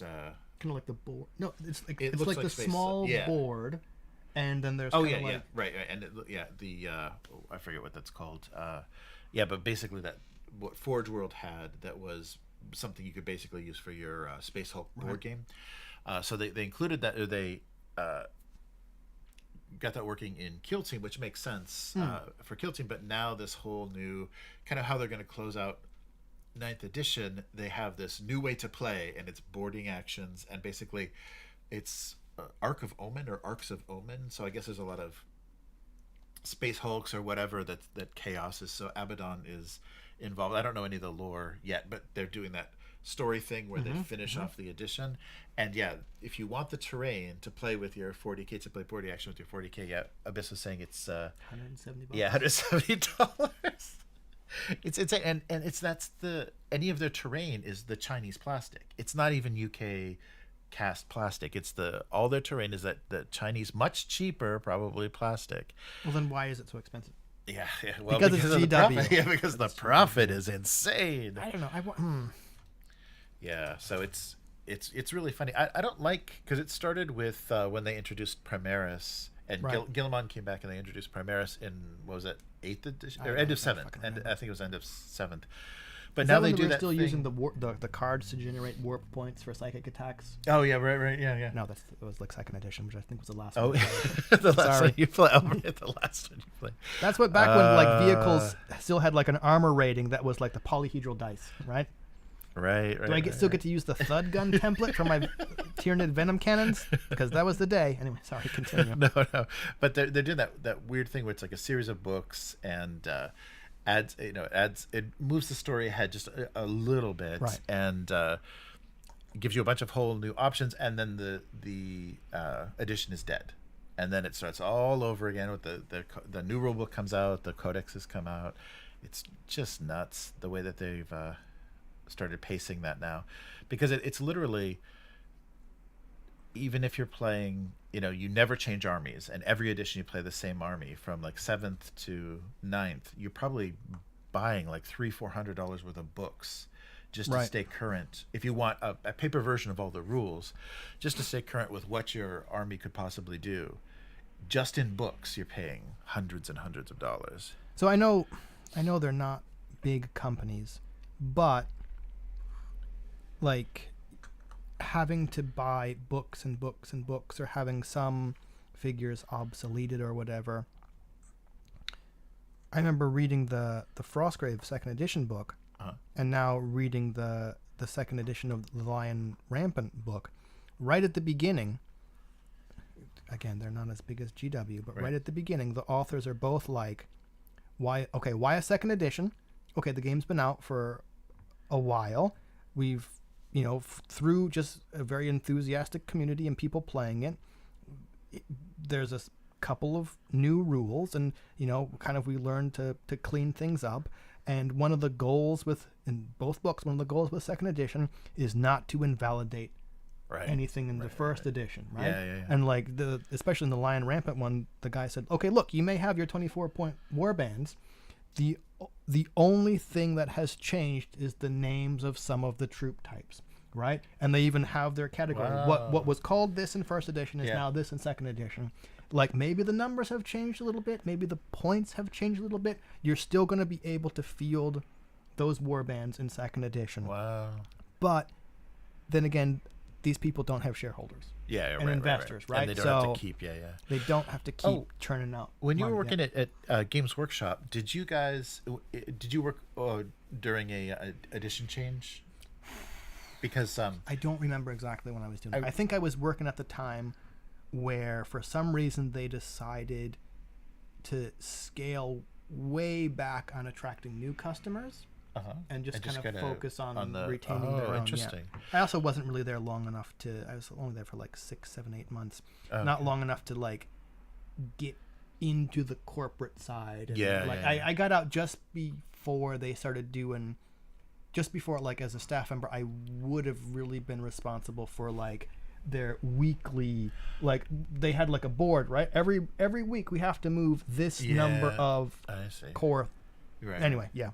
Oh, interesting. So, I was just curious because I was reading that their policy changed, and it used to be old editions. If you still want to play this and you want to get all the books, or finish a set of codexes or something, they're going to be discounted and they're going to be cleared out. Oh, right. Okay. But now they're pulped. No, you don't. We don't want you. We want you to play the new stuff. We don't want you to even have access to this. And like with their digital library, the Warhammer Plus digital library they're doing, if they have old White Dwarves, all the stats are gone. Like all the rules are taken out. It's only lore. So you have these especially in some of the old setting books and stuff, they have just big blank spaces where there would be stat lines and stuff. They just like no, these old rules do not exist. After when we move to the new edition, the previous ones are gone. So it's getting harder and harder to get that older stuff. I think that's.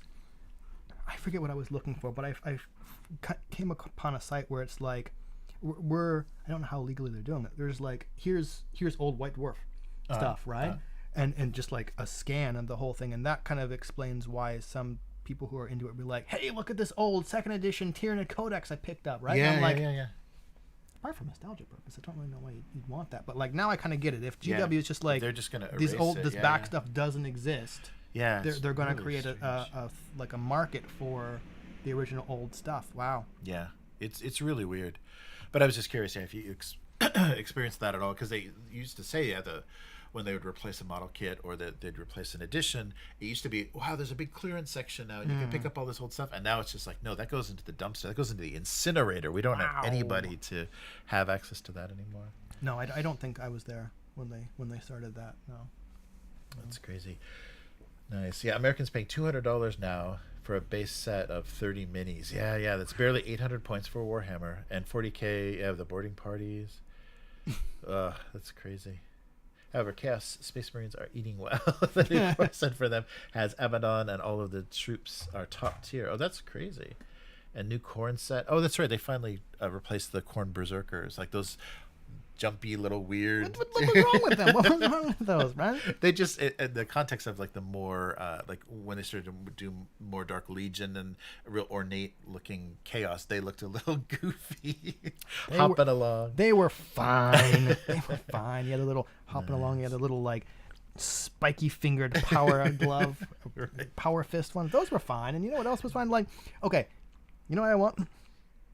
And I think they came up with a special edition. Bring back the guitar playing Noise Marines for Oh, yeah, right? yeah, like, right. Bring back the mohawk crested zebra print. Yes. That should be pretty funny for Osaka. Just everything's cheetah print, right? Right. Like just like guitar. Yeah, those were pretty cool. Yeah. Yeah. They had flavor, right? Well, and supposedly, Old World Warhammer Fantasy is returning this year. They're going to start. I don't know how they're going to do it. I don't know who they're going to sell it to, but yeah, they're supposedly bringing it back. And I just saw the headline. Some YouTuber was saying possibly Mordheim could come back with Old World Fantasy. That would be awesome. I have to. I don't know, because I don't know what the status of like GW and then like Forge World and then like it's not. Black Studio is their book, but there was like separate, like the specialist games, right? That like Blood Bowl and all that stuff was under. I don't know how those are structured. Yeah, it's weird now, and I think somebody was saying in chat too. One of the times we were streaming that I think their Forge World is just going to get absorbed now into Games Workshop, so it's not going to be separate sites anymore. It's just going to be like one. It kind of didn't make. Okay, I kind of understand. We have our core games that we want to support, and all the other stuff. Right. For like advanced or specialty kind of like, okay, but yeah, just put it all together, right? Absorb it, like instead of having people go to different places. Right. I have to wonder if things like the Inc 28 hashtag, and which is basically the old like any kind of Inquisitor. Yeah, Inquisitor, right. and just like people still play Necromunda, right? Like that's what Inc 28 is. It's like Necromunda. I have to wonder if the enduring popularity of those smaller skirmish games is what encourages GW to bring something like that back. Yeah. But like it's gonna be the price point that's not introductory. Yeah, no, not at all. They're gonna screw up the rules. They're gonna ruin the game rules to make you buy miniatures. Like that's what they did with Necromunda. It's getting really weird. How you're building your gangs and stuff, and in the books it's the like $40 individual like specialists, like they have mercenaries and special models, and they just keep milking, because once they figured out Necromunda is kind of this new version we did is kind of popular, they ruined the rules. So if you look at the old Necromunda rules compared to the new ones, it's obviously tooled to make you buy stuff, whereas the old one, it's just like, no, you just needed this one box and you're playing the game. Was it like kind of like what I've heard about the newer Kill Team, where like it seemed like, because one of the people I watched the YouTube channel of likes Kill Team, when like kind of second edition of Kill Team came out, they had their book of okay, you like the swap over things, right. But the generic Kill Teams were never as good as like the named boxed set. Right. Yeah, this specifically did that, because when they first did, even before they did Kill Team, when they did that Blood War or whatever it was, it was just like you could just buy a box of a particular unit, and that could be your gang, that could be your they could be, that's everything you need. But they don't want that to happen anymore. They don't want to sell just generic individual unit boxes. They want you to buy the special thing with the this is obviously the leader, and here's this fancy hat, and fancy hat, that sounds like Necromunda or more time. I don't know. I wonder if Oh, yeah, that's right. Oh man, I want more time to come back so bad, but they're gonna fuck it up. It's gonna not be good. There's got to Yeah, be yeah. something else. Yeah. Like there's got to be something else out there that you could is Necromunda-esque or Yeah, sorry, yeah, yeah. Mordheim-esque. Mordheim-esque. Yeah, no, yeah, there definitely is. Oh, and I really think that's what because they screwed up. They did that hex-based underworlds or whatever. Like Oh, they, that was they, hex-based. Yeah, Okay. that they did something that was kind of like the Age of Sigmar version of Mordheim, and Okay. it wasn't. But the kind of the setting and the theming was you're collecting like power crystals Okay, or whatever. okay. So it obviously was meant to kind of replace it, but it was hex-based. But I really think that Frostgrave was kind of a Mordheim replacement. I think so. I think it's it's more wizard based, but it had that feeling of like scrappy. Like you could go super cheap units that it doesn't matter if they die. You can mob people. Yeah, or the you like could, thugs and thieves were free. yeah, Like, right. Yeah. So for me, when Frostgrave, when we found Frostgrave, I'm like, yeah, this is the closest thing to a Mordheim replacement. It's not grimdark, but it is pretty scrappy. It could be grimdark, right? You like could, it's yeah, you it's could. one of the things like as more Frostgrave supplements have come out, like the world has and the setting has become more solidified, but it's still kind of just like Oathmark because it's written by the same person. It's kind of like the implied setting, right? Yeah. You have these type of characters and they're adventuring in this type of place, which implies some other things, but it's not directly said. But I wonder if the thing about like Mordheim is like, I think, okay, I haven't played that much, but Mordheim seemed more granular for each individual character or model in your group. It was kind of like you're encouraged to name these people, you're encouraged to track their gear, true. Yeah. It's, like their weapons, and like I think the enduring appeal of Necromunda and Mordheim is the narrative that emerges from that style of game, right? Like, I've named this person. Oh, he had his foot shot off, right? And it's like, so now, like, if I'm going to model that, clip his foot, clip his leg off and put a peg there. Yeah. I don't want to do that. It's funny, like, okay, the guy who's making turnip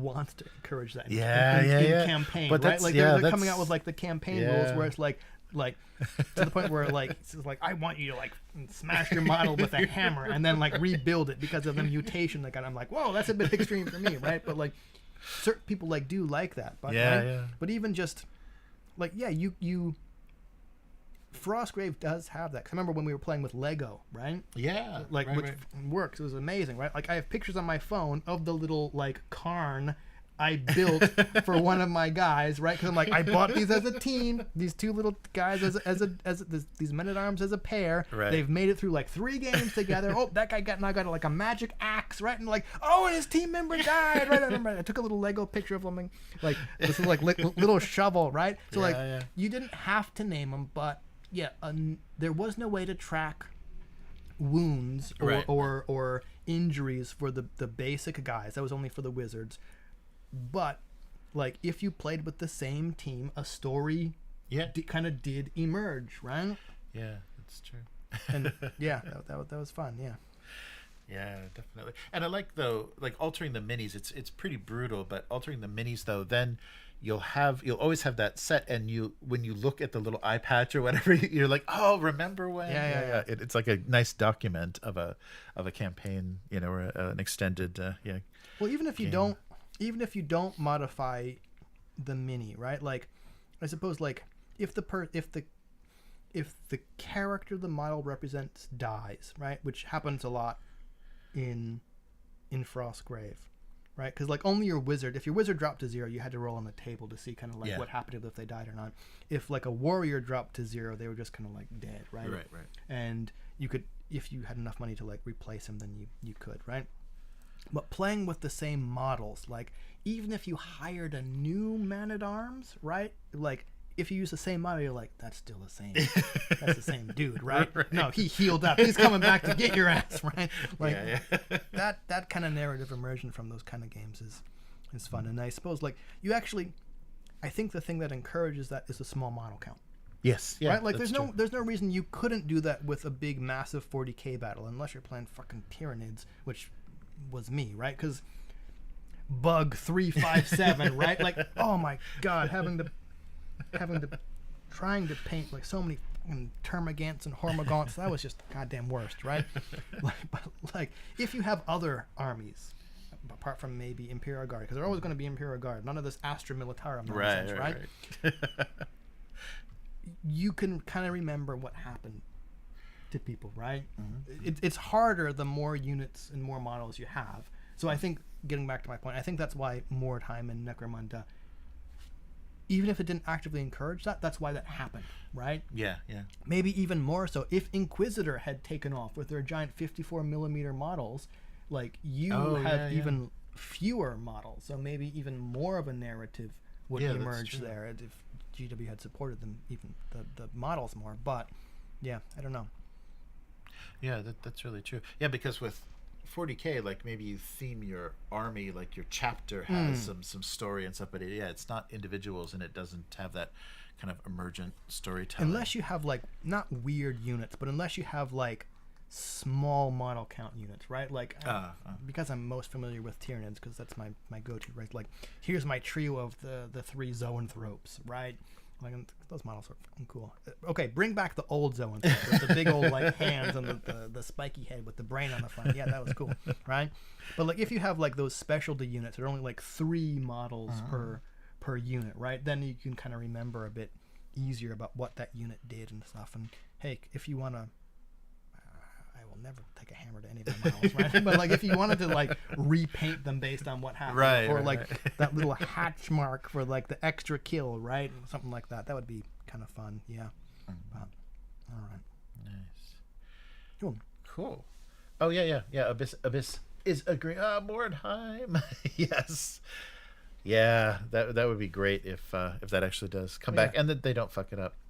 It feels personal to have a ragtag band just slugging along, trying to gather the scraps and build up, and by getting by. That's I think that you know what, Frostgrave had that too, because like that's what I liked about Frostgrave, right? You could just murder the other team, right? The goal was treasure tokens, right? So that's what it was. Like you were kind of almost like old D&D. You were kind of incentivized to get off the board with as many treasure tokens and as few casualties as possible. Like sometimes that didn't work because you're like, oh, you fucking shot my guy. Well, drop that treasure token and try and like retaliate, which led to some like interesting things, right? Especially in a 3-player game where you're just like, those two are duking it out. And can I try and sneak these treasure tokens? It always worked out poorly for me, but like the options were there, right? So okay, the team trying to eke it out with scraping together their gold did encourage I'm down a couple team members, going to have to hire some cheap ass thugs. Next game, let's try and get off the board with as many treasure tokens as we can to like hire some good people. Right. But that's fun. Definitely. Abyss is India. It said that GW's paywalled everything. Having to pay $30 for a special unit is depressing. It really is. It's making it very unpleasant to. Not to say that they should do it. What other business option do you think they have with the rise of 3D printing?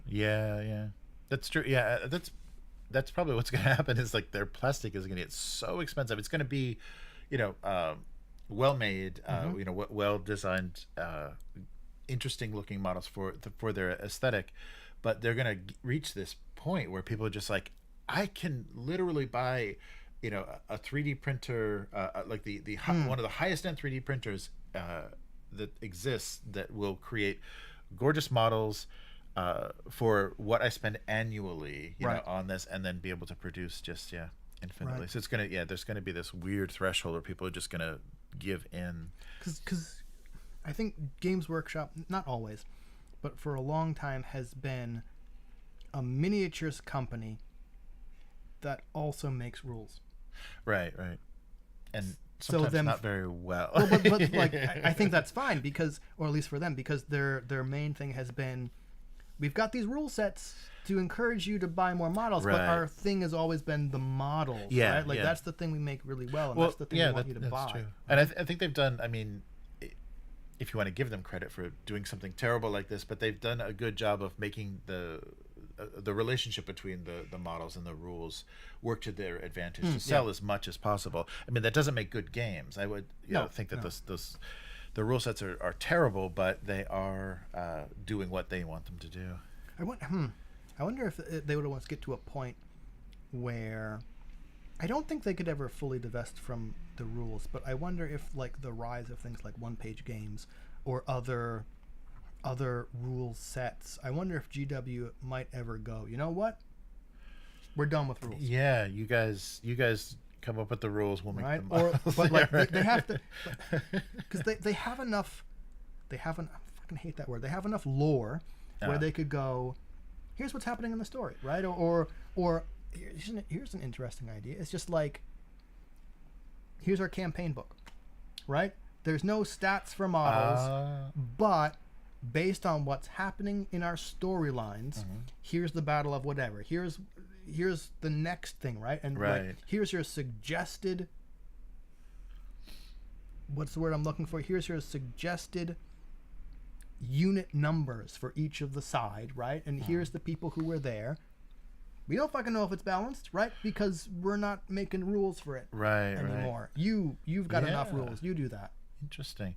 Yeah, because like the BattleTech came out with not that long ago the Alpha Strike, I think it's called. So it's like all the the heat rules and everything. Just strip all of that out and just like play a simplified version of the game. And so it's the same game, same models, but they take rules away. So they could do that same sort of thing with 40K, where it's like, okay, you don't want to get so bogged down with all these like strange synergies and stuff that we've got going on with all of these rules complexities and stratagems and stuff. So here's the simplified version, so you can play a couple of different versions instead of releasing them as different games. It's like Kill Team and whatever. Just say, this is the same game, same models, but you can play the level of sophistication or whatever that you wanted, and something might be more enjoyable. You might find something more enjoyable out of that. I don't know. After I said that, I don't think that would happen. I think kind of like we're seeing this huge outcry from D&D fans. I mean, okay, different reasons. I think the result would kind of be the same, right? Like, I think you would get a large number of Warhammer both and Age of Sigmar fans going, you dropped the fucking rules, but right? Like, I think I feel like there's a big enough percentage of people who want to play Warhammer. Yeah. Or a big enough percentage of people who want to play Age of Sigmar. Oh, right. And they wouldn't. Both Warhammer and Age of Sigmar are not synonymous with wargaming the way D&D is synonymous with tabletop role-playing games, right? Like, where if someone said, here's a new rule set, that's not Warhammer. Get that shit out of my face. I want to play Warhammer with the Warhammer models. Yeah. And I feel like that's a decent part of the fan base, which is maybe why Games Workshop can keep doing this. Yeah. No, that's true. Yeah, because they want, give us these rules, and we're going to figure out how to optimize, how to build the best possible army with what you're giving us. And not rely on, more fan-made or unrestricted kind of plus, rule sets. Isn't it also kind of like, I think there's got to be something in there along, like,